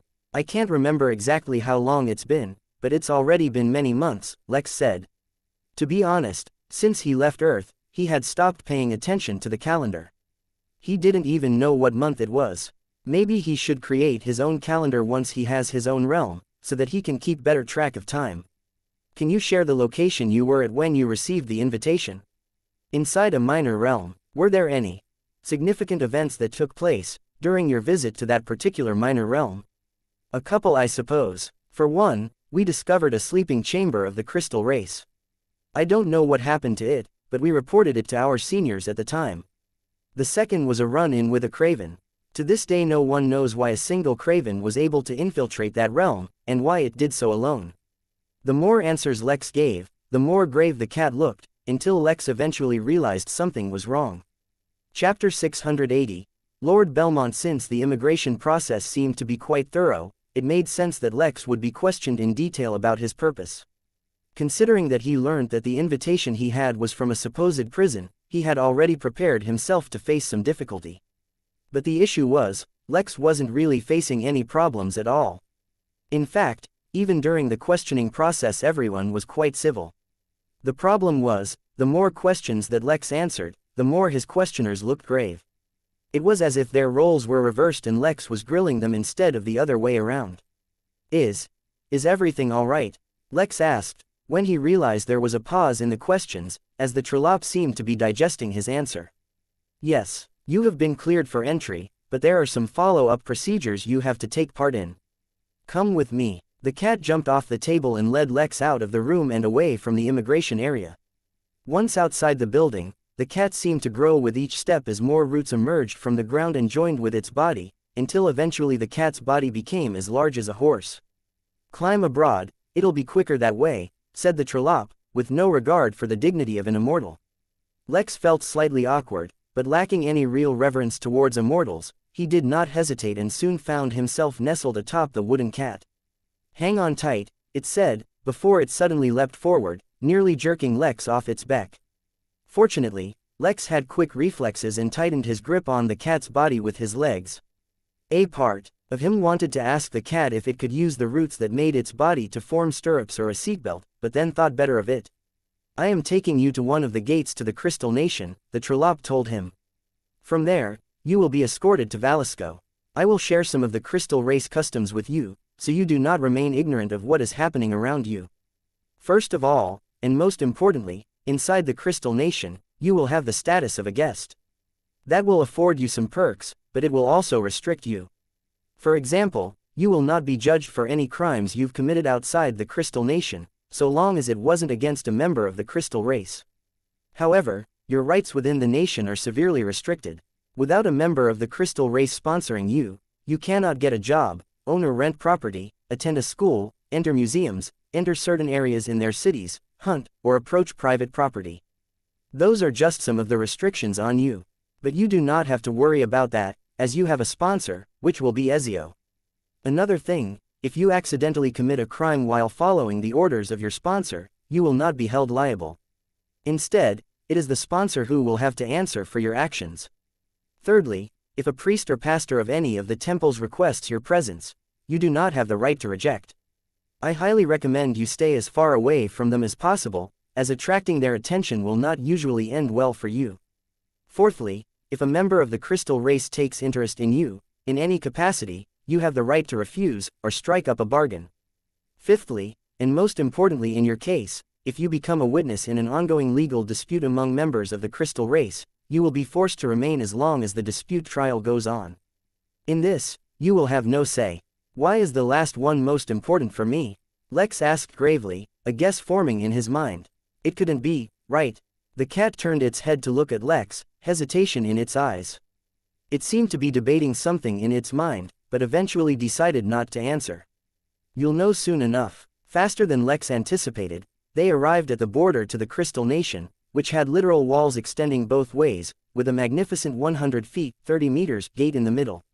Though the walls were only slightly shorter than the gate itself, something told Lex that flying above them would prove easier said than done. A number of guards stood at the gate, wearing armor and holding up long spears. Though it was hard to tell, since every inch of their body was covered by the armor, not even revealing their eyes, Lex believed these guards were of the crystal race. From what he recalled, the crystal race was a very conservative race who did not like showing their crystal to anyone. If they revealed their crystal to you, it was a sign of great trust and intimacy. Usually, there were, of course, many members of their race who lived quite liberally and showed off their crystals bare in the wind, like precious stones. The guards, who stood there like statues as a number of various races passed them by, seemed to gain a semblance of life as they noticed the Trolop appearing, an unknown human astride it. "Ahoy Sylvia," said one of the guards, clearly familiar with the Trolop. "How fares thy against the horde of migrants? 'Tis the season of new blood, and so new blood comes roaring through to the kingdom of crystal." "You're not a poet, Fran. Don't try to be eloquent," the cat replied, the dismissal ready on her lips. It seemed like the two were old friends. The other guard only chuckled, but the exchange ended there and the cat swiftly skipped the queue and took Lex through the gates. His senses tingled as he passed through, a consequence of his affinity for space. He guessed, the world beyond the gate seemed entirely different. This is what his guests probably experienced, Lex thought, as the pure and somehow cleaner, spiritual energy swirled around him, washing away the pollution that was the impure energy from outside the gate. Though Sylvia, the Trolop, did not pause, for she was long accustomed to this sensation, Lex stopped paying attention to his surroundings as he studied how the energy washed his body. It was curious, as he felt that even the faintest aura of energy from outside was purged, as if it wasn't energy but a plague. Although Lex had long noticed how there is a difference in how energy behaves depending on purity, this was a phenomenon that he experienced for the first time. It was only the energy that he had stored within his body, long influenced by his affinities, that remained unaffected by the purge. He wondered what star ranking this energy density would fall under, for it definitely wasn't the same as the rest of the realm. But Lex did not have the opportunity to wonder for long, as Sylvia's voice woke him from his stupor. "Lord Belmont, I have a case that I think you should handle personally." Lex looked up to see a rather slender member of the crystal race, his face entirely revealed to the world though the rest of his body was covered by a slim, fitted suit. The crystal that made up his face carried in it a faint hue of green, giving this Lord Belmont an aura of vibrancy and vitality. Just by looking at him, Lex felt his mood affected, seemingly calmed down and filled with admiration.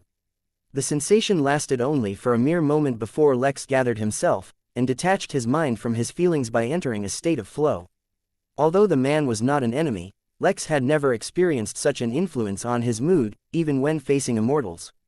Little did he know, that was because the system protected him from such things within the inn.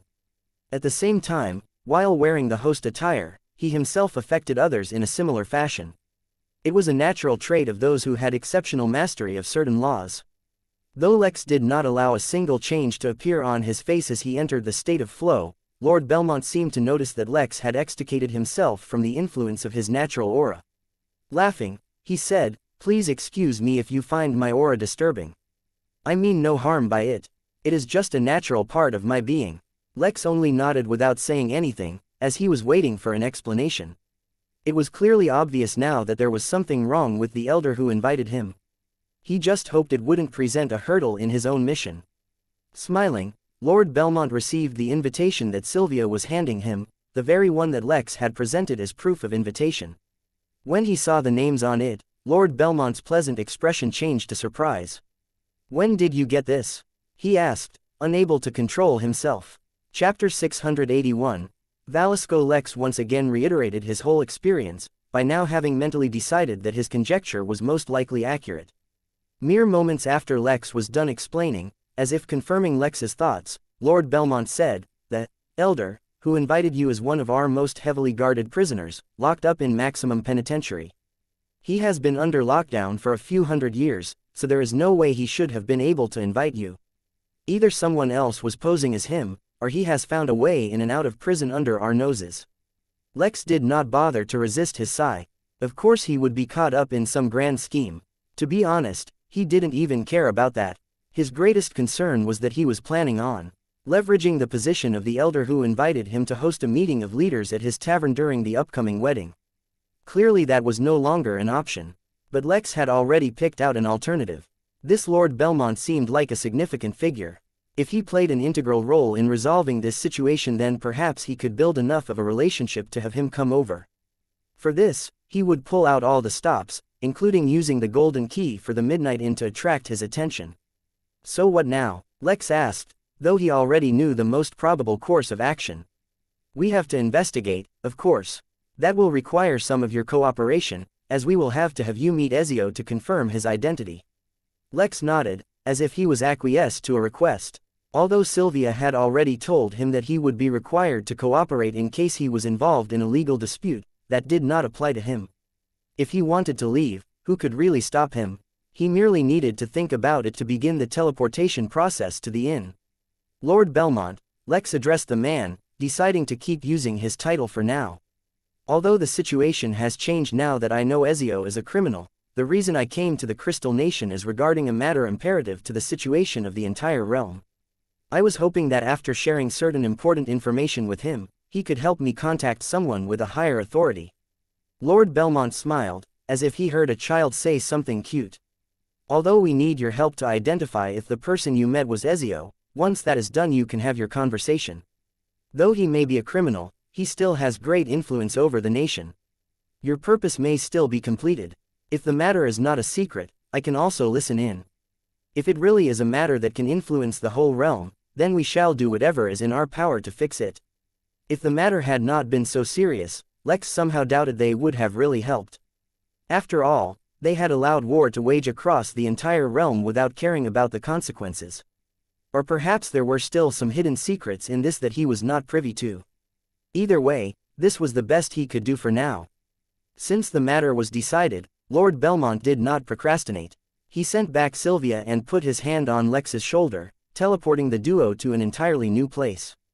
During this single jump, Lex was exposed to the laws of space to a greater extent than ever before, giving him some insight in teleportation. Before he could spend any time reflecting on the experience, Belmont led him through a number of guarded rooms until they finally reached their destination. Having used them so frequently, Lex easily recognized the teleportation formation that had been established in the middle of the room. Yet how could it be that something used by the crystal race was of the same quality as others? The formation was larger and more complex than he had ever seen, and at the same time extremely beautiful. Most other places hid the formation underneath the floor tiles, but the crystal race had put it out on full display to be admired. Of course, Lex had no time to admire or learn from it, for Lord Belmont did not delay for even a second. Communication with the control room, probably through spirit senses, he ordered the formation to target Velasco. Lex could do nothing but follow along. Believe it or not, you're the first human who will be allowed to enter Velasco. Does that have special significance? Lex asked, his question displaying a lack of reverence for the crystal race. Such a thing was rare enough to be taken note of. Belmont raised an eyebrow, or what was equivalent of an eyebrow for their race, and simply said, "I guess not. It's more of a matter related to security. Hold up in Velasco are the most dangerous criminals of our race. If they are allowed to escape, the havoc and destruction they could spread is beyond what others can imagine." Lex refrained from commenting, but wondered if their danger could meet the same level as the havoc wrought by the Craven. He doubted it, for how can individuals match an entire hostile race?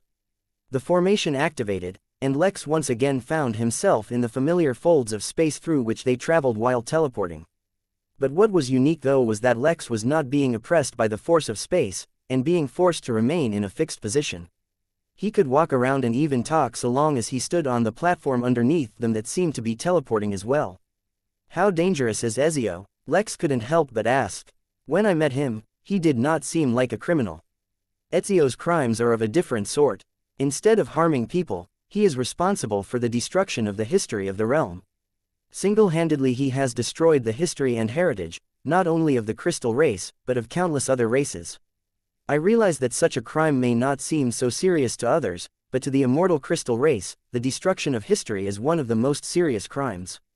Without art, culture and history to enrich our lives, living for eternity will become a curse rather than a blessing. Many of the crystals who enter long hibernation do it so that they can find an entire host of new histories to discover. Lex nodded. It made sense, somewhat.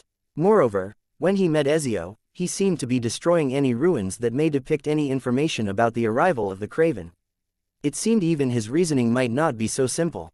Before the conversation could continue, the teleportation ended, and Lex found himself in a similarly designed room. Though it is not entirely significant that you are the first human to be allowed in here, do take the opportunity to take in as many of the sights as possible.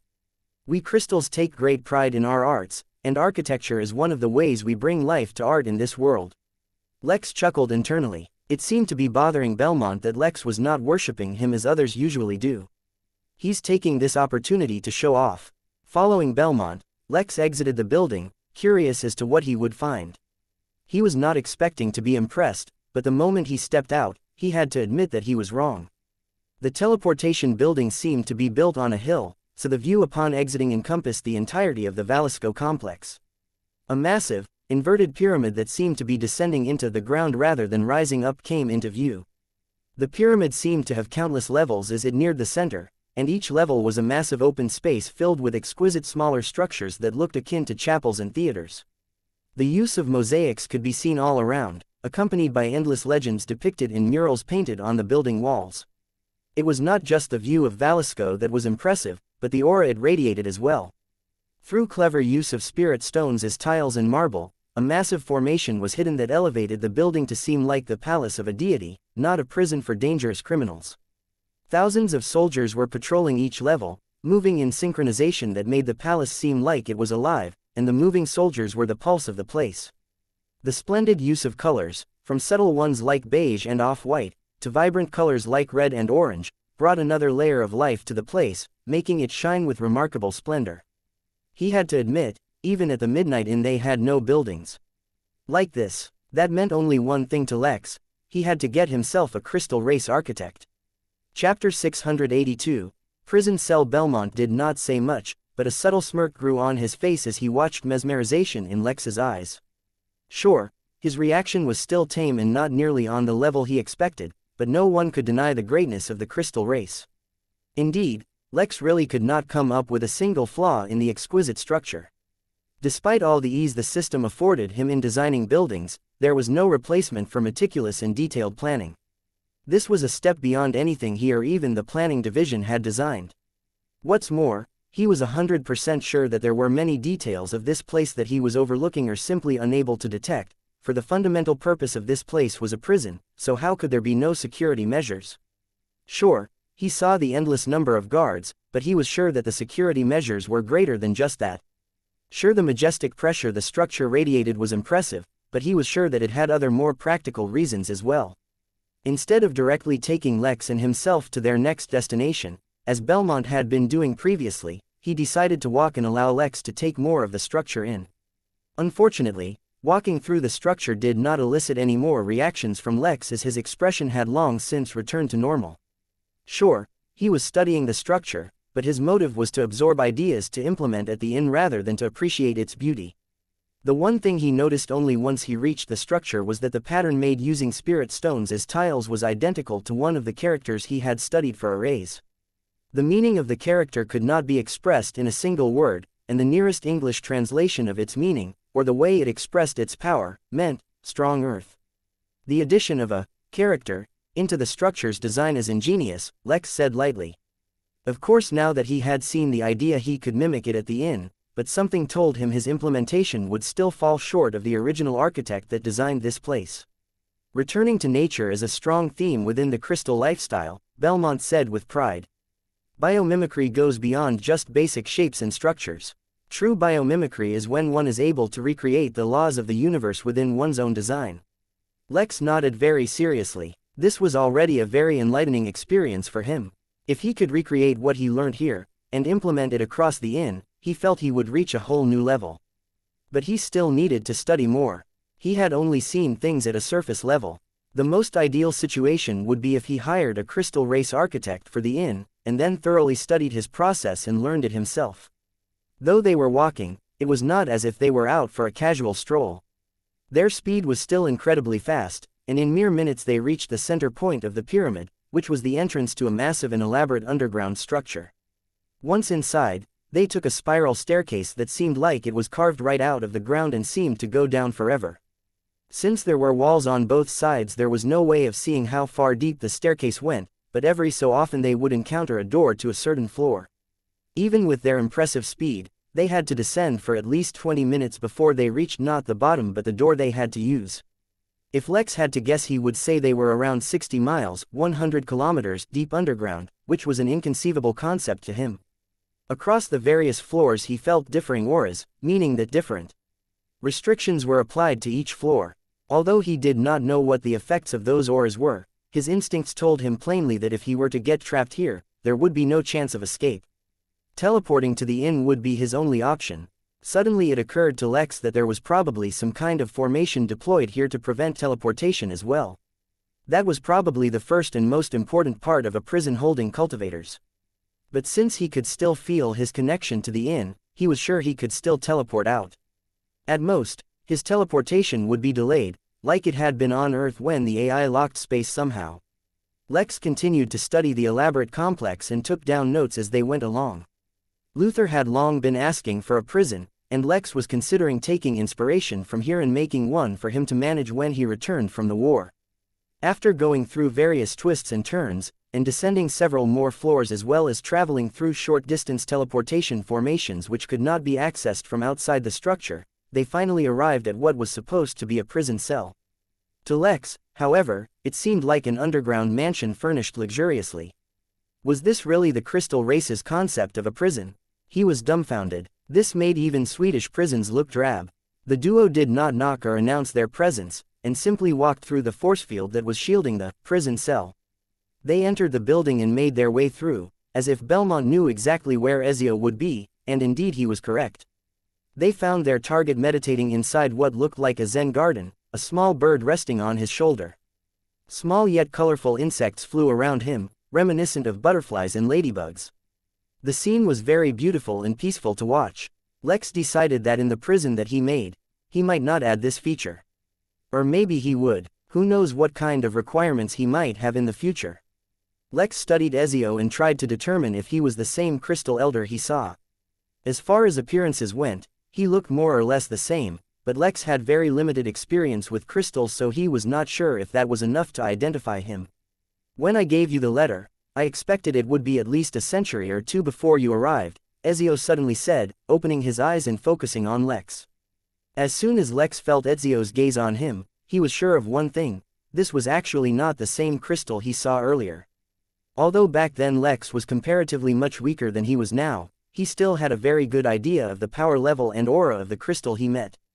The Ezio in front of him was countless times more powerful. But then Lex frowned. Despite the power difference, he could not explain why he knew Lex.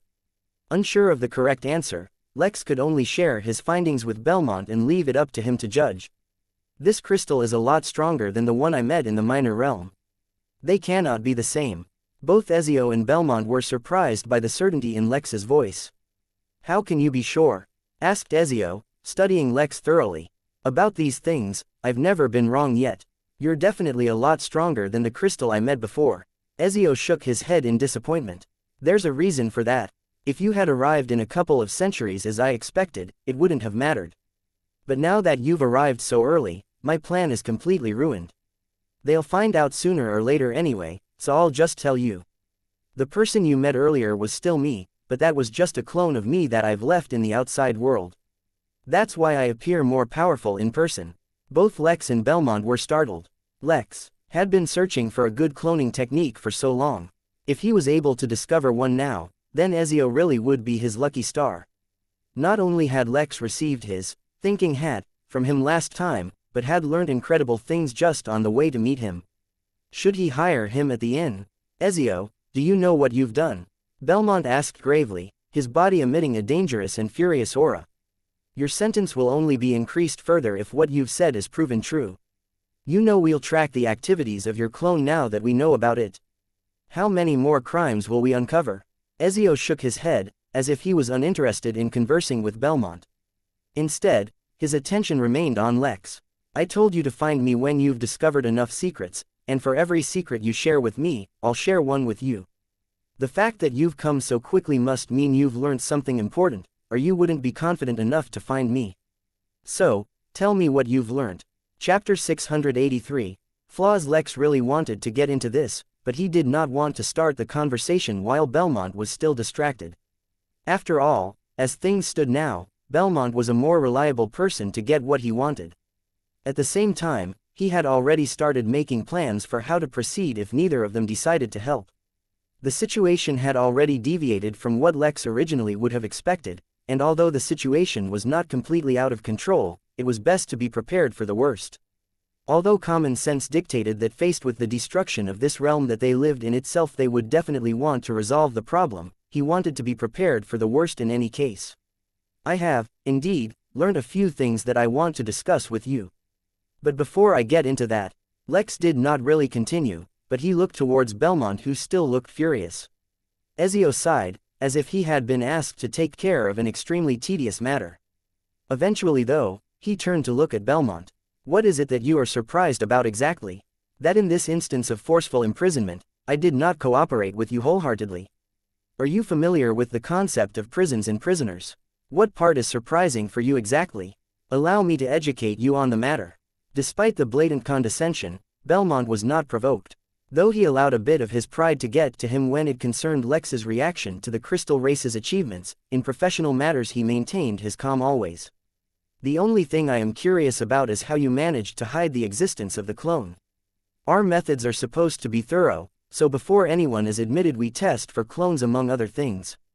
If there is a loophole then the security of the entire place will be compromised. Ezio shook his head as if disappointed. Young man, the moment you think you know everything or are prepared for everything, you enter the territory of arrogance. To keep this place secure, you must preclude endless threats and possibilities, but I only need to come up with a single weakness or flaw to penetrate this place's security. Do not be pedantic, old man, Belmont said, his earlier grace of a lord all gone. If you do not wish to say that is fine. We can still find out on our own now that we know there is an issue. When did I say that I wouldn't tell you? When I was imprisoned, I was tested for any soul-connected devices or techniques outside my body, and the test came back negative. That was simply because the clone was in the gestation period.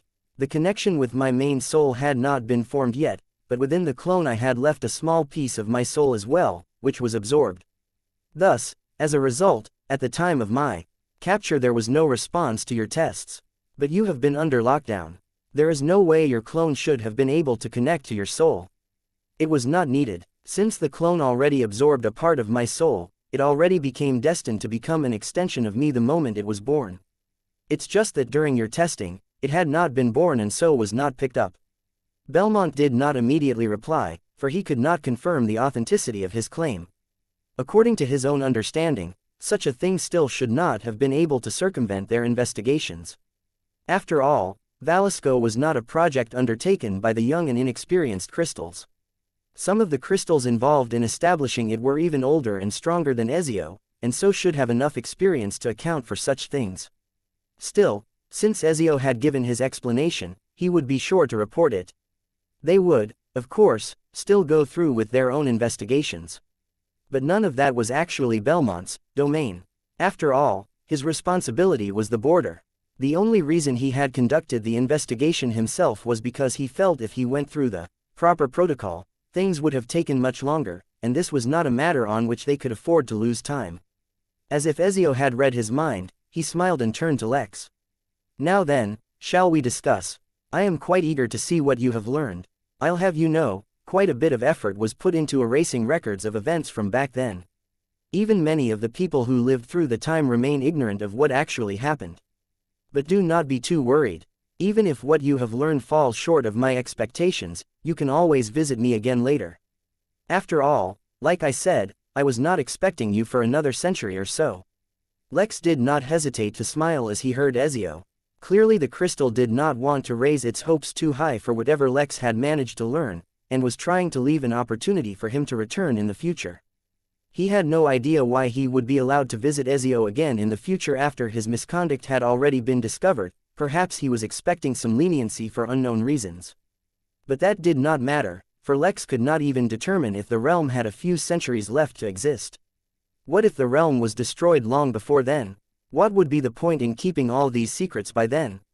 I am also eager to see if I can meet your expectations. After all, if I cannot, who knows if I'll ever be able to get a chance to meet you once again. If you don't mind, I've also asked Lord Belmont to listen in on our conversation, since I may need his help in the matters that follow. Chapter 684. Silent Lex had purposefully been cryptic in his wording to attract the two crystals' attention, yet he did not explain what he meant immediately. Nor did he wait for Ezio to respond, for in the given situation Belmont was of more use to him than Ezio. Moreover, based on his behavior of eliminating records of what happened, who knew if he was somehow complicit in whatever scheme was in place which was resulting in the realm's degradation. Therefore, while he wanted to still have a conversation with him to uncover as many secrets as possible, he had to ensure Belmont stayed as well. If I'm being entirely honest, I haven't had any time to conduct any real research into the matter myself, Lex confessed. Anything I learned was through a series of coincidences. There are some things the sources of which I can share with you, and some that I cannot. It's up to you whether you trust me or not, or find my narrative believable. I will assume that you already know about the existence of realms, so I won't go into detail about them. The first thing that requires scrutiny is that I was informed that this realm is suffering from some kind of anomaly. Both the crystals were taken aback by Lex's knowledge of realms. This was not a topic that could be considered common knowledge even in more mature realms, let alone the crystal realm. Technically speaking, such information should have, at most, been shared with those who were about to break through the limits of the realm and transcend. Even then, most immortals actually thought the stories of ascendance and going to a higher realm were just rumors, and that Earth immortals were actually the limit of cultivation. Only a select, elite few knew the truth. The crystal race was an unusual exception to this solely due to the fact that their entire race was abnormally powerful. Although for many of them, their cultivation rate was low, mainly because they felt no pressure to cultivate quickly, it was a common perception that every member of their race would reach the immortal realm sooner or later.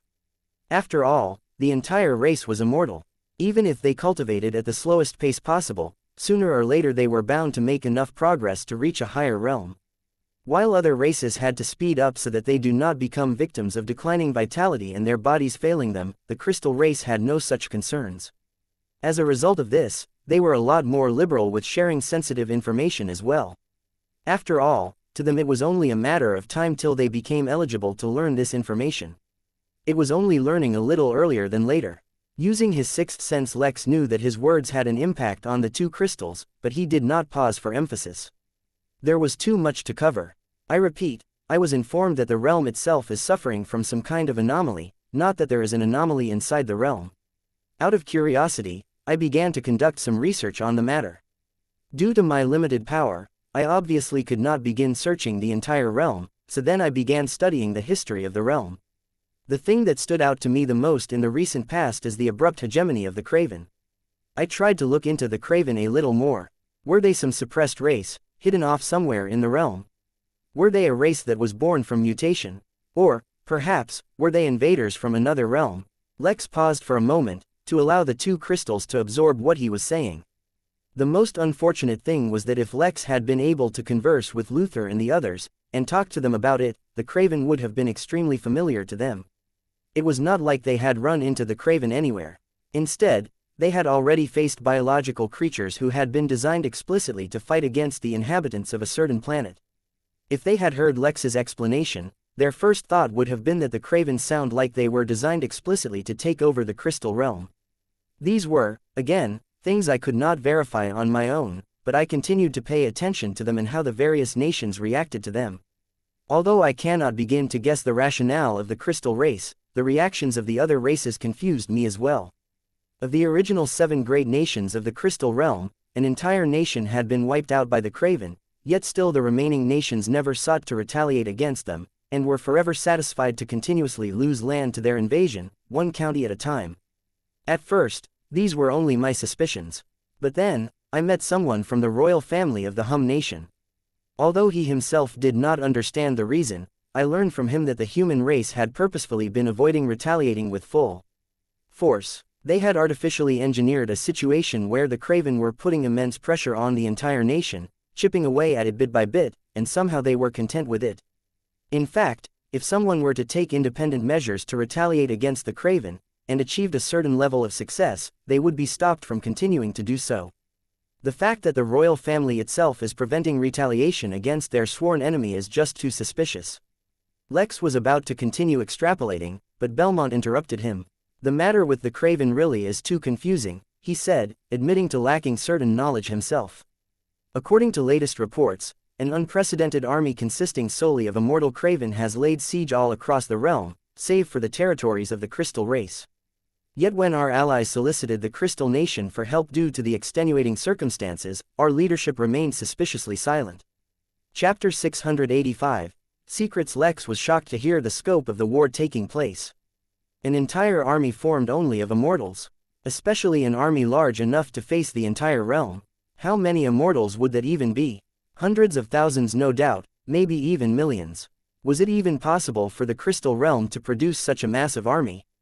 The surprised Lex then looked from Belmont to Ezio, who wore a troubled look, but not a surprised one. The scope of the army is unbelievable, he said, fearing what he would do if such a force invaded the inn. He probably didn't even have enough MP to hire enough guards to fight such an invasion off. He really should start upgrading his butter knife again. But I don't know why you're surprised about the fact that the Crystal race is not lending a hand. Based on what I know, they have never interfered in the Craven War unless their own territories were at risk. The fact that they are choosing not to get involved, especially since there is such a massive threat, should make sense, right? Although Lex was not asking directly, he was hinting at the fact that for some reason the Crystals refused to help. Only if their rationale was explained could Lex understand if their lack of action this time as well fell in line with their ideology or there was some other reason for it. Belmont was about to explain, but Ezio spoke first.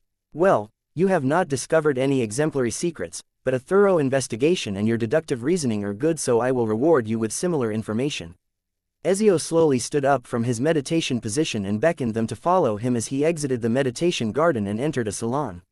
Lex, once again, could not stop himself from wondering how any of this was supposed to be a prison. As if to emphasize his point, an automated bot appeared, carrying a tray full of snacks and delicacies, which Ezio offered the duo. Lex could not help but wonder if the bot qualified as an AI. He tried some of the snacks as Ezio began his story.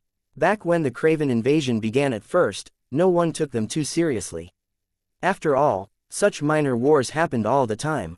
Moreover, regardless of where they came from, no one had too much of a significant impression of them. The Puleids have their own strengths and weaknesses, but no one could say that they were a weak race. That is why their complete defeat was a huge surprise. At this point, Ezio paused, as if he were a professor, allowing time for his students to absorb the information he was providing. Sure, Belmont knew more than Lex about these matters due to his position, but he definitely did not know as much as Ezio, so he tolerated the situation and listened silently. The Craven, either unsatisfied with their fortunes, or filled with ambition, continued to wage war. The Crystal race, too, faced their probing attacks. Of course, we thoroughly let them know not to mess with us, so they never tried again, but no other race was able to make such a stand. Thus, with the passage of time, all the other races became victims to the Craven's war efforts. The other races often looked to the Crystal race for help, and asked them for help, or to even eradicate the Craven.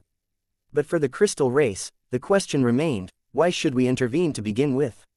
We had a good relationship with some of the other races, sure.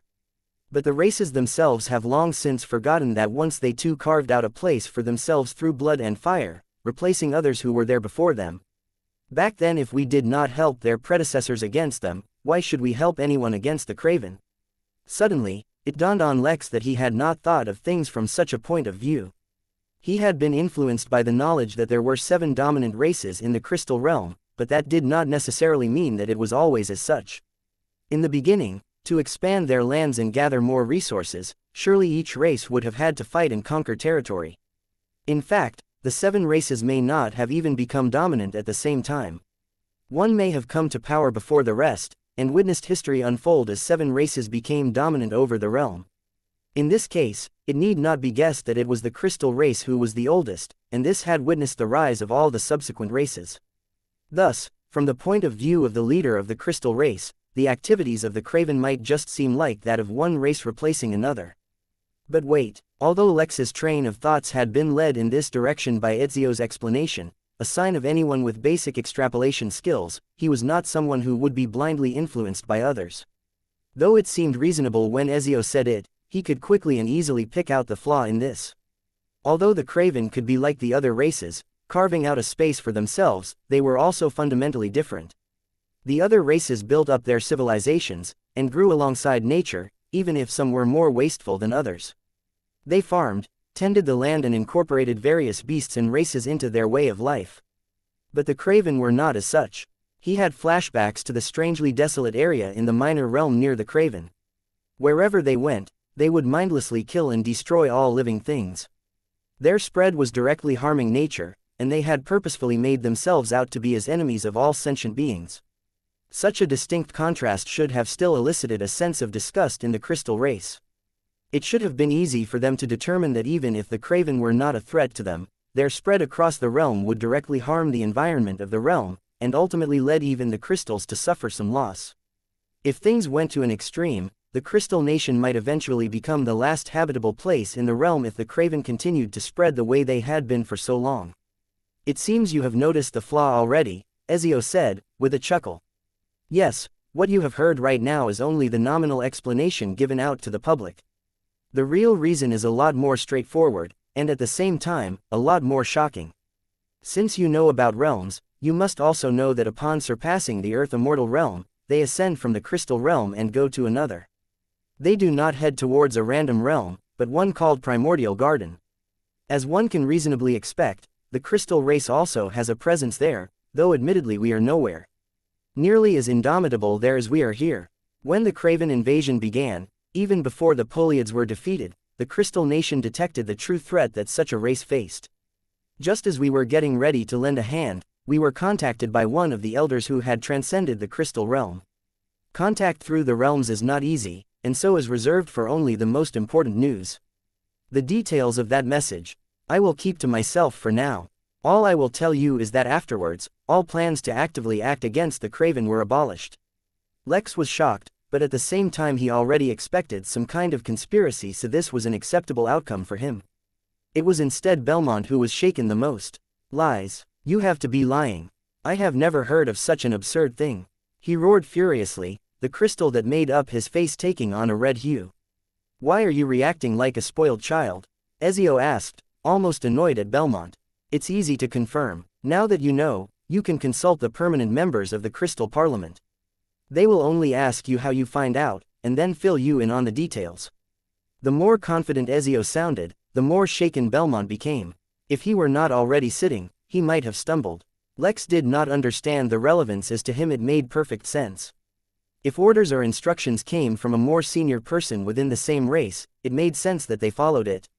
That did not necessarily mean that the crystal race was the mastermind behind the scenes.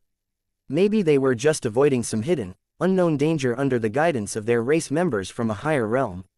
It was too soon to jump to conclusions, as there could be many explanations. Unfortunately, it seemed like he would not find out why Belmont was so startled right now.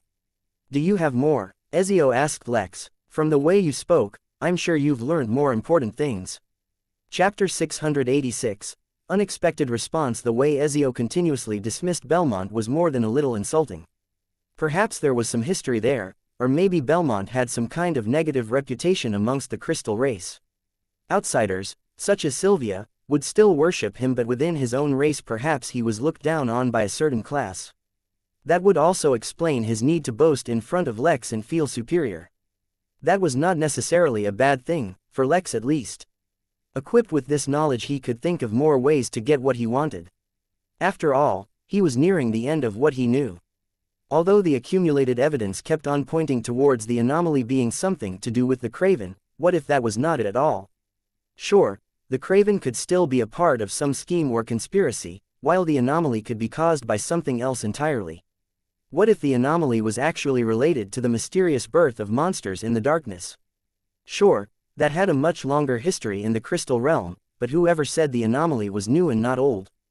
Gathering all his thoughts, Lex took a deep breath in and added all the new information he heard and quickly thought of how to incorporate it into his own theories. Fortunately, for now, all the revelations seemed to support his assumptions. Well, yes, I'm about to get to the core of the matter. But first, let's recall what we now know. The royal family of the Hum nation, and possibly the leaders of all other nations, were for some reason suppressing full retaliation. Now, whether having reserved their forces so far will pay off or not, facing such an unprecedented assault remains to be seen. But unless they all had foreknowledge of this attack, holding back their forces made little sense. That is the first point of suspicion. Then the fact that, not only do crystals from this so-called primordial garden know of the Craven and their invasion, they even felt it necessary to send instructions down not to interfere in it, makes me think that the Craven invasion is not entirely normal. Either they were sent from another realm, possibly even the primordial garden. Lex paused and gave Ezio an uncertain look before continuing, or perhaps there is a tear or portal in the realm somewhere, directly linked to wherever the Craven are coming from. Rather than believing that the Craven were just sent once, I am more inclined to believe there is a breach, or perhaps permanent link through which the Craven continuously come from.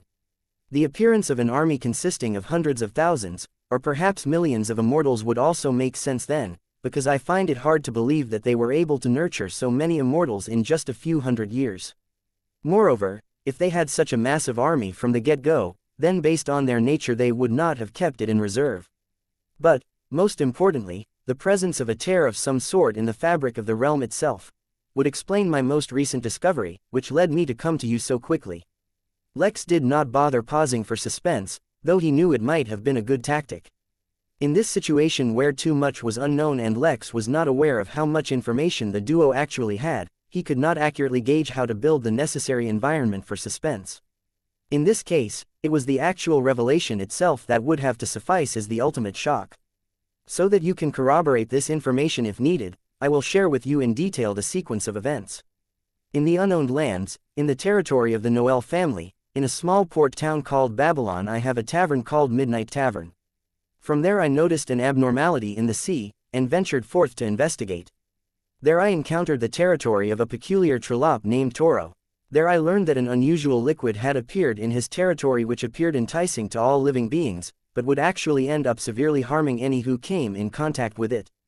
Lex spent a few minutes describing in thorough detail what the liquid looked like and the features it presented, and even pulled out a picture of the liquid he had stored in his spatial bangle, and showed it to them. The liquid was turning all passerbyers with an even slightly weak spirit into mindless drones, and so Toro was quite eager to get rid of it. As a result, I took a sample and consulted a senior I know about the results. The liquid is called Cosmic Erosion Elixir. According to him, the liquid is produced as a result of a realm destabilizing due to an external influence. The birth of the elixir means that the realm is on the path to self-destruction. Belmont scoffed, as if he had heard the most absurd thing ever. The elder is completely misleading you. I have never heard of such an absurd thing. The realm. Belmont stopped talking, or rather his voice stopped traveling to them, when Lex gently reached out and seemed to grab space. He was using impervious hands and augmenting the ability with his own spiritual energy, which allowed him to somewhat make use of space affinity. Since Lex had not practiced much of his affinity, he could not use it as effectively as Z, but that did not mean he was completely inept. After months of long-distance teleportation, he had already gained some insights on how he could make use of his ability. By grabbing space, even if lightly, he produced some visible wrinkles in space. This was not much, and the wrinkles could not even be used to attack or defend, but they were enough to block out the sound of Belmont speaking. I've already used the cosmic elixir to gain spatial affinity, so I can guarantee that it is real. Moreover, since the crystal race can contact others from other realms, why do you assume no one else can do the same? He pulled out a golden key, suddenly attracting the full attention of both crystals. Even without Lex's explanation they could tell that there was something special about the key, though they still waited for him to explain. Ezio was especially intrigued, for this previously simple distraction he had found for himself had turned into something extremely interesting. This is the key to the Midnight Inn, a place for guests and travelers across the universe, regardless of any realm. Let me show you. He smiled at the two, and chose to return to the inn. Due to the heavily placed restrictions on space, there was an awkward pause as Lex's return was delayed a little. Just as Belmont was about to speak, his pupils constricted and his cultivation roared to life as he saw Lex disappear from right in front of him. His spirit sense flooded the entire prison cell as he tried to locate Lex, but there were no signs of him at all. But as Belmont grappled with the thought of the ramifications of teleportation within their most secure prison, Ezio frowned, the look in his eyes becoming more and more grave. He now had reason to believe what Lex was saying was true. If that was the case, and their realm really was at risk of destruction, then the couple of minutes Lex disappeared from the cell were spent filled with turbulent emotions for the duo, and his return did not exactly calm them down. Belmont, especially, reacted extremely aggressively, and locked down Lex with his spirit sense. "What conspiracy are you plotting, human?" The crystal roared in anger, unable to think clearly. "Do you wish to break the prisoners out of Velasco? Who are you working with?" Lex, who had returned feeling good, assuming that he was about to establish good relations with the crystals, was taken by surprise. Wasn't this reaction a little too strong? But then his good mood was spoiled. Even if he was planning on using the crystals, he had never acted with bad intentions in mind. As such, he absolutely did not appreciate being treated as such. With his body frozen still and the pressure of an immortal bearing down on him, Lex was not filled with fear. Instead, his eyes were filled with a dangerous anger. Ezio, who had been ruminating amongst his own thoughts, suddenly noticed the abnormality and sensed that things were not normal. He suddenly realized that if Lex's claims were true, and he had the ability to travel between realms, then his background absolutely wasn't simple. He could not allow that duffer Belmont to screw things up. "Belmont, restrain yourself." He let out a roar, his voice filled with an unknown power. Though he was supposed to be restrained, and did not have access to all his abilities, his voice should have been enough to wake him from his manic state. Unfortunately, it was too late. Chapter 687.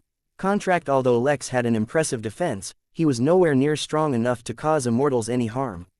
The qualitative leap in power over each large realm resulted in a difference that could only be measured on a scale of order of magnitude.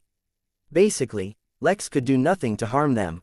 This was moreover so for a race that was not only inherently stronger than humans, but had a longer lifespan and more well-developed techniques. All he could do was return to the inn, admitting failure. Moreover, as the place that he returned to the inn to was from prison, he would only be able to return there in the future if he wished to enter the crystal realm. Basically, he was stuck. The only option for him now in the crystal realm was to use his remote presence ability. But Lex was not resigned to running away.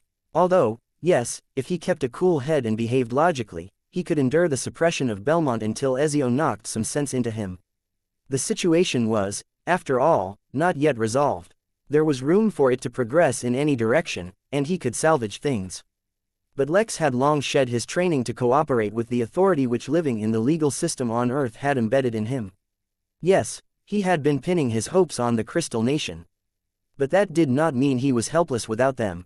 So while suppressing his frustration could lead to a better outcome, he was not totally dependent on the crystal race either. Now that he was not dependent on them for anything, he did not have to fear acting against them. But the question was, what could he even do? There was absolutely nothing he could do that could harm immortals. Moreover, they would notice and then stop him as soon as he even tried to do anything. As if that were not all, he was even frozen in place. He had no options, supposedly.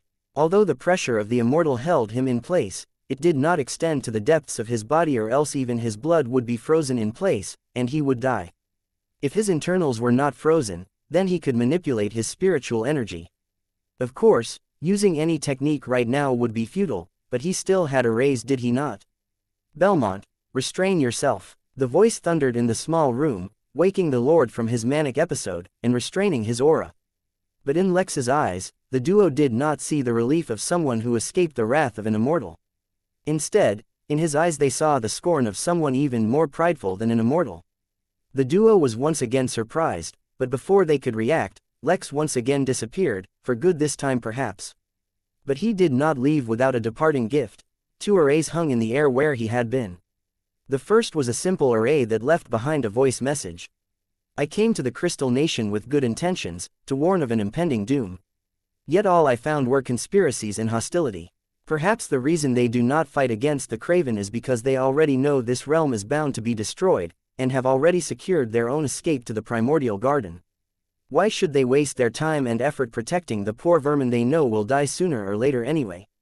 The message was full of spite, and it was clear that Lex had developed an incredibly negative opinion of them. But who could blame him? Being oppressed by the aura of an immortal was easily said, but not easily endured. The physical and mental strain of such an experience could leave others crippled.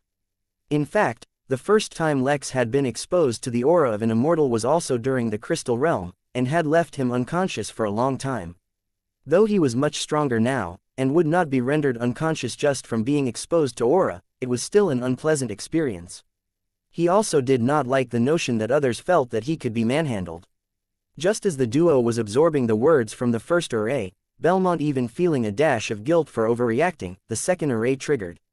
As it happened, the array was built around the character he saw up on the surface, with the intention of causing resonance with that character. Since that character was drawn into the structure, it would not be used up like in an array. Instead, it would continue to express the effects that character was associated with as a representation of the universal laws. By creating a simple enough array, which resonated by that permanent and empowered character, Lex ended up creating an array with a much greater power than one would have expected. The mansion around the two immortals morphed a little, as if the very stones making it up had undergone a change. While internally the mansion looked more or less the same, only one real change occurred. All exits from the mansion, and thus the cell, had been blocked off and moreover, reinforced by stones and rocks. Moreover, they were not so easily removed either. As far as Lex was concerned, this was far from the retaliation he would have wanted. But, given his power, he would have to be content with a forced detention. Ezio grimaced and looked at Belmont, who looked both awkward and angry. For centuries I have been lobbying against the establishment of positions based on nepotism, Ezio said, frustration and irritation evident in his voice. Such a great accomplishment you have made, Belmont, making any enemy out of someone capable of traveling realms. Let alone the loss we will now suffer being deprived of the possibility of easy traversal between realms. Can you imagine what kind of backing he must have? Can you tolerate an enemy able to facilitate inter-realm traversal? Worst of all, what if his claims are true? What if our realm is on the path to destruction? Shut up. Belmont could not help but roar, his embarrassment coloring his face red. I will not hear lectures from a criminal. Ezio scoffed. I could receive a pardon whenever I wish, child. You know nothing of the world and its way. Just wish that things are not irredeemable, or else you may be the one coming here in place of me. Not paying him any mind, Ezio left to try to exit his mansion. He needed to contact some crystal on the outside and assess the situation. Behind him, though, Belmont began to worry about the repercussions to his reputation if word got out. As mind conjured up greater and greater threats to his future, his eyes once again were filled with mania. No one must know. He locked onto Ezio's back, and attacked. In a room sat a priest, his robe worn and heavily damaged. His once tough and buff body was now also battered and bruised. His beak, once his pride and joy, had now lost a lot of its color. Like the deity he used to worship, the priest had the head of an eagle and the body of a human. But as the religion-worshipping Ra was eradicated from the origin realm, so were almost all its followers. Even this priest had only survived due to special circumstances. Opposite to him sat a truly revolting slug creature from a race known as Guillotine. A few other creatures sat in the room with them, as well as a devil. They were all waiting patiently for news. Some time later, a portal opened and the succubus Karen walked through. Ladies and gentlemen, slugs and bugs, beasts and monsters, the moment we have all been waiting for has finally arrived. The location of the Midnight Inn workers have been verified, and a plan has been put into motion. Soon, you too can try to get your hands on one of them. All you need to do is sign this confidentiality contract, witnessed by an elder devil, and we will be ready to go.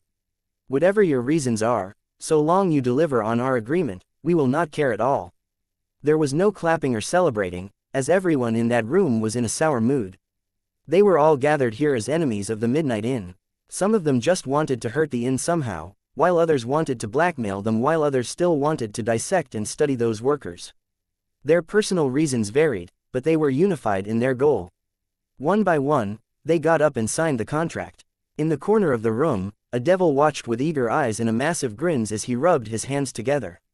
Breaking a contract with a devil was nigh impossible, but the devils oh so loved it when someone tried to do so. Even now, this devil was hoping that some of them would change their mind midway. Chapter 688, Invitation. Inside Valisco, the moment certain changes took place inside Ezio's prison cell, the guards noticed. The entire prison entered lockdown and a number of guards approached the prison and tried to enter it, but found to their amazement that they could not. The stones and rocks in the surrounding area had morphed so that all entrances and windows had been blocked. But being blocked was not the main issue. The issue was that the entire prison cell had somehow become an impenetrable box, able to withstand a bombardment of powerful attacks. Still, the crystal race could not be underestimated. Based on their judgment of the toughness of the cell, it would take them exactly 12 seconds to break it and enter. They could only hope that nothing ridiculous happened within those dozen seconds, as the sounds of a fierce fight could be heard inside. Lex, who reappeared at the inn, was still in a foul mood. But he was not a child, and he was not immature, so he could not let his mood continue to influence him. Instead of checking up on the inn, as he usually did, Lex entered his own meditation room and began to meditate. He calmed his mind and allowed himself to relax, keeping himself from reflecting on recent events. After a short 20-minute interval, seeing as how the environment was just right, he decided to spend some time cultivating. Since he had entered the Golden Core realm, he realized that his cultivation speed, despite the excellent environment, was quite low. This was not only because it was harder to grow in the Golden Core realm, but also because he barely ever cultivated. He got away with cultivating now and then during the Foundation realm, but in the Golden Core realm, that did not seem to be the case. Several hours later, when he finished cultivating, he slowly exhaled and allowed himself to completely relax. Now that he was certain that he had completely calmed down, he finally allowed himself to reflect on what had just happened. To a degree, he considered this his own failure as well, not because he could have stayed back and salvaged the situation, but because he should have never even allowed the situation to deteriorate as such. He had great pride in manipulating people and controlling events subtly, but this time he had allowed the situation to get out of hand. That failure had made his subsequent task more difficult, albeit he still had not given up on it. It had been a while since he tasted such failure. When he had just begun his journey in the cultivation world, he seemed to be constantly making stupid mistakes, but with time and experience he became better. He faced numerous tricky situations, and always came out the winner.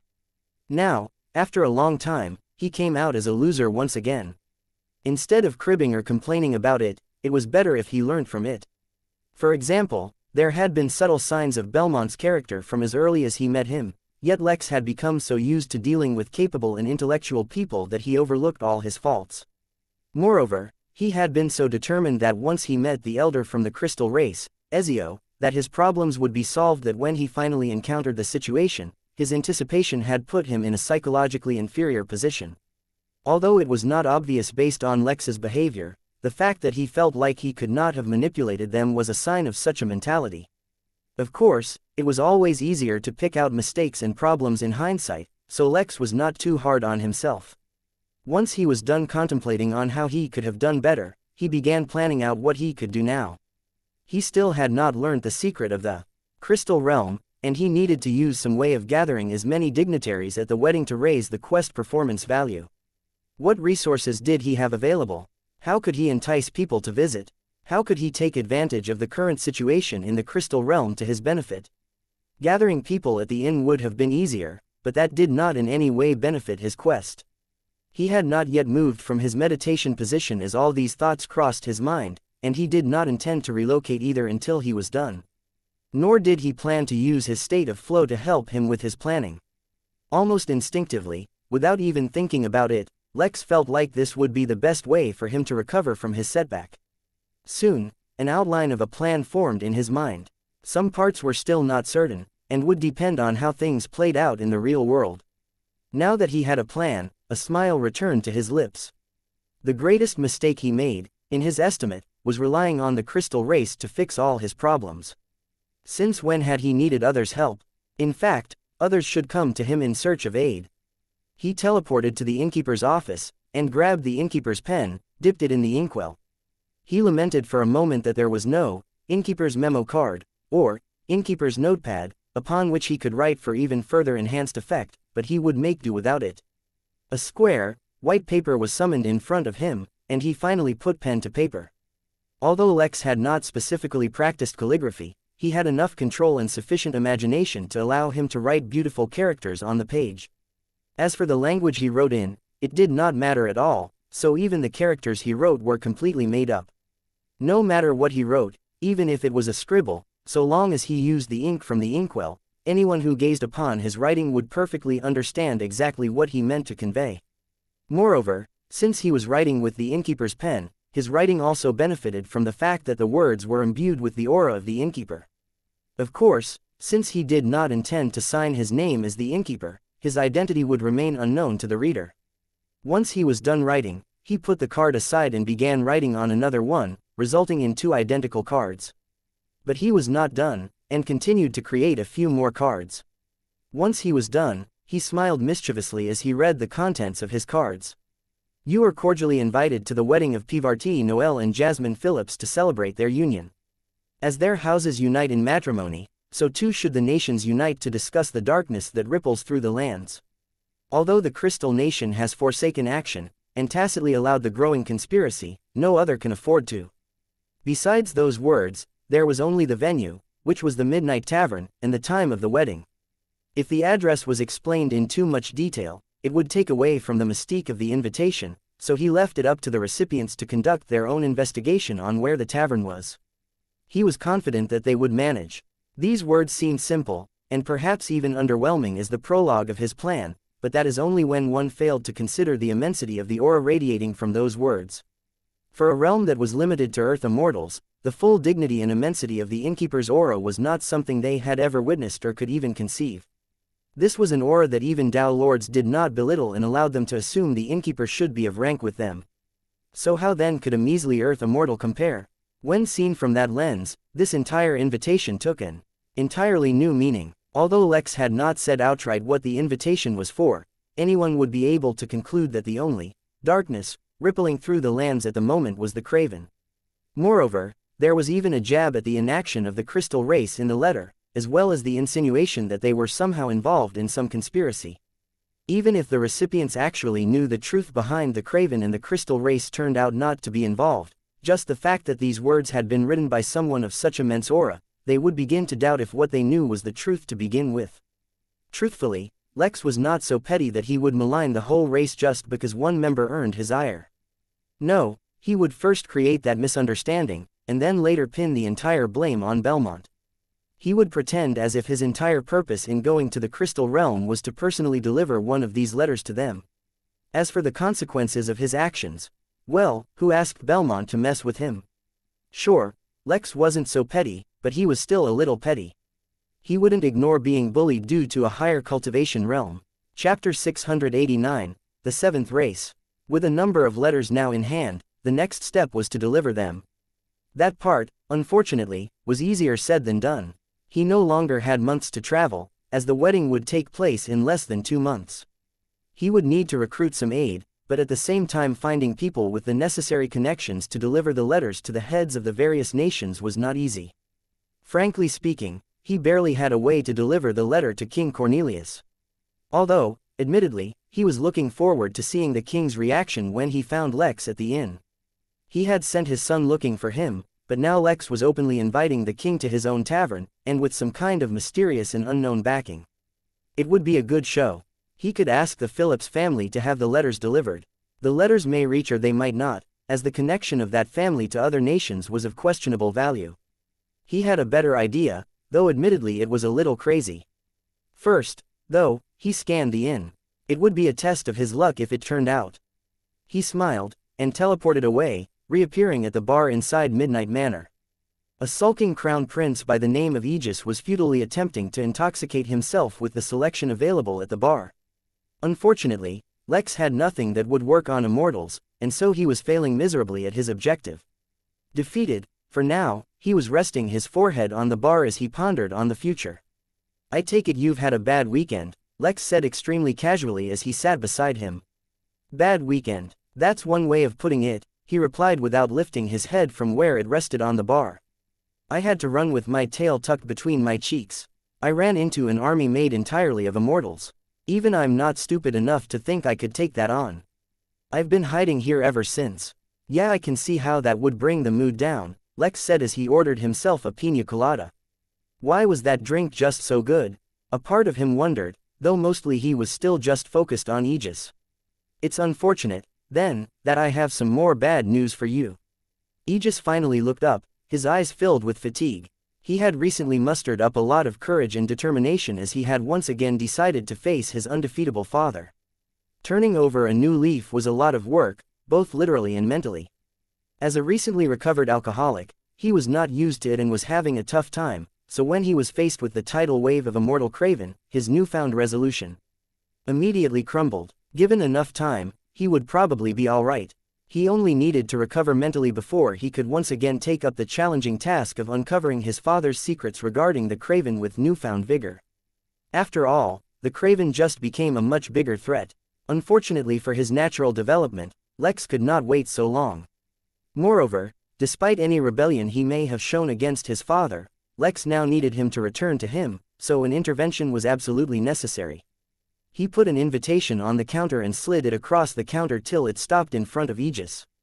A beautiful yet random scribble adorned the front, radiating a majestic aura, while at the same time translating to a single name, Cornelius. The situation in the Crystal Realm is a lot more dire than just a massive craven invasion, Lex said, taking a sip from the frothy, bubbly drink he received. His visage did not match that of a person discussing potential Armageddon at all. The Crystal Realm itself, the very fabric of its reality, is in jeopardy. Briefly, Lex explained his discovery of cosmic erosion elixir, and put the explanation of the elixir onto the powerful Innkeeper, the mysterious owner of the Midnight Inn, and thus the Midnight Tavern, as well. Aegis' eyes never left the letter, a feeling of unsurpassed foreboding filling him.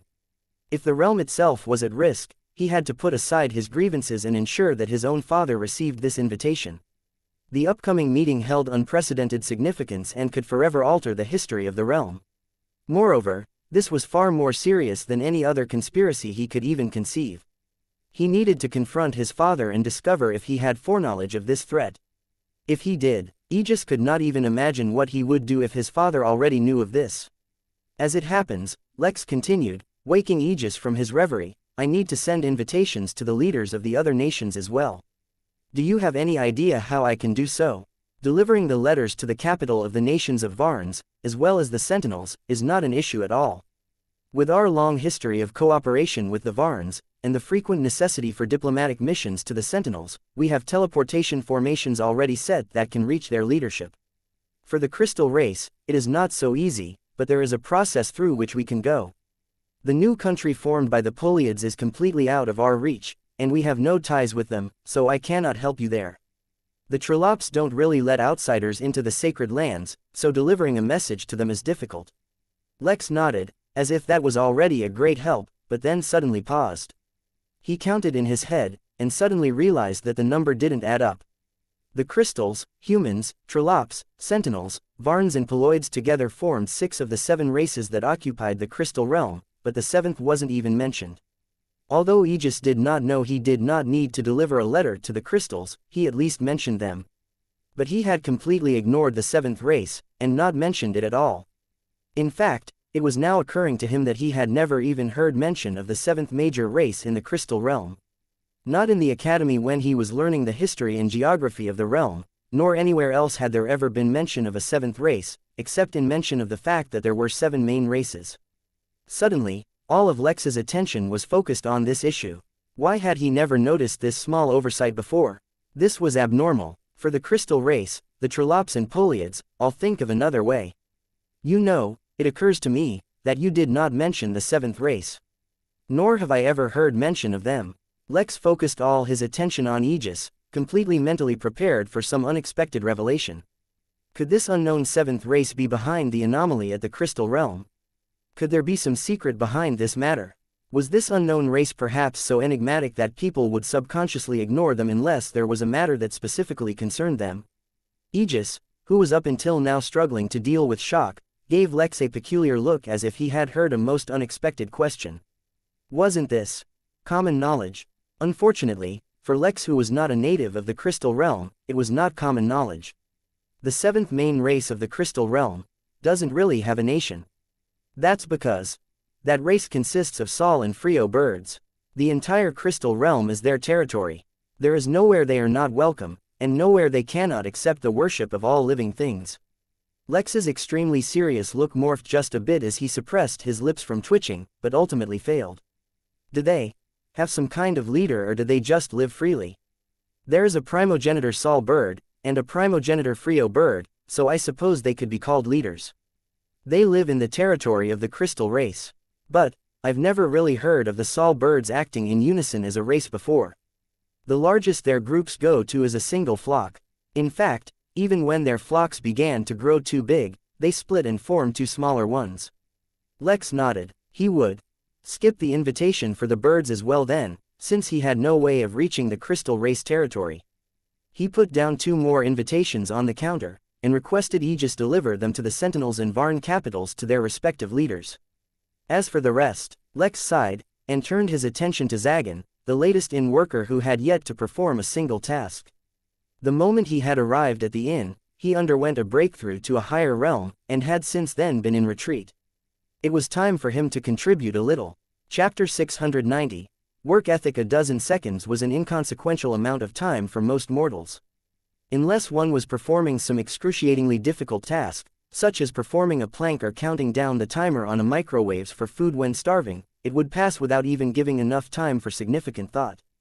A good stretch early in the morning would easily surpass such a time limit, and there was certainly almost no task that required less time. Yet for immortals, 12 seconds was an eternity. With minds fast and powerful enough to work through countless scenarios and resolve an untold number of issues, each second was enough to determine life and death. It was ironic, really, considering that the greater their cultivation level became, the longer their fights took.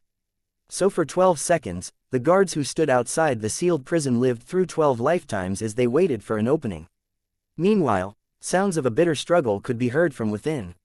More and more guards also trickled into the outer room, joining the queue of those ready to face any threat.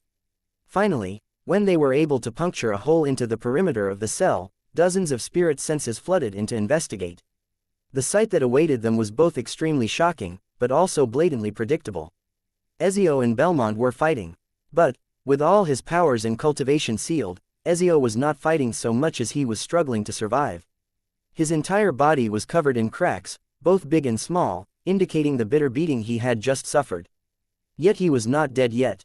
The crystals that made up his body were stronger than Belmont expected, and even with such an overwhelming advantage, he was not able to kill him. Belmont, on the other hand, did not look so great either. He was not harmed, but the crystals that made up his body were all tinted with a deep, flowing red, hinting at his mania. As a crystal who had constantly faced scrutiny and had to live with judgment and condescension from his peers, he was extremely sensitive to any negative news relating to him being spread.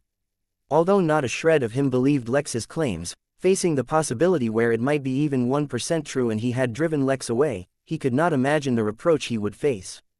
But now, it was all for naught. Ezio had survived, and so he could not spin his own tale. Before he could consider anything even more drastic, the guards streamed in and suppressed him as well. Things were out of his hands now, and his mania finally subsided. All that remained was regret that he had not directly killed that stupid human the moment he saw him. Hatred flashed in his eyes. Ezio, on the other hand, looked quite happy and even content. Soon he would be treated, and then he could investigate the matter that they had been informed of by Lex. Moreover, he still needed to pay Lex back for sharing a secret. While he himself was stuck in prison, for now, his clone was not. Fortunately, Lex had already shared the location of his tavern. The clone would head there directly.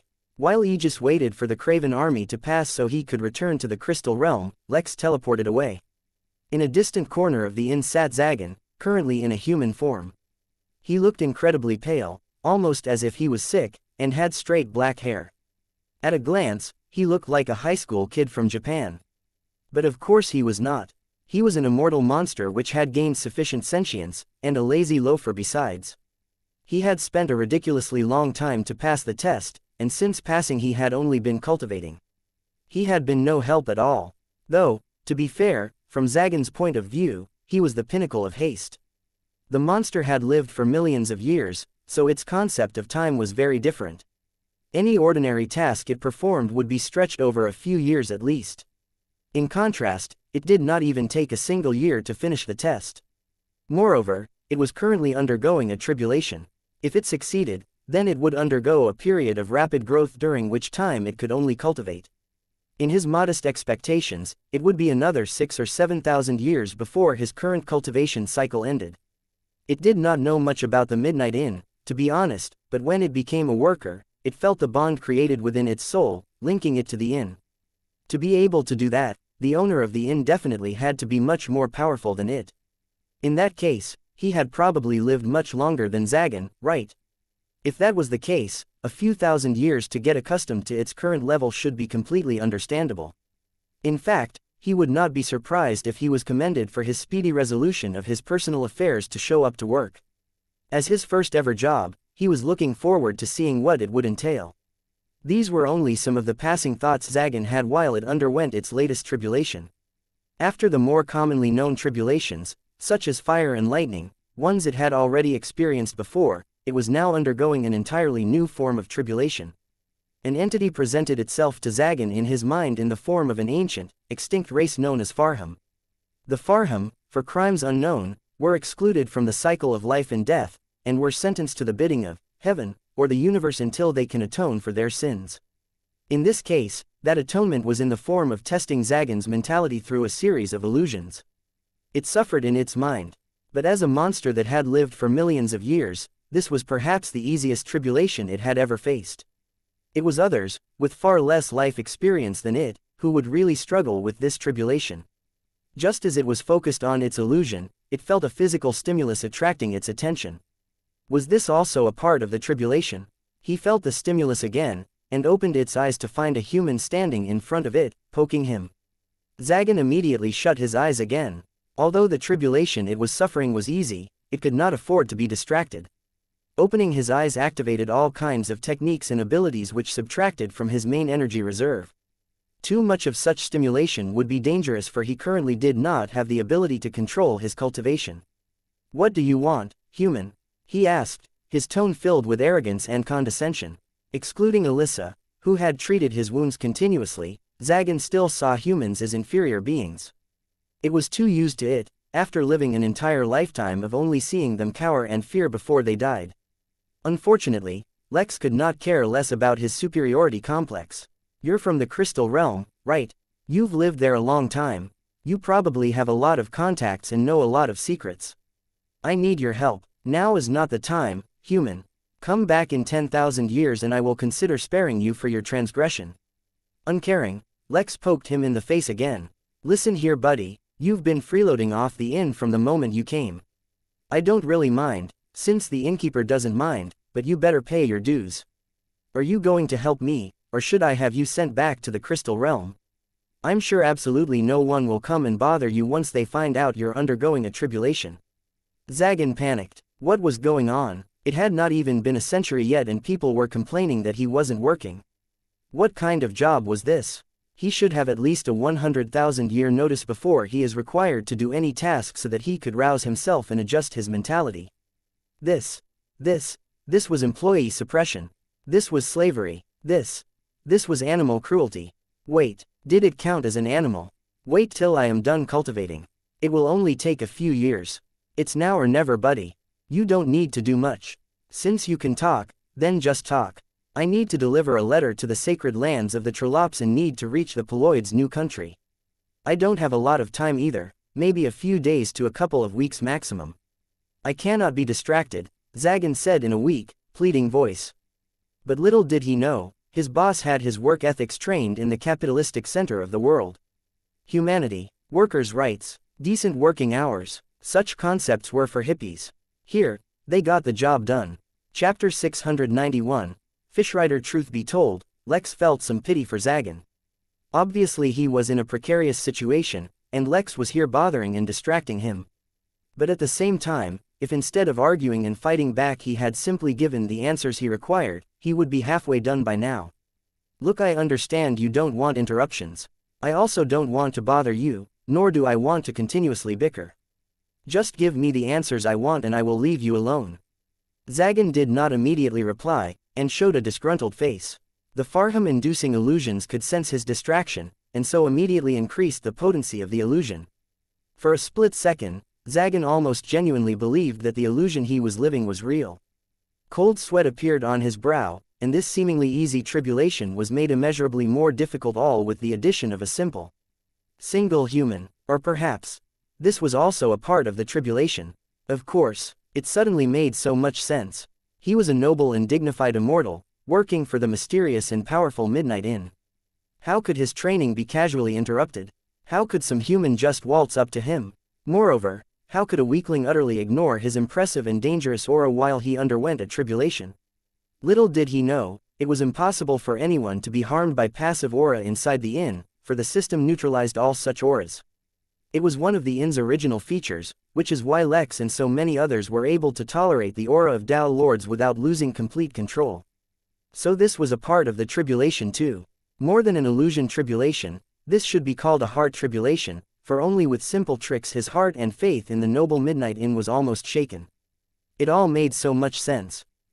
The human was poking his face again, though this time Zagan's heart was calm and serene, like a monk praying to Buddha, or an introvert in the safety of their blankets in their room. The knowledge and wisdom he had accumulated over millions of years was showing off now. Fret not, human, since you are a co-worker, how could I leave unassisted? From what I recall, you need to move across vast amounts of space quickly. Oh yes, the Trollops' sacred lands. As for the Peloid's new country, I have no idea where that is, but it is not a concern. I can easily resolve this issue for you. Since Zagan was convinced that everything that was happening was an illusion, he did not hesitate to give his best performance. After all, it wasn't like it would have any real ramifications. His eyes still closed, Zagan lifted his right hand and showed it to Lex. It was empty. Then, like a magician performing a trick, he swung his hand around, and in it, an oval-shaped, sharp, black scale appeared. This is my heart scale, meaning the scale that used to cover my heart. It fell out during my lightning tribulation, but a new one will grow once I complete my tribulation, so I don't really need it. You can use this scale as a token to prove your identity, and as a sign that you are acting at my behest. The scale should continue to contain my aura for at least another 10,000 years, so you only have that much time. But the scale alone will not help you. As a noble immortal, I naturally have many followers and worshippers. One particular follower of mine is quite adept at traversing great distances quickly, though he is not the most intelligent fellow. I will teach you how you can summon him using my scale, and so long as you possess my scale he will obey you. As for how to get him to go where you need, that will be a small challenge you will have to overcome on your own. Zagan paused for a moment as he collected himself, then began explaining to Lex the process of summoning his subordinate. Surprisingly, the sequence of events played out in the exact direction Lex had hoped. Although he had no idea this was only because Zagan was under the impression that everything was an illusion, or he would have been extremely hesitant to hand over his heart scale. But as far as the monster was concerned, in truth, he really did have his heart scale, so he was not worried. Once Lex got everything he needed, as promised, he left Zagan alone to continue his tribulation. He hoped it would end soon, as such a powerful yet submissive worker would be very valuable to him. The issue he had to face next was who he could have work at his behest in the Crystal Realm. If he had not sent away his most reliable workers to the inn, he would definitely pick one of them. As it was, he could only delegate this task to Rick, the handyman at the tavern. Rich was in charge of miscellaneous work at the inn, and could often be seen cleaning dishes, serving guests, making beds, dealing with laundry and anything and everything else that came up. The only job he had not done yet was actually barkeep, which made sense. Roan, the actual bartender of the tavern, was quite possessive of the job. Anyway, Rick was a simple, straightforward worker. He did not talk much, nor did he do much else outside of his assigned tasks. For this particular job, such a person would be best. The more they paid close attention to Lex's instructions, the better this job would go. The only regretful point about him was his almost non-existent cultivation. Not delaying the matter further, he used his remote presence ability and summoned a projection in the tavern. Summoning Rick to a private room, Lex began to carefully instruct him in his following tasks. Just to be sure, he even had Rick repeat his instructions to ensure he had everything memorized correctly. When the instruction was complete, Lex handed over the scale to Rick, and escorted him to the roof where they would begin to summon Zagan's subordinate. Considering Rick's lack of cultivation, he actually wasn't able to do this on his own, so Big Ben was temporarily recruited to aid in the process. Up on the roof, Big Ben channeled his spirit into the scale while using the spirit technique he had been handed over by his coworker. The process was creepy to say the least, and was reminiscent of cult rituals. Fortunately, no blood sacrifices were required. Once he completed his job, Big Ben retreated from the roof, leaving only Rick and Lex's projection. The duo stood there in awkward silence as they waited. Lex tried to strike up a conversation with Rick, but even his charisma failed to elicit more than one-word replies, so they ultimately once again returned to silence. A few hours passed, and just as Lex was getting impatient, he sensed a change in space. There was a ripple in the air, as if air were water, and from the ripple emerged a large catfish. The fish, which seemed to swim through the air, focused all its attention on the scale, and then froze. It neither looked at the two of them, or tried to do anything else. It simply continued to stare at the scale as if it was its entire world. "Are you sure you can handle this?"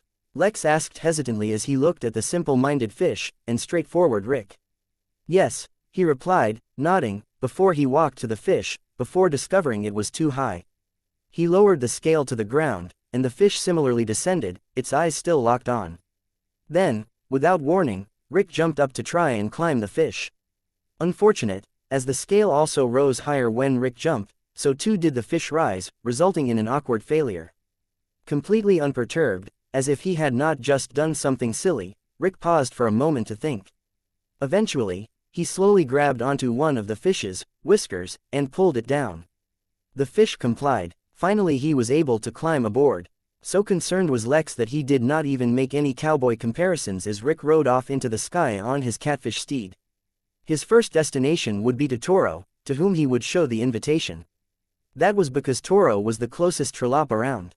Then, either accompanied or guided by Toro, they would head to the Trolop's sacred lands to deliver the letter to whichever Trolop was in charge. Upon delivering that letter, he would return to the tavern, during which time Lex would search for someone who could guide him to the Poloid's new country. Riding a monster fish that could swim through space, Rick should face no problems. So why then did Lex feel so worried? Chapter 692, Book Club Bonus Chapter. There was a crisp morning chill in the wind that blew in the midnight inn, cooled endlessly no doubt while flowing gently over the untouched snow that covered much of its grounds. The wind felt invigorating, rather than uncomfortable, and was even better than coffee at waking up someone who woke up from a nap. A clear, perfect crunch could be heard as a figure walked through one such untouched field, leaving behind deep but clear footprints. A few of the trees the figure passed were bare, and some showed a hint of green needle-like leaves topped with the white of snow. Most of the trees, though, were quite colorful. The trees with leaves of purple crystal had spread quite fast across the inn, and remarkably, changed colors with the season. Now, various shades of red, from deep scarlet to blood red, to the soft blend of hues occasionally found in the rising sun, dotted the endless inn grounds. The visage was quite picturesque. A figure garbed in all black moved across an ocean of white, with various colors around, some bunched together and some far apart, like an abstract painting of the cosmos. Parveen, who watched the figure get closer, took another sip of her extremely rich, smoldering hot chocolate. Her thoughts wandered like smoke through the wind, comparing the figure to everything from a solitary hero through a field of pure happiness, brought about from his own noble acts, to a desolate soldier, walking not through lands but through his happy memories moments before he succumbed to the final embrace of death.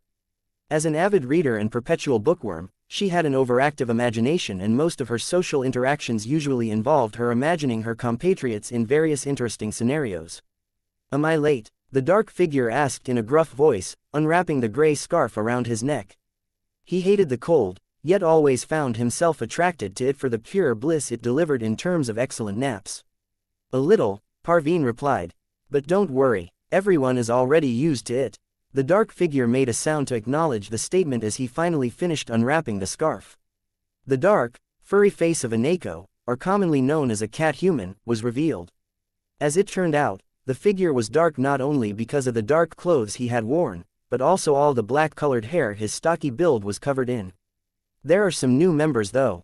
I told you the Midnight Inn would be a good place, Parveen said absent-mindedly, her thoughts once again preoccupied with various scenarios as she fueled herself with more hot chocolate.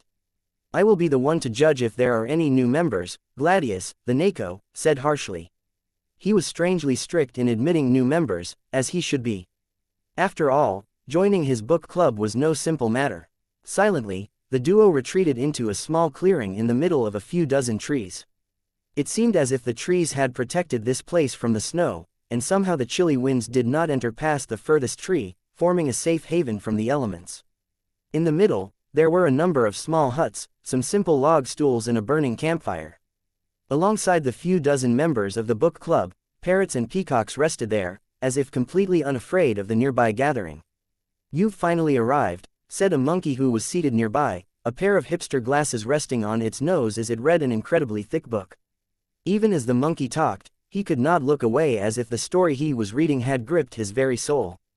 "Keep reading your dictionary and don't talk to me," said Gladius, completely irritated by this member who never seemed to read the correct book. The monkey, as if unable to detect the irritation in the voice, said, "I most definitely will," while murmuring as he tried to pronounce the new word it was reading. "Be nice," said another member, who similarly had her eyes locked onto her book.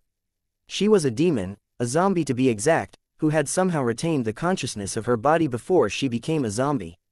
Having lost almost all of her senses, except the desire to eat meat filled with spiritual energy, preferably raw, she now took all her pleasures from reading.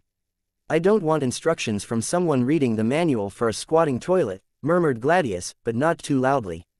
For better or for worse, the zombie was pretty powerful and he didn't want to antagonize her.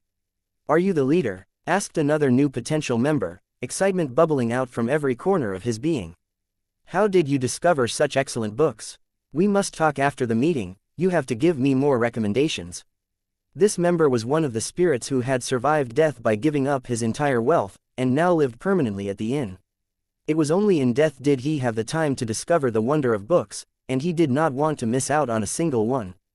Gladius interacted with each of the members, or prospective members, before he finally made it to his designated seat in the center.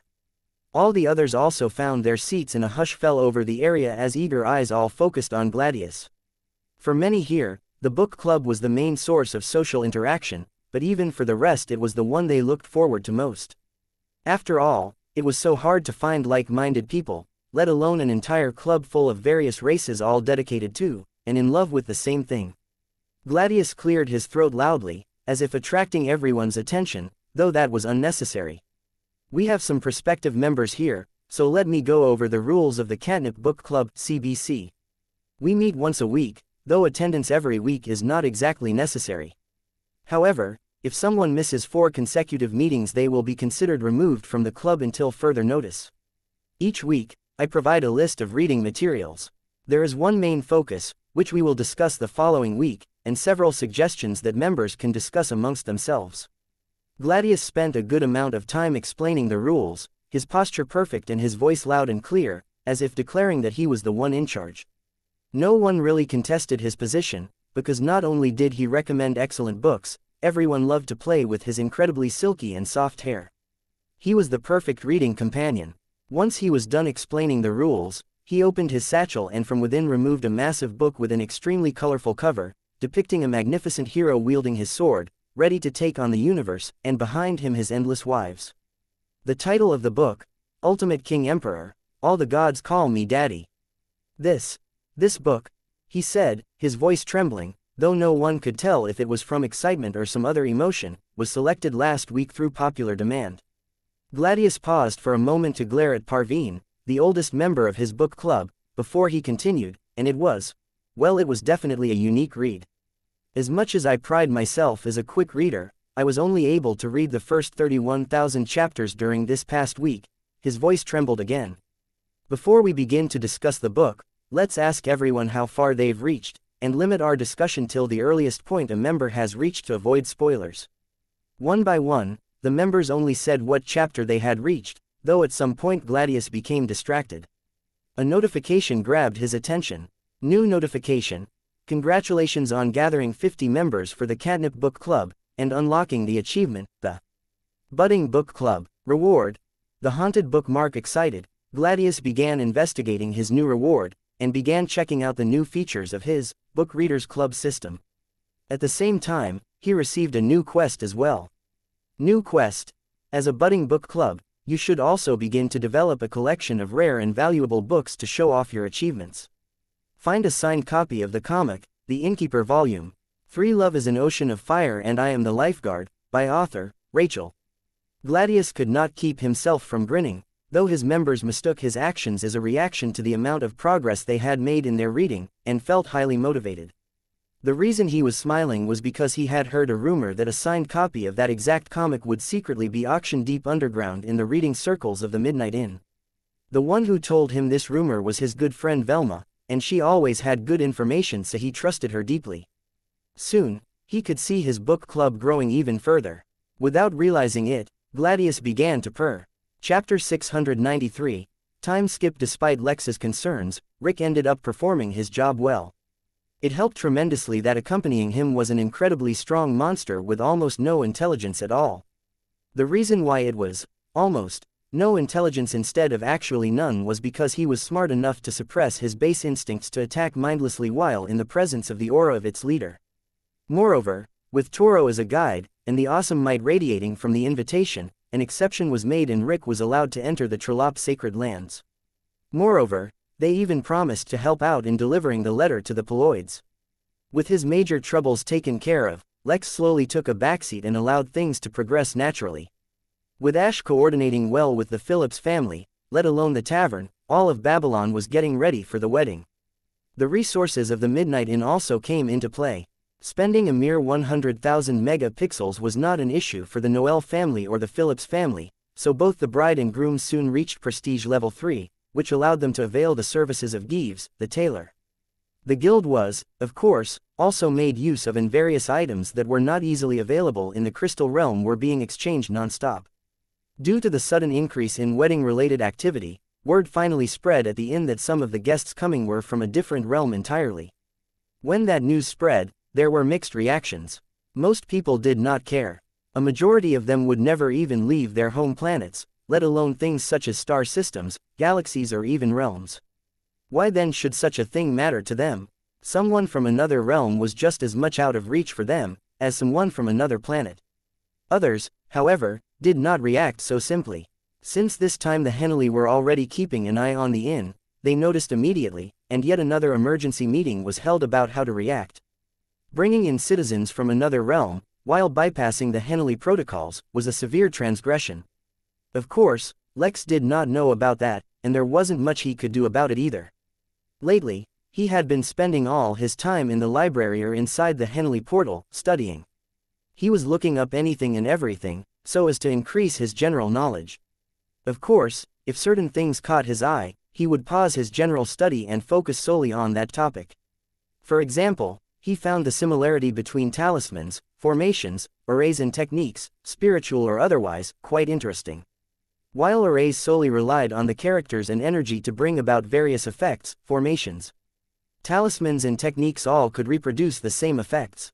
Of course, the potency and power that was released by each, assuming all related things were on the same level, was vastly different. Take, for example, an array that produced fire strong enough to harm a foundation-level cultivator. A formation that only used materials and resources at the foundation level would be able to produce a much stronger flame. A talisman would produce a flame stronger than an array but weaker than a formation, and could be used instantly, but the resources required to make it may be more difficult to find. A spiritual technique could produce a flame that was either weaker or stronger, and the cost would depend entirely on the technique as well as the cultivator using it. While each had their own advantages and disadvantages, Lex was intrigued by the fact that each one could replace another, to some degree at least. The fact that talismans could be prepared beforehand was actually quite enticing, and Lex almost considered delving into it as well. But, for now at least, he did not have time to take up a new discipline. While he did not attempt learning anything entirely new, he delved in deep into the capabilities and limitations of everything new he encountered. For example, he was most intrigued by how the major powers got around the language barrier of different planets and races. When he found out it was often through techniques or technology, he studied about them in great detail, as well as the concepts behind them. But he did not study those techniques themselves. Speaking of techniques, as the days went by and slowly turned into weeks, and Lex waited in anticipation for the wedding, he also took some time to study various techniques. His focus, up until now, had always been combat-oriented. It was only once he began to explore other avenues that he realized how much he was really missing out on.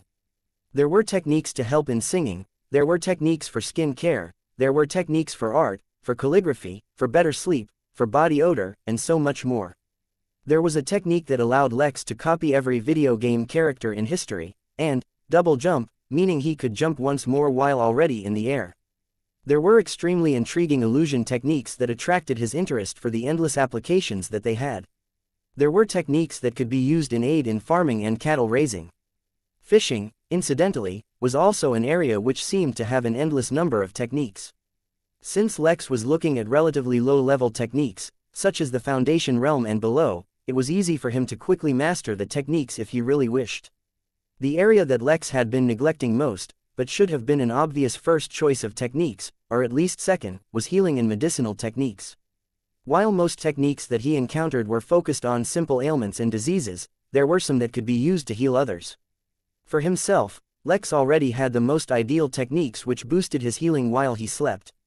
But being able to easily diagnose or perhaps treat others, even if it was emergency aid, was not something to be overlooked. During this time, while he occupied himself with his studies and overlooked the inn, as the wedding got even closer, he was once again asked for help by Alexander. Since he wasn't rushing anywhere, and things seemed to be going well, he decided to pop over and help. There were still a little over 2 weeks to the wedding, so he didn't think it was an issue.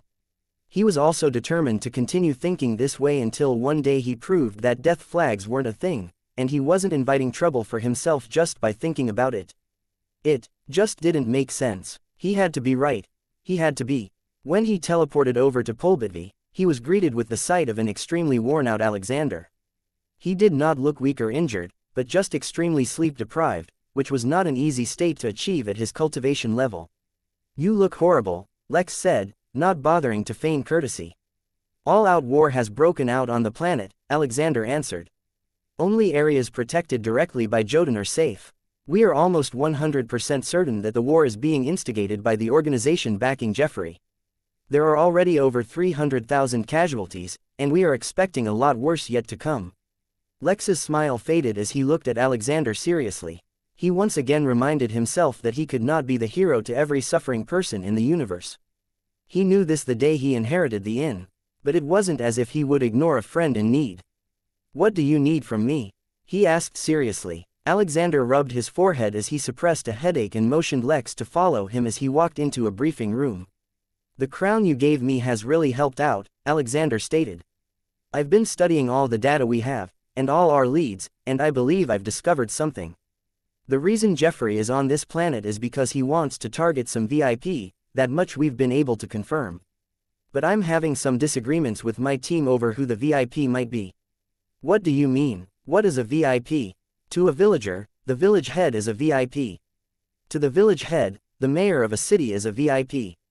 To the mayor, a provincial governor is a VIP, and to the governor it is the king. So who is a VIP to a terrorist organization capable of orchestrating chaos across an entire galaxy? My team lead, Valkyrie, seems to think it is the family head of the family which controls this star system. But I don't think so. There's nothing too great about this star system that would get them to target it specifically. Why then should they care about the family head? Sure, they might spread more chaos and mayhem. But I feel like it's a waste of resources. The ramifications of war here aren't great, since this planet has suffered through so many wars in its recent history. No, I think something else is afoot, and that we haven't identified the real VIP who is the target yet. And that's where you come in." Chapter 694. Investigation. What do you need me to do? Lex asked, once again. All the tales Alexander shared were incredibly grave, and quite concerning. Since they both were technically citizens of the Jotun Empire, any disruption to the empire, especially by terrorists, should have been a grave concern for both of them. For Alexander, it surely was. But for Lex, who was preparing to leave the Origin realm, this was more or less just one more war he was avoiding. Living and owning an entirely separate realm freed him from so many restraints, and though he might have been called irresponsible for running away from the war on Earth and now being mostly uninterested in the deteriorating situation in the Empire, he was truly looking out for his own. Lex was not responsible for Earth, but was definitely responsible for the Midnight Inn, so that was always his priority. Still, helping out Alexander so long as it was within his capabilities was something he intended on doing. It was not just because he could potentially profit in the future if Alexander continued his meteorical growth. It was also because there were few people left who he, with his identity of Lex, could call friends and still relate and associate with. Although he had many identities, he never forgot that at the end of the day, he was still Lex. I need your help in conducting an investigation. I have some leads that could possibly reveal Jeffrey's plan. The problem is, I'm fairly certain my identity is more or less compromised, and I don't know how much I can trust my teammates, even if their identities somehow weren't compromised either. Even if I can trust them, they don't really believe me, so I doubt they'd be willing to help. You on the other hand are unknown to all the players in this game, so you should have no trouble investigating undetected. I don't have much experience as a detective besides what I've seen on television, but I'll do what I can. I just want to remind you, however, that I still have my own matters ongoing. I can only give you so much time. Alexander grimaced. He wanted to question Lex on the grounds of morality. What could possibly be more important than preventing even more death and bloodshed? But he did not have the right to ask. After all, Lex was willing to help him out without any form of compensation, for now at least. He could not be blamed for giving priority to his own matters. Sometimes ignorance can be good. If you have the formal training of a detective, your means may more easily arouse suspicion.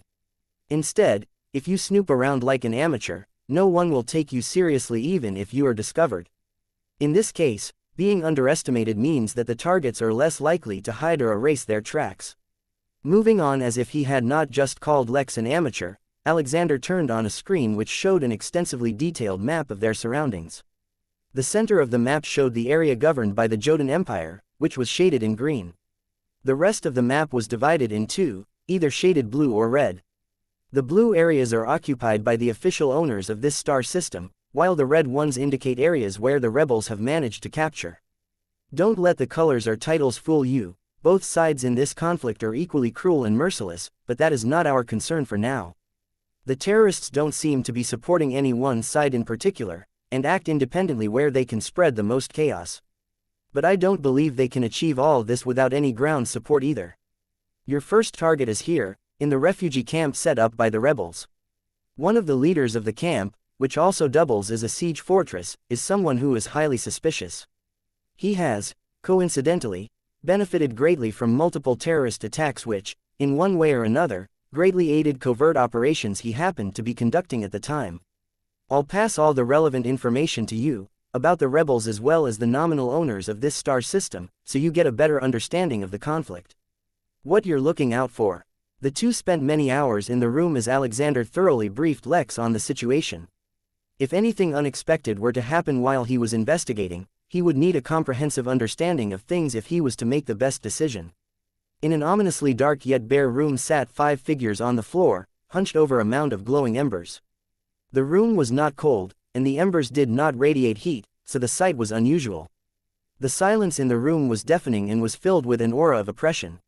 Each of the 5 men had their gazes fixed on the orange glowing coal, as if looking at it was the only salvation they had in that muted room. Let alone look away, they did not even dare to breathe, as if the rising and falling of their chests would break the careful equilibrium that had been established. Everything in that room was perfectly still. Everything, except for time. Nothing they did could stop the merciless march of time, and so, even without any external stimulus, the serenity of the room was eventually broken. A deep, reverberating sigh filled the room, as Jotun Marcus Sephor could no longer ignore the harsh reality that was confronting them. All the brothers knew it, but none wanted to face it.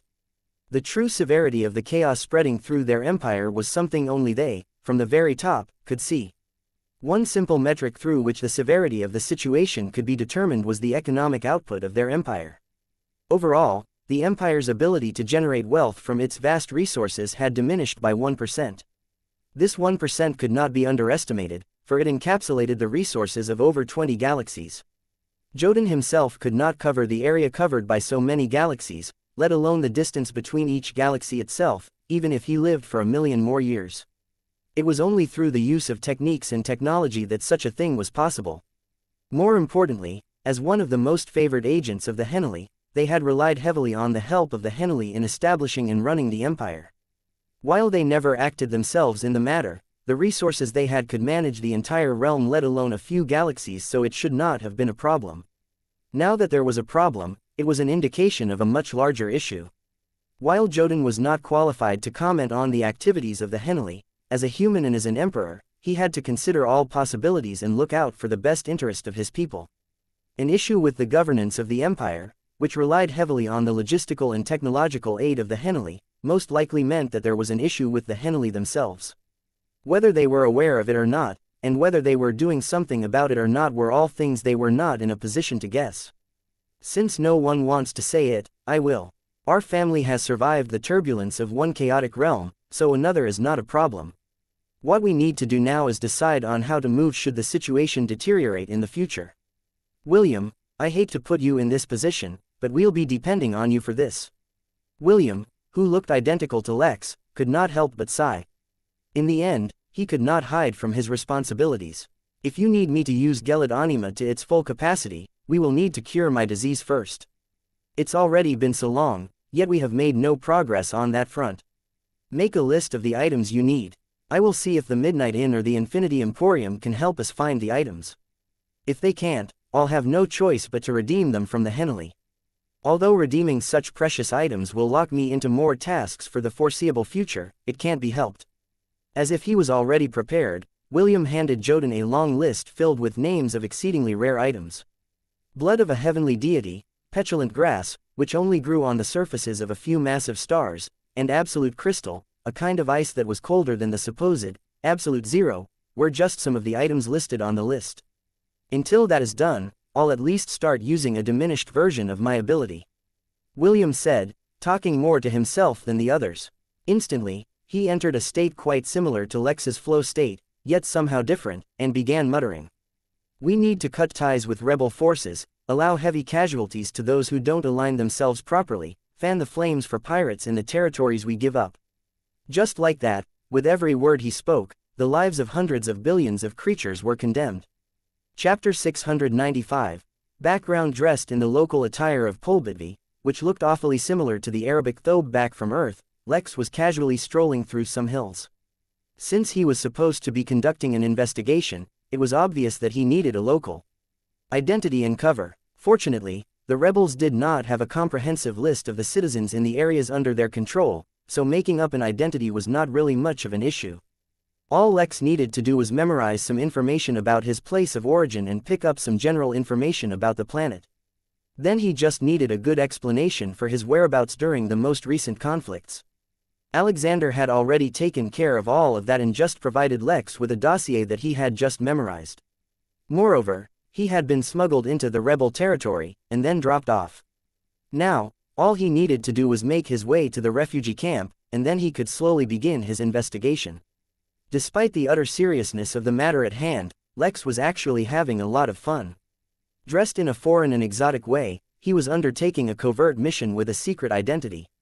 He had to investigate conspirators and unveil the grand design behind all the chaos that was spreading across the planet.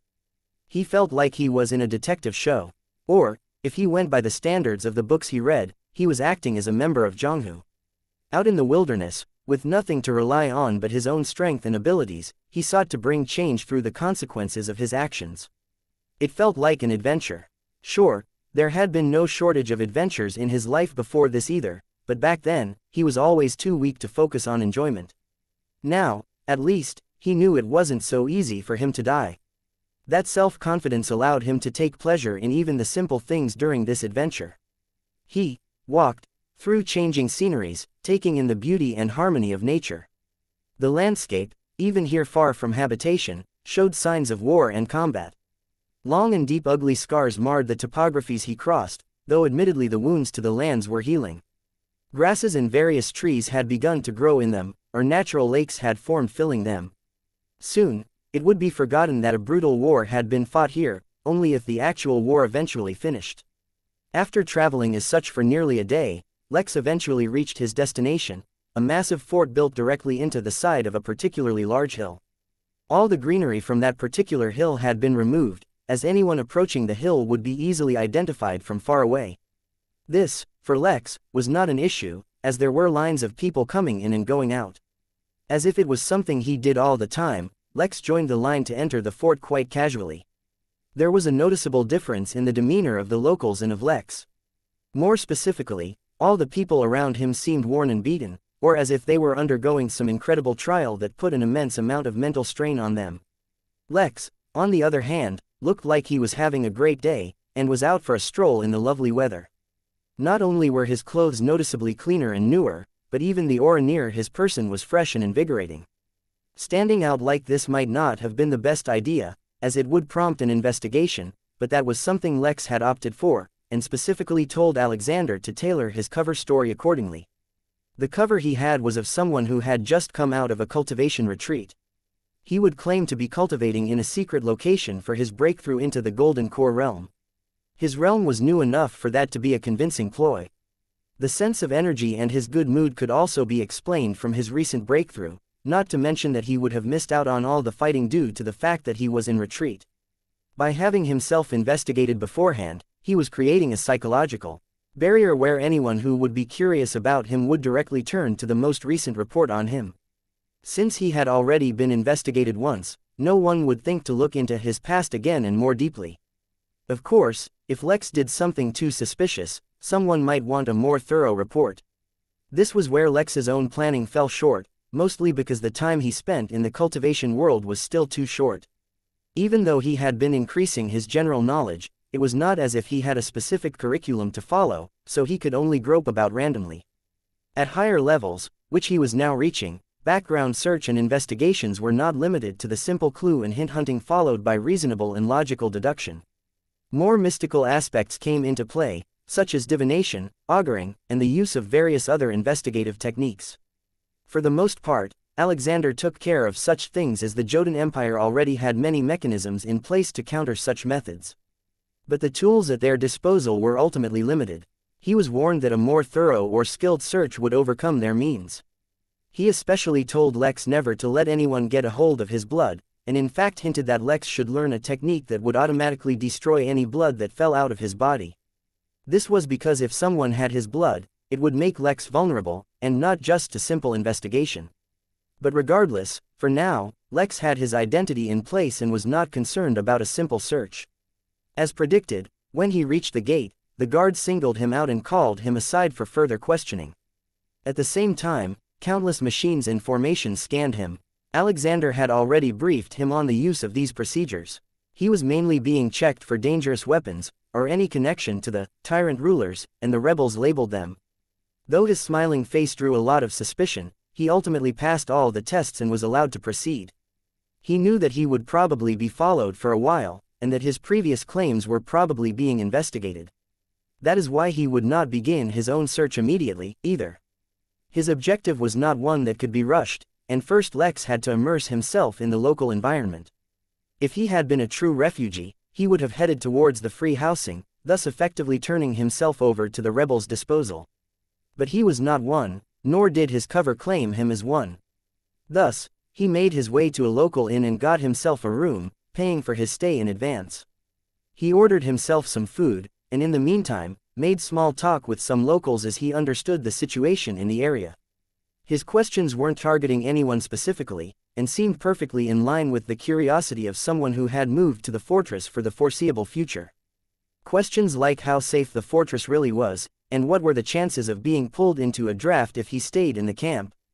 The situation, predictably, was not so great as the rebel and official forces fought nearly every day. There was no way to promise that the fight wouldn't be dragged over to the fortress, and in fact it was even likely as the whole point of the fortress was to provide protection. Of course, he didn't actually care about that. By asking these questions, he was indirectly gathering information on the situation. Whether there would be drafts or not depended on the strength in numbers of the rebels, and whether they would be involved in a fight told whether the rebels were attacking or defending is the current trend. From this information he could roughly guess the actions of the rebel leaders or make certain predictions. The more detailed information he had, the more accurate his predictions would be. Thus, it was when certain actions fell completely out of the scope of his predictions hinted that there was some information he lacked, and that would be the direction of his search initially. Just recently he had played the role of a king, so he had a good understanding of the mentality of leaders. Now he could use that to his advantage, and guess reasonably what the general trend was. Of course, he could also try to create some disruptions to create opportunities for closer observation. For the sake of it, he began planning out how he could theoretically topple the rebels from the inside.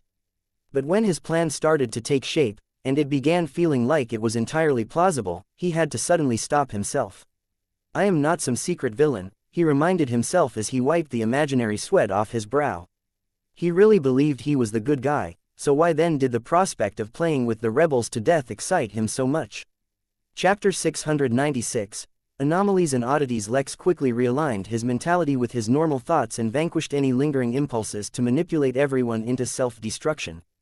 As a mortal, his random yet dangerous impulsive thoughts were along the lines of leaping off when at high place, putting his hand into a beautiful fire, or maybe walking into ongoing traffic. These were, of course, things he did not actually want to do, but random thoughts that would pop into his mind from time to time. But now, as a cultivator, his random yet dangerous impulsive thoughts involved toppling organizations and manipulating the masses. Of course, there was still the odd impulse to walk into ongoing traffic, but even that was now more dangerous to those in cars than himself. Truly having power changes a man. With his thoughts returning to normalcy, Lex went out for a stroll after the meal to familiarize himself with the fort. The entire fort covered around 40 acres, so it was quite large, but Lex soon found that the places he could go were very limited. There was the tent housing for the refugees, a small town which housed the locals who lived inside the fort permanently. Basically, it was where the workers and soldiers normally stationed inside the fort lived. That is also where Lex was staying, since it also had the local tavern, grocery stores, various trade workers and all in all anything involving one's general needs. Besides that, there were some free areas where one could explore or walk, but everywhere else was restricted, allowing only authorized personnel. Besides the normal amount of curiosity, Lex did not pay much attention to those places as if they weren't of any consequence to him. Eventually Lex made his way to the local apothecary and bought some pills to help him stabilize his new realm, and made some friendly conversation with the guy as well. His shop was the busiest, which was predictable given it was a time of war. But he did not spend too much time there, and eventually returned to his room and began to cultivate. He spent the next few days maintaining an ordinary routine, while slowly building a relationship with the locals and gathering information covertly to the best of his abilities. One night, while Lex was cultivating, he suddenly opened his eyes as a gleam flashed through them. Whoever was spying or monitoring him had left, and he had passed the initial stage where everyone suspected him. Now, he could truly begin his investigation. But he didn't act immediately, and continued to cultivate. In the morning, the first thing he did was reflect on all the information he had gathered.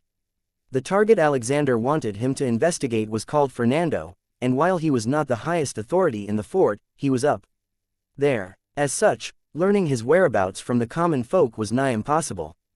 But even if he did, Lex did not plan on sneaking to him and following him around anyway. Lex did not have the stealth capabilities for that, nor would that be helpful. Lex's greatest tool at his disposal were his abnormally sharp senses. From the comfort of his room, he focused on the thought of discovering the abnormalities in the fort, and then allowed his instincts to take over. To his great surprise, he immediately discovered not one or two, but three extremely significant abnormalities. While two of them were inside the fort, deep within the restricted areas, one of them was at the fort wall. Lex frowned. Unlike the forts of mortals, forts used by cultivators had hidden complexities that were the real reason forts could be used as strongholds.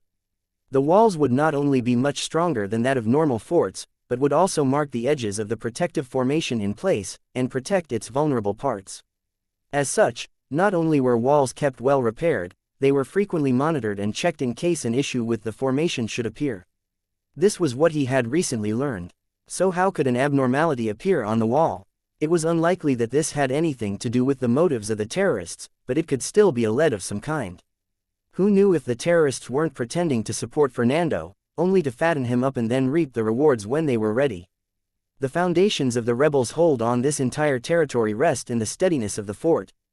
If it was compromised, this would soon become another spot of heated conflict. With many possibilities arising from this abnormality, Lex decided to scrutinize it first. It also helped that it was the easiest to access. If Fenrir would finish his task in the tower, then such investigations would be much easier. But since he was still busy, Lex had to make do. He exited the tavern, extending casual greetings to some of the regulars he saw on the way. As if all was normal, he embarked on his daily stroll through the fort. More than once he had shared with his most recent acquaintances that walking around helps him clear his mind since he had spent so long in retreat. As such, many people had become accustomed to his roaming. He followed the path he usually took on his strolls, which allowed him to cover all the areas which did not require special clearance, when he encountered something unexpected. Among the droves of people he crossed, he suddenly passed someone who was awfully familiar to him, so that he was sure they had met, but he could not recognize her. Ordinarily, this was a normal thing. In fact, Lex often forgot people after meeting them, leading to awkward encounters later. Yet with how his memory had improved after cultivating, this was no longer an issue. He could always perfectly recognize people, yet this time he failed. If it weren't for his instincts confirming that he had just crossed someone familiar, he would think that he was imagining things. Unwilling to draw attention to himself, he turned and glanced at the person who had crossed him. It was a lady, as far as he could tell, though he could see none of her features from the back as she was garbed in the conservative clothes that were the norm on Polbitvi. Beside her though were two kids that Lex recognized. He had seen them the first time he had arrived on Polbitvi, and they had been staying in the room adjacent to him. He tried to imagine what kids who could live in the protected area of the Jotun would be doing in the rebel refugee fort. The instance was too mundane, and he did not find anything suspicious about it other than the fact that he did not recognize the woman. Still, he took note of it and made a mental note to remember that they may be somehow involved in this messy situation. But since he felt no threat from them, and his instincts noted nothing else of interest other than their familiarity, he decided to stick to his plan. But the portion of the wall he needed to investigate was a part of the restricted areas, so to access it he had to do so from the outside. He exited the fort and seemed to head in some far-off direction. Once he was out of sight, he immediately picked up speed and began running in a different direction. After spending 20 minutes running to and fro, Lex felt confident that he was no longer being supervised or followed. Although he did not sense any followers even beforehand, he had enough spy books to know one was always supposed to ensure they were not being followed. Then, finally, he stealthily made his way back to the fort.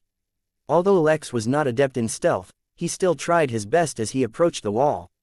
Since the hill was bare there was no way he could merely walk up without being noticed, so he cast an illusion technique around himself to make him blend in with the scenery.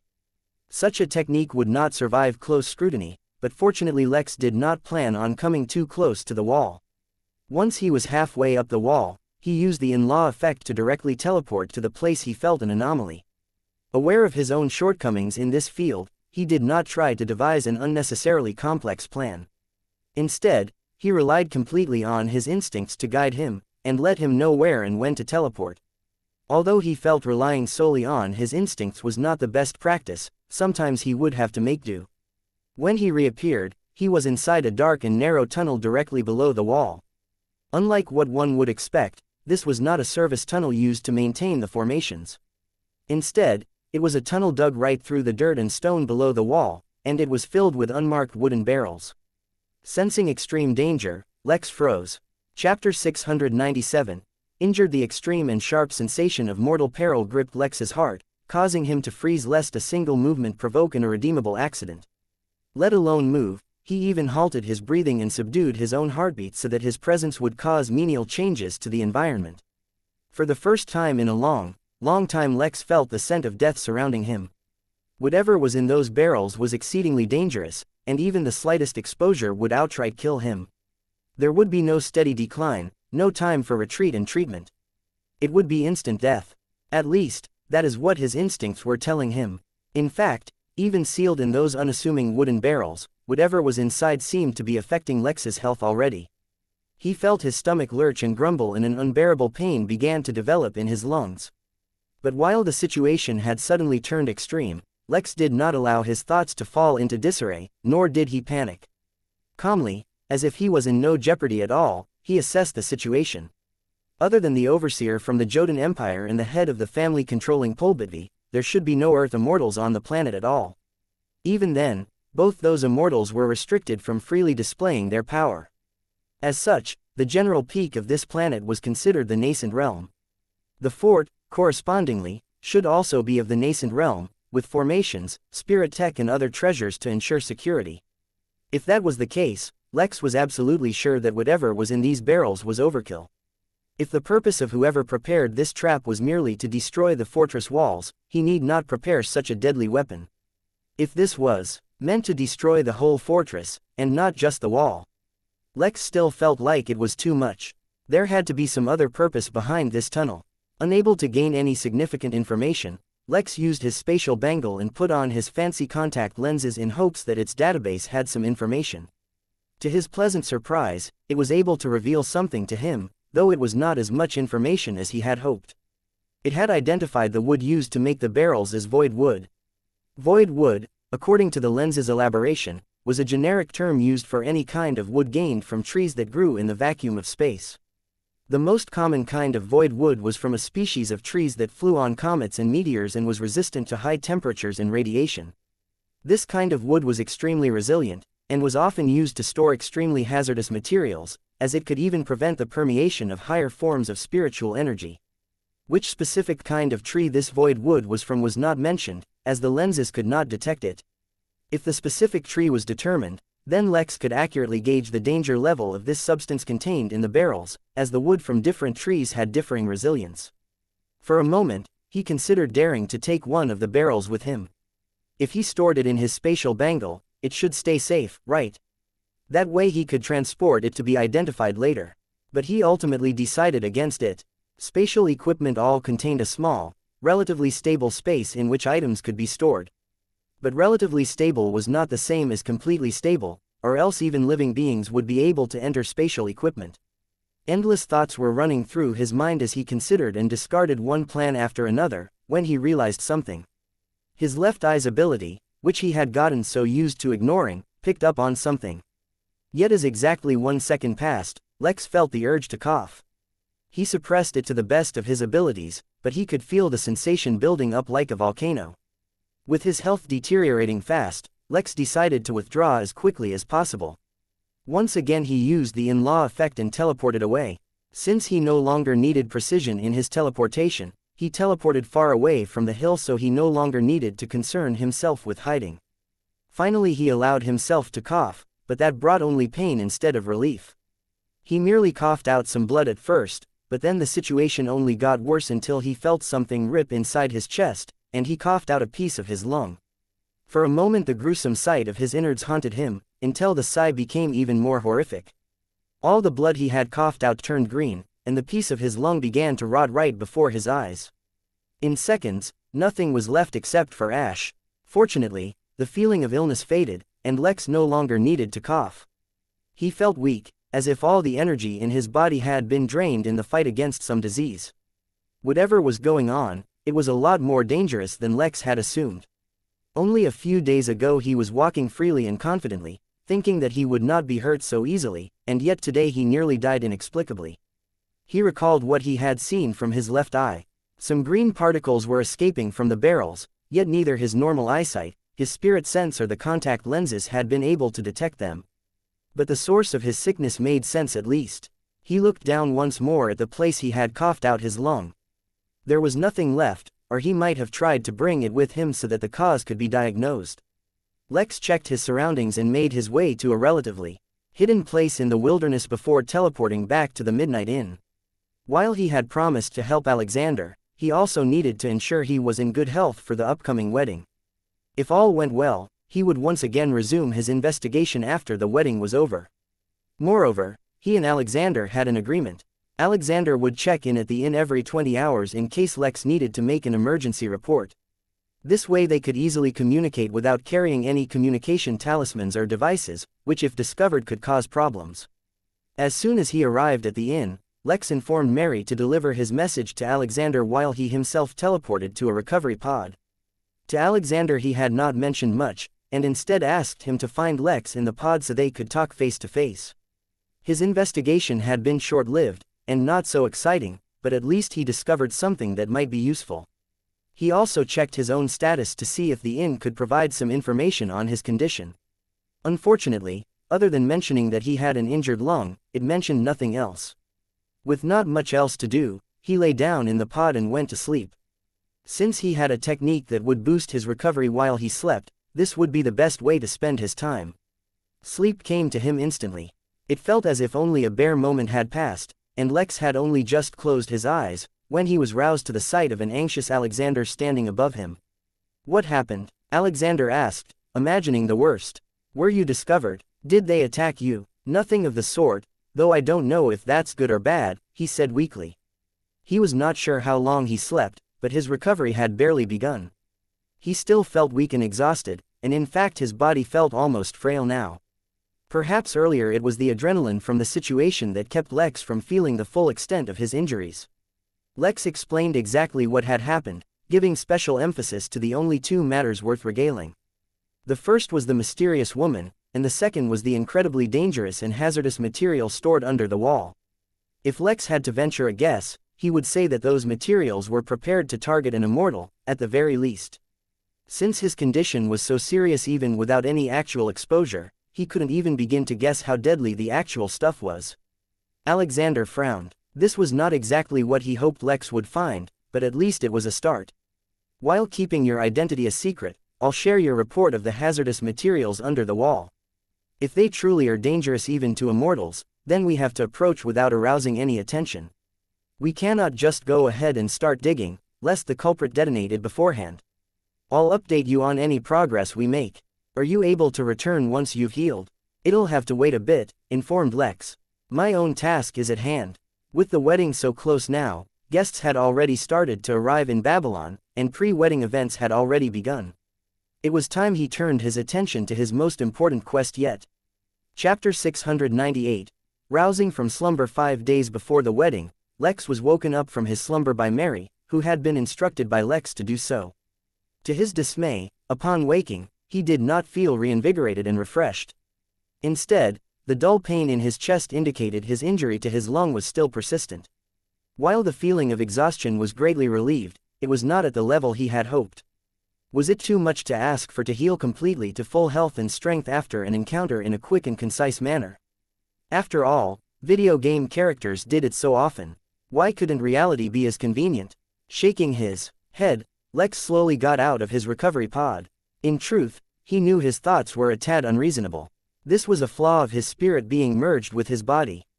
Whenever he suffered a wound, it would affect his spirit as well. With a compromised spirit, it was natural that Lex had odd or unusual thoughts. The matter was not too serious, and would only become a serious hindrance if his wounds were drastically greater than they were now. While he recovered from his drowsiness, Lex reflected on his short period of acting as a spy. In his own opinion, his performance was subpar. It seems he had become too relaxed lately. He seriously needed to upgrade his repertoire of techniques. Sure, it was understandable that offensive techniques would be a weak point for him, but was it too much to ask for to have completely unsurpassed stealth skills, investigative skills, limitless knowledge on all matters he might encounter and other useful techniques?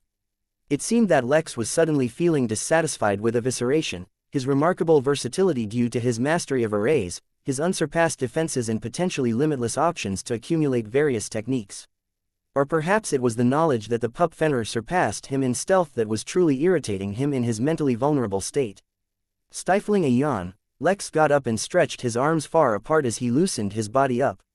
For a moment, he wondered if he should go back to that tower the Jotun Empire was protecting.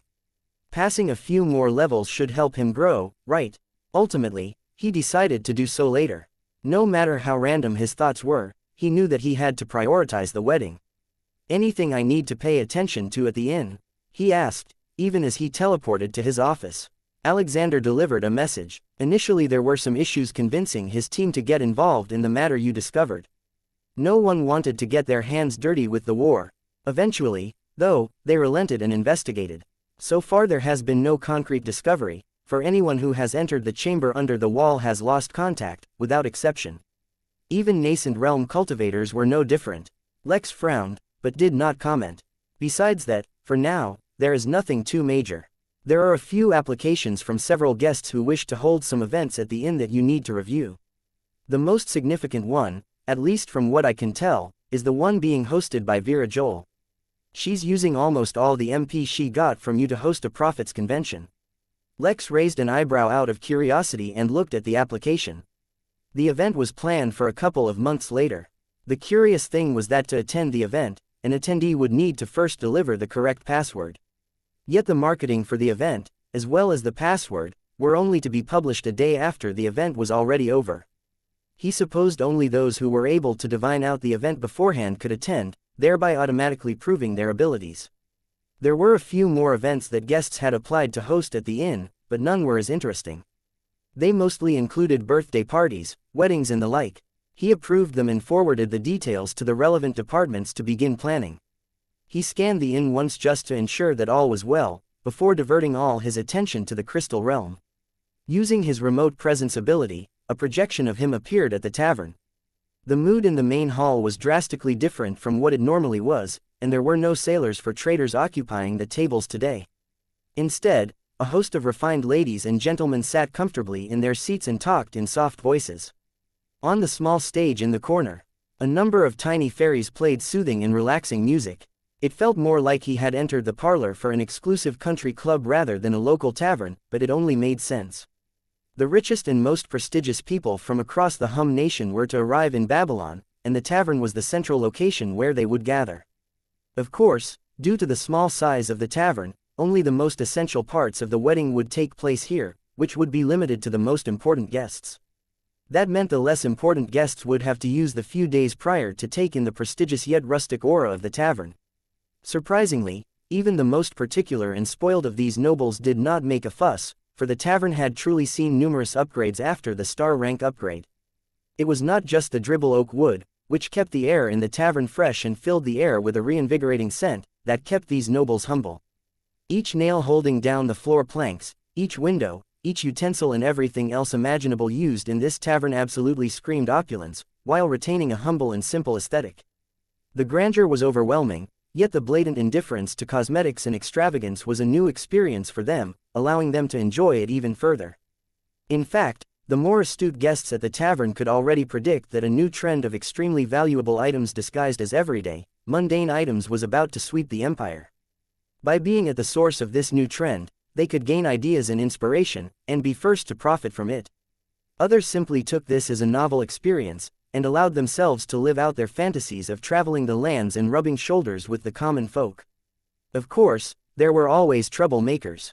Naki, Nami and Nani, the triplet waitresses at the tavern, were always popular. Moreover, their budding extroverted personalities did not allow them to hide much of themselves. As such, their low-born origins were immediately picked up on by many guests. Not many minded, and some in fact thought that they had been purposefully employed to add realism to this experience of living like a commoner. Some, however, decided to take them home for one evening. This had happened while Lex was asleep. Naturally, since Lex's sleep was not disturbed by Mary, the situation was resolved without needing his assistance. To be specific, the personal guards of the Phillips family intervened before anything happened to escort the guest away from the town. Jolene had strongly impressed upon her husband how important the tavern and Lex were, and that they should use every opportunity to ingratiate themselves. Although they were more than certain that the tavern could have handled the situation without their aid, they were all too eager to help. So now everyone knew not to mess with the tavern staff. Of course, that was before Rick returned from his travels with the monster catfish in tow. Lex was not sure how he had done it, considering that monsters had a very aggressive nature, but Rick had somehow tamed the catfish monster. The monster at the peak of nascent realm was hard to ignore, especially when it followed Rick around like a loyal puppy. No, like a loyal monster fish. To fit into the tavern, the monster even shrunk its size. Considering that Rick had returned Zagan's scale, Lex was not aware of how he managed to tame it. He would look into it, but later. For now, Lex first checked up on all the floors of the tavern, ensuring that it was all right, before sending someone to call the Noel and Phillips families. He had to brief them on the fact that some important guests will also be attending the wedding, so that they could be prepared. Moreover, he had to make preparations in case the situation developed negatively. His experience with the crystal race was enough to wake him up to the fact that things wouldn't always go according to his plans. He had to make contingencies. Fortunately, Zagan's scale would allow him to muster up a force consisting of monsters. Still, considering that the elite of the entire realm were coming, his emergency measures had to be adequate. Since he himself could not travel freely in the crystal realm at the moment, he had to make use of others. More specifically, he had to make use of all the secrets the Noel family had buried under Babylon. Chapter 699. Talk privately under the cold, white light of the spaceship. Z found himself walking through a busy corridor. All around him were various races with hardly any humans around, though a majority of the races were humanoid, or elvish as it was referred to as here. Some were the staff and crew of the ship he was aboard, but majority were either soldiers and mercenaries, doctors, engineers, or from any other profession that would in some way aid in battle. The warriors were in the greatest number, obviously, but the most reverence received on this ship was by medical professionals. Not all doctors had the courage to treat patients inside an active war zone, though admittedly not all who were here had come by their own choice. Followed by doctors were the formation architects and engineers. They would be sent down to various strongholds on planets where battles were taking place, and they would construct either incredible formations or build amazing spirit tech which would greatly help the soldiers. Comparatively, it was the soldiers themselves who were at the bottom of the food chain in terms of reverence and respect. Of course, the Midnight Battalion was the exception to that rule, as were all those who stood out from the masses. The secret stares and ogles he received as he walked to his room dictated just how much the fame of the battalion had spread. They had been at war for a few months now, and were already moving towards their third battlefield. They were evacuated from the first battlefield after the entire planet became unstable, although they managed to conclude the fight. On the second planet the war was much fiercer and they were unable to change the tide on their own, but their hard-earned merits had made them quite popular as a result. They had played a significant role in turning the tide of battle as they protected a crucial stronghold from a never-ending siege. It was only once the tide had turned, and their role completed that they were pulled from that planet, and were now being sent to the third planet. Z didn't mind. To him, all fights were the same. They were hard and hot, and extremely uncomfortable. He was not ashamed to admit that they were also very dangerous, and that if it weren't for the suits provided to them by the Innkeeper many of them would have already fallen in battle.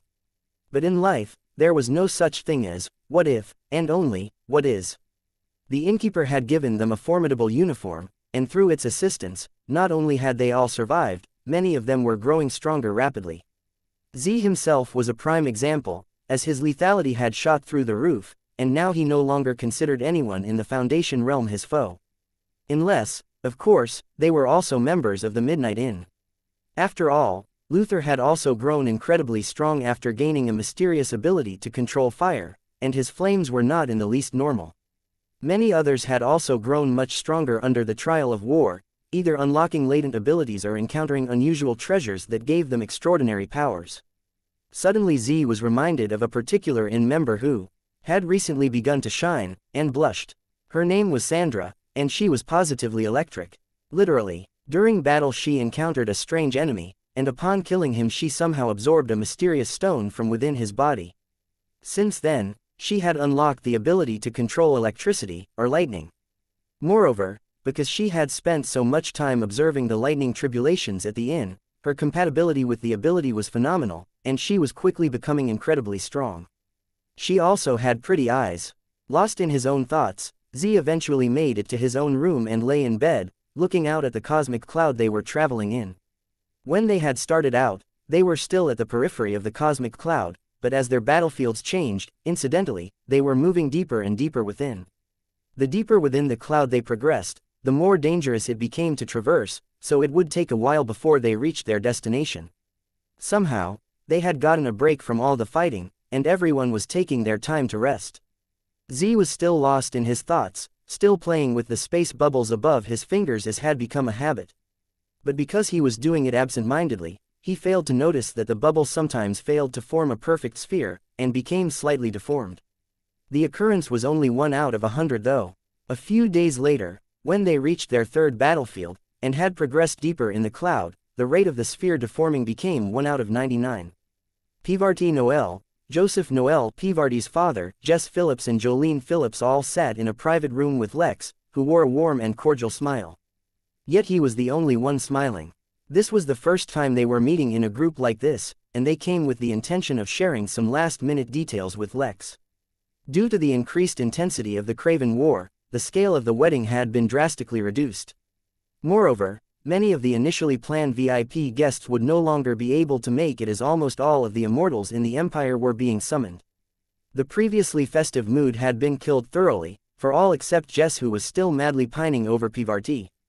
Instead, what awaited them was Lex sharing with them the news that not only would the wedding serve as a front for a secret meeting between the royal families of all the top races in the realm, but that the topic of their discussion was the very fate of their realm. To say that they were shocked to their core was an understatement. Every one of them was extremely stressed due to the war, and the fact that they did not even know if they themselves would survive. Now, faced with this sudden bombshell, they were not able to cope quickly enough. The fact that even Jolene was not instantly maneuvering the situation for political gain was a testament to how dire the situation really was. As if to add credence to his statement, Lex also had Rick bring in one of the invitations and present it to the families. The aura of the innkeeper's words gripped their currently fragile hearts, and they became dazed. "My apologies for extending invitations to the wedding without consulting you. I thought the leaders of the races won't exactly be unwelcome at the event," said Lex casually. "Also a representative of the monsters," Rick quickly added, with no noticeable change in his expression, as if he were talking about something mundane, like the weather. Even Lex was surprised to hear that last statement, but he did not show it. He made a mental note to interview Rick thoroughly later. Originally he was worried about Rick's competency while undertaking this task, who knew he would perform a few extra credit tasks. Of course, we cannot openly share this information, for security purposes. So externally, everything will appear to be as per usual. Some of the guests might arrive a little early, though I expect most will only reveal themselves on the actual day of the event. Lex. No, Mr. Lex, I think you should have kept such details to yourself, said Joseph weakly. Even we are not qualified to know about such matters. Our weakness may compromise the meeting. Impossible. You see, the invitation officially invites everyone to the wedding. What kind of wedding guests would they be if they did not at least extend their greetings to the bride and groom? There's also the wedding presents. To be honest, if the presents they give are unremarkable, I'll be quite disappointed personally. Everyone looked at Lex dumbfounded. They did not know what to say. Was wedding presents really the thing that needed to be focused on right now? Of course, as the host, I still need to make some preparations for their arrival. Joseph, I have some questions for you regarding Babylon. Perhaps we should continue this meeting in private, as it might touch upon some sensitive matters. Joseph shook his head and said, "You can ask me questions right here. I have no secrets from my children, and I see no point in keeping a secret from my future family either." He glanced at Jolene as if acknowledging her. Lex smiled, knowingly, and then asked, "Well, in that case, I wanted to ask you if there are any more unstable factors underneath Babylon. The last time you gave me the blue crystal essence which was being fostered under Babylon. If there are more such crystals, or other unstable or volatile factors underneath or near the city, can you share them with me? I am not greedy for your resources, I just need to prepare sufficient security so nothing unexpected happens." Joseph suddenly coughed and said, "Perhaps we should talk privately." Chapter 700. Edward Pattonfather A. shell-shocked Jolene, alongside a love-struck Jasmine, left the tavern once the meeting was concluded, both with very different mindsets. Jasmine was once again bubbling with excitement. Previously, when she found out that the scale of the wedding would have to be reduced, she was somewhat disappointed. The wedding didn't matter as much as the marriage, obviously, but which one of her siblings didn't have a lavish and exquisite wedding? She could really be blamed for having high expectations. Jolene, on the other hand, was struggling between moral issues. More specifically, given the current situation, her upbringing and training dictated that she consider the greatest political benefits.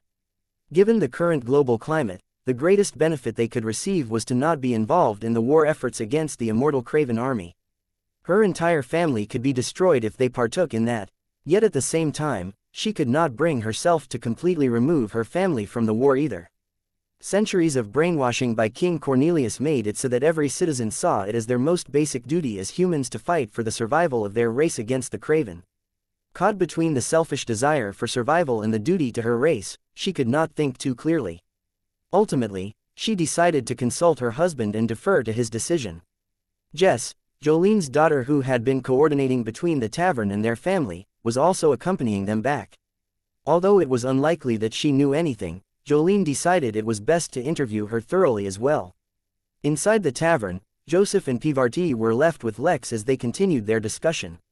Since Pivarti had re-entered the Noel family, there was no reason to keep these secrets from him.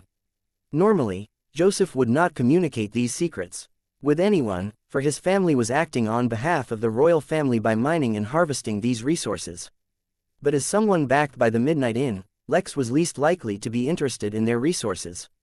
Moreover, they recalled the deep relationship shared by Aegis, the Crown Prince, and Lex. To Lex's great and utter disappointment, besides the blue crystal essence which had been absorbed by the lotus on his back and himself, nothing else was of too significant value. But as it turned out, the excuse Lex had used was quite valid. Some of the resources hidden deep underneath Babylon were extremely volatile and were protected by numerous formations. Should an accident happen, all of Babylon was at risk of being decimated by the blowout. After the conversation ended, the Noel family left. Lex's plan to use their resources as a hidden backhand had failed, but through this meeting Lex came to realize another avenue he could pursue. So tell me exactly how it is that you ended up sending an invitation to a representative of the monsters, Lex asked in a more of a curious tone rather than interrogative one. He did not know whether to feel impressed or surprised by Rick's feats, and honestly he felt a bit of both. In hindsight, he should have considered inviting the monsters as well, but due to the fact that they have a naturally aggressive nature he had not even considered them. Yet it was true that they were also citizens of the crystal race. The destruction of the realm affected them just as much as the others. We assumed that the fish monster that was summoned was profoundly dumb, and thus easily controlled by the scale you gave me. Yet, as it turned out, it was not as dumb as it seemed. Although it still obeyed my every command, and never tried to harm me, it also took a detour while we traveled. Naturally, as we traveled through the folds of space, I could not tell about the detour at all until we arrived at the destination. By then it was too late to do anything anyway. I was faced with a massive monster that spoke directly into my mind. It asked me where I got the scale, and would the owner of it give it to me. I had nothing to hide, so naturally I told him that I was given the scale by you, and my purpose was to deliver invitations to the royal families of some nations. Since the monster was pretty powerful, I showed him one of the invitations as well. The monster was already interested in coming to the tavern and meeting you after I told him I got the scale from you, but once he saw the invitation, well, he suddenly became very polite and asked if it was alright he attended as well. Naturally, I told him that it was not up to me, and that he would have to ask you.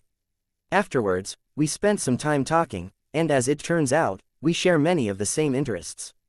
We became good friends, so then I gave him a few tips about what to do when he attends a wedding. He should be arriving a day before the event starts. You two share similar interests? Lex asked, his voice betraying his disbelief. What could Rick, the handyman, and an ever-living monster of immeasurable power, have in common? Yes, Rick said, reaffirming his statement as if he had said the most reasonable thing. When Edward Pattenfather, the monster, gained enlightenment, meaning he gained sentience, he spent a few hundred years masquerading as a human teenager. Every few years he'd move to a town and live there, attending the local academy so that he could learn about the world. As it happens, human teenagers often got part-time jobs, so Edward often worked as a handyman at different places. He is a master at the trade, and I learned much from him. Lex was dumbfounded, and did not know how to respond to Rick.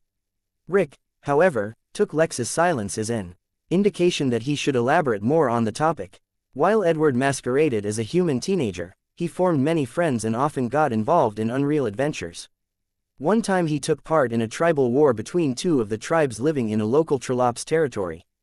The war between wolves and bats was a fierce one, or at least it was for the human he was pretending to be. Another time, he pretended to fall in love with another human girl, only to be caught up in a teenage drama when another teenager from their local academy similarly declared his love for the same human girl. Later, he discovered that like him, the other teenager was also a monster pretending to be human. It was quite the emotional roller coaster, as the girl was eventually revealed to be a daughter of the human king, who immediately recognized the two monsters and attacked them, causing them both to flee in terror. Once, all right, I get it. You two are good friends. I'm glad you're expanding your social circle, Lex interrupted Rick. He felt like the list of unbelievable stories was actually quite long, so he did not want to get caught up in them. After having dismissed Rick, Lex could not help but feel a little morose that ultimately, he was unable to invite the progenitor of the Sol and Frio birds. After all, everyone else had already seemingly been invited. The only major race besides them that remained uninformed about this was the Craven. But it was what it was, he didn't want to go to the Crystal Race territory again. Not to mention, there were only a few days left, there was no time. Deep in the dark and barren lands controlled by the Craven was a massive citadel built seemingly out of a single, massive spirit stone. But of course that was impossible. Such a massive spirit stone could not be formed in a realm as young as the Crystal Realm. This was, instead, the result of the ingenious engineering of the Craven. Their means and methods were sorely underestimated by everyone on these lands, and that served the purpose of the Craven well. Inside a library where the shelves were made of bone, and the books consisted of skulls of various races, fitted with a strange crystal, a particularly lean and petite Craven was reading. Among the Craven, size was usually proportional to strength, but for some reason this smaller Craven seemed to defy that rule. "My liege," said a hooded, humanoid figure that entered the room. "There is a command from home." "Oh, what do they want?" the Craven asked, genuinely curious. "You have been instructed to go to the Midnight Tavern in 4 days. No other information was shared." The Craven nodded, as if just that was enough. The humanoid figure also departed the library, without sharing anything else. Upon a tower that pierced the sky and far surpassed the atmosphere, 2 massive birds were resting in a nest made of the purest energy crystal. Suddenly, the divine energy in their bodies stirred, and a revelation came to them in the form of a name and time. It was the Midnight Tavern, in 4 days.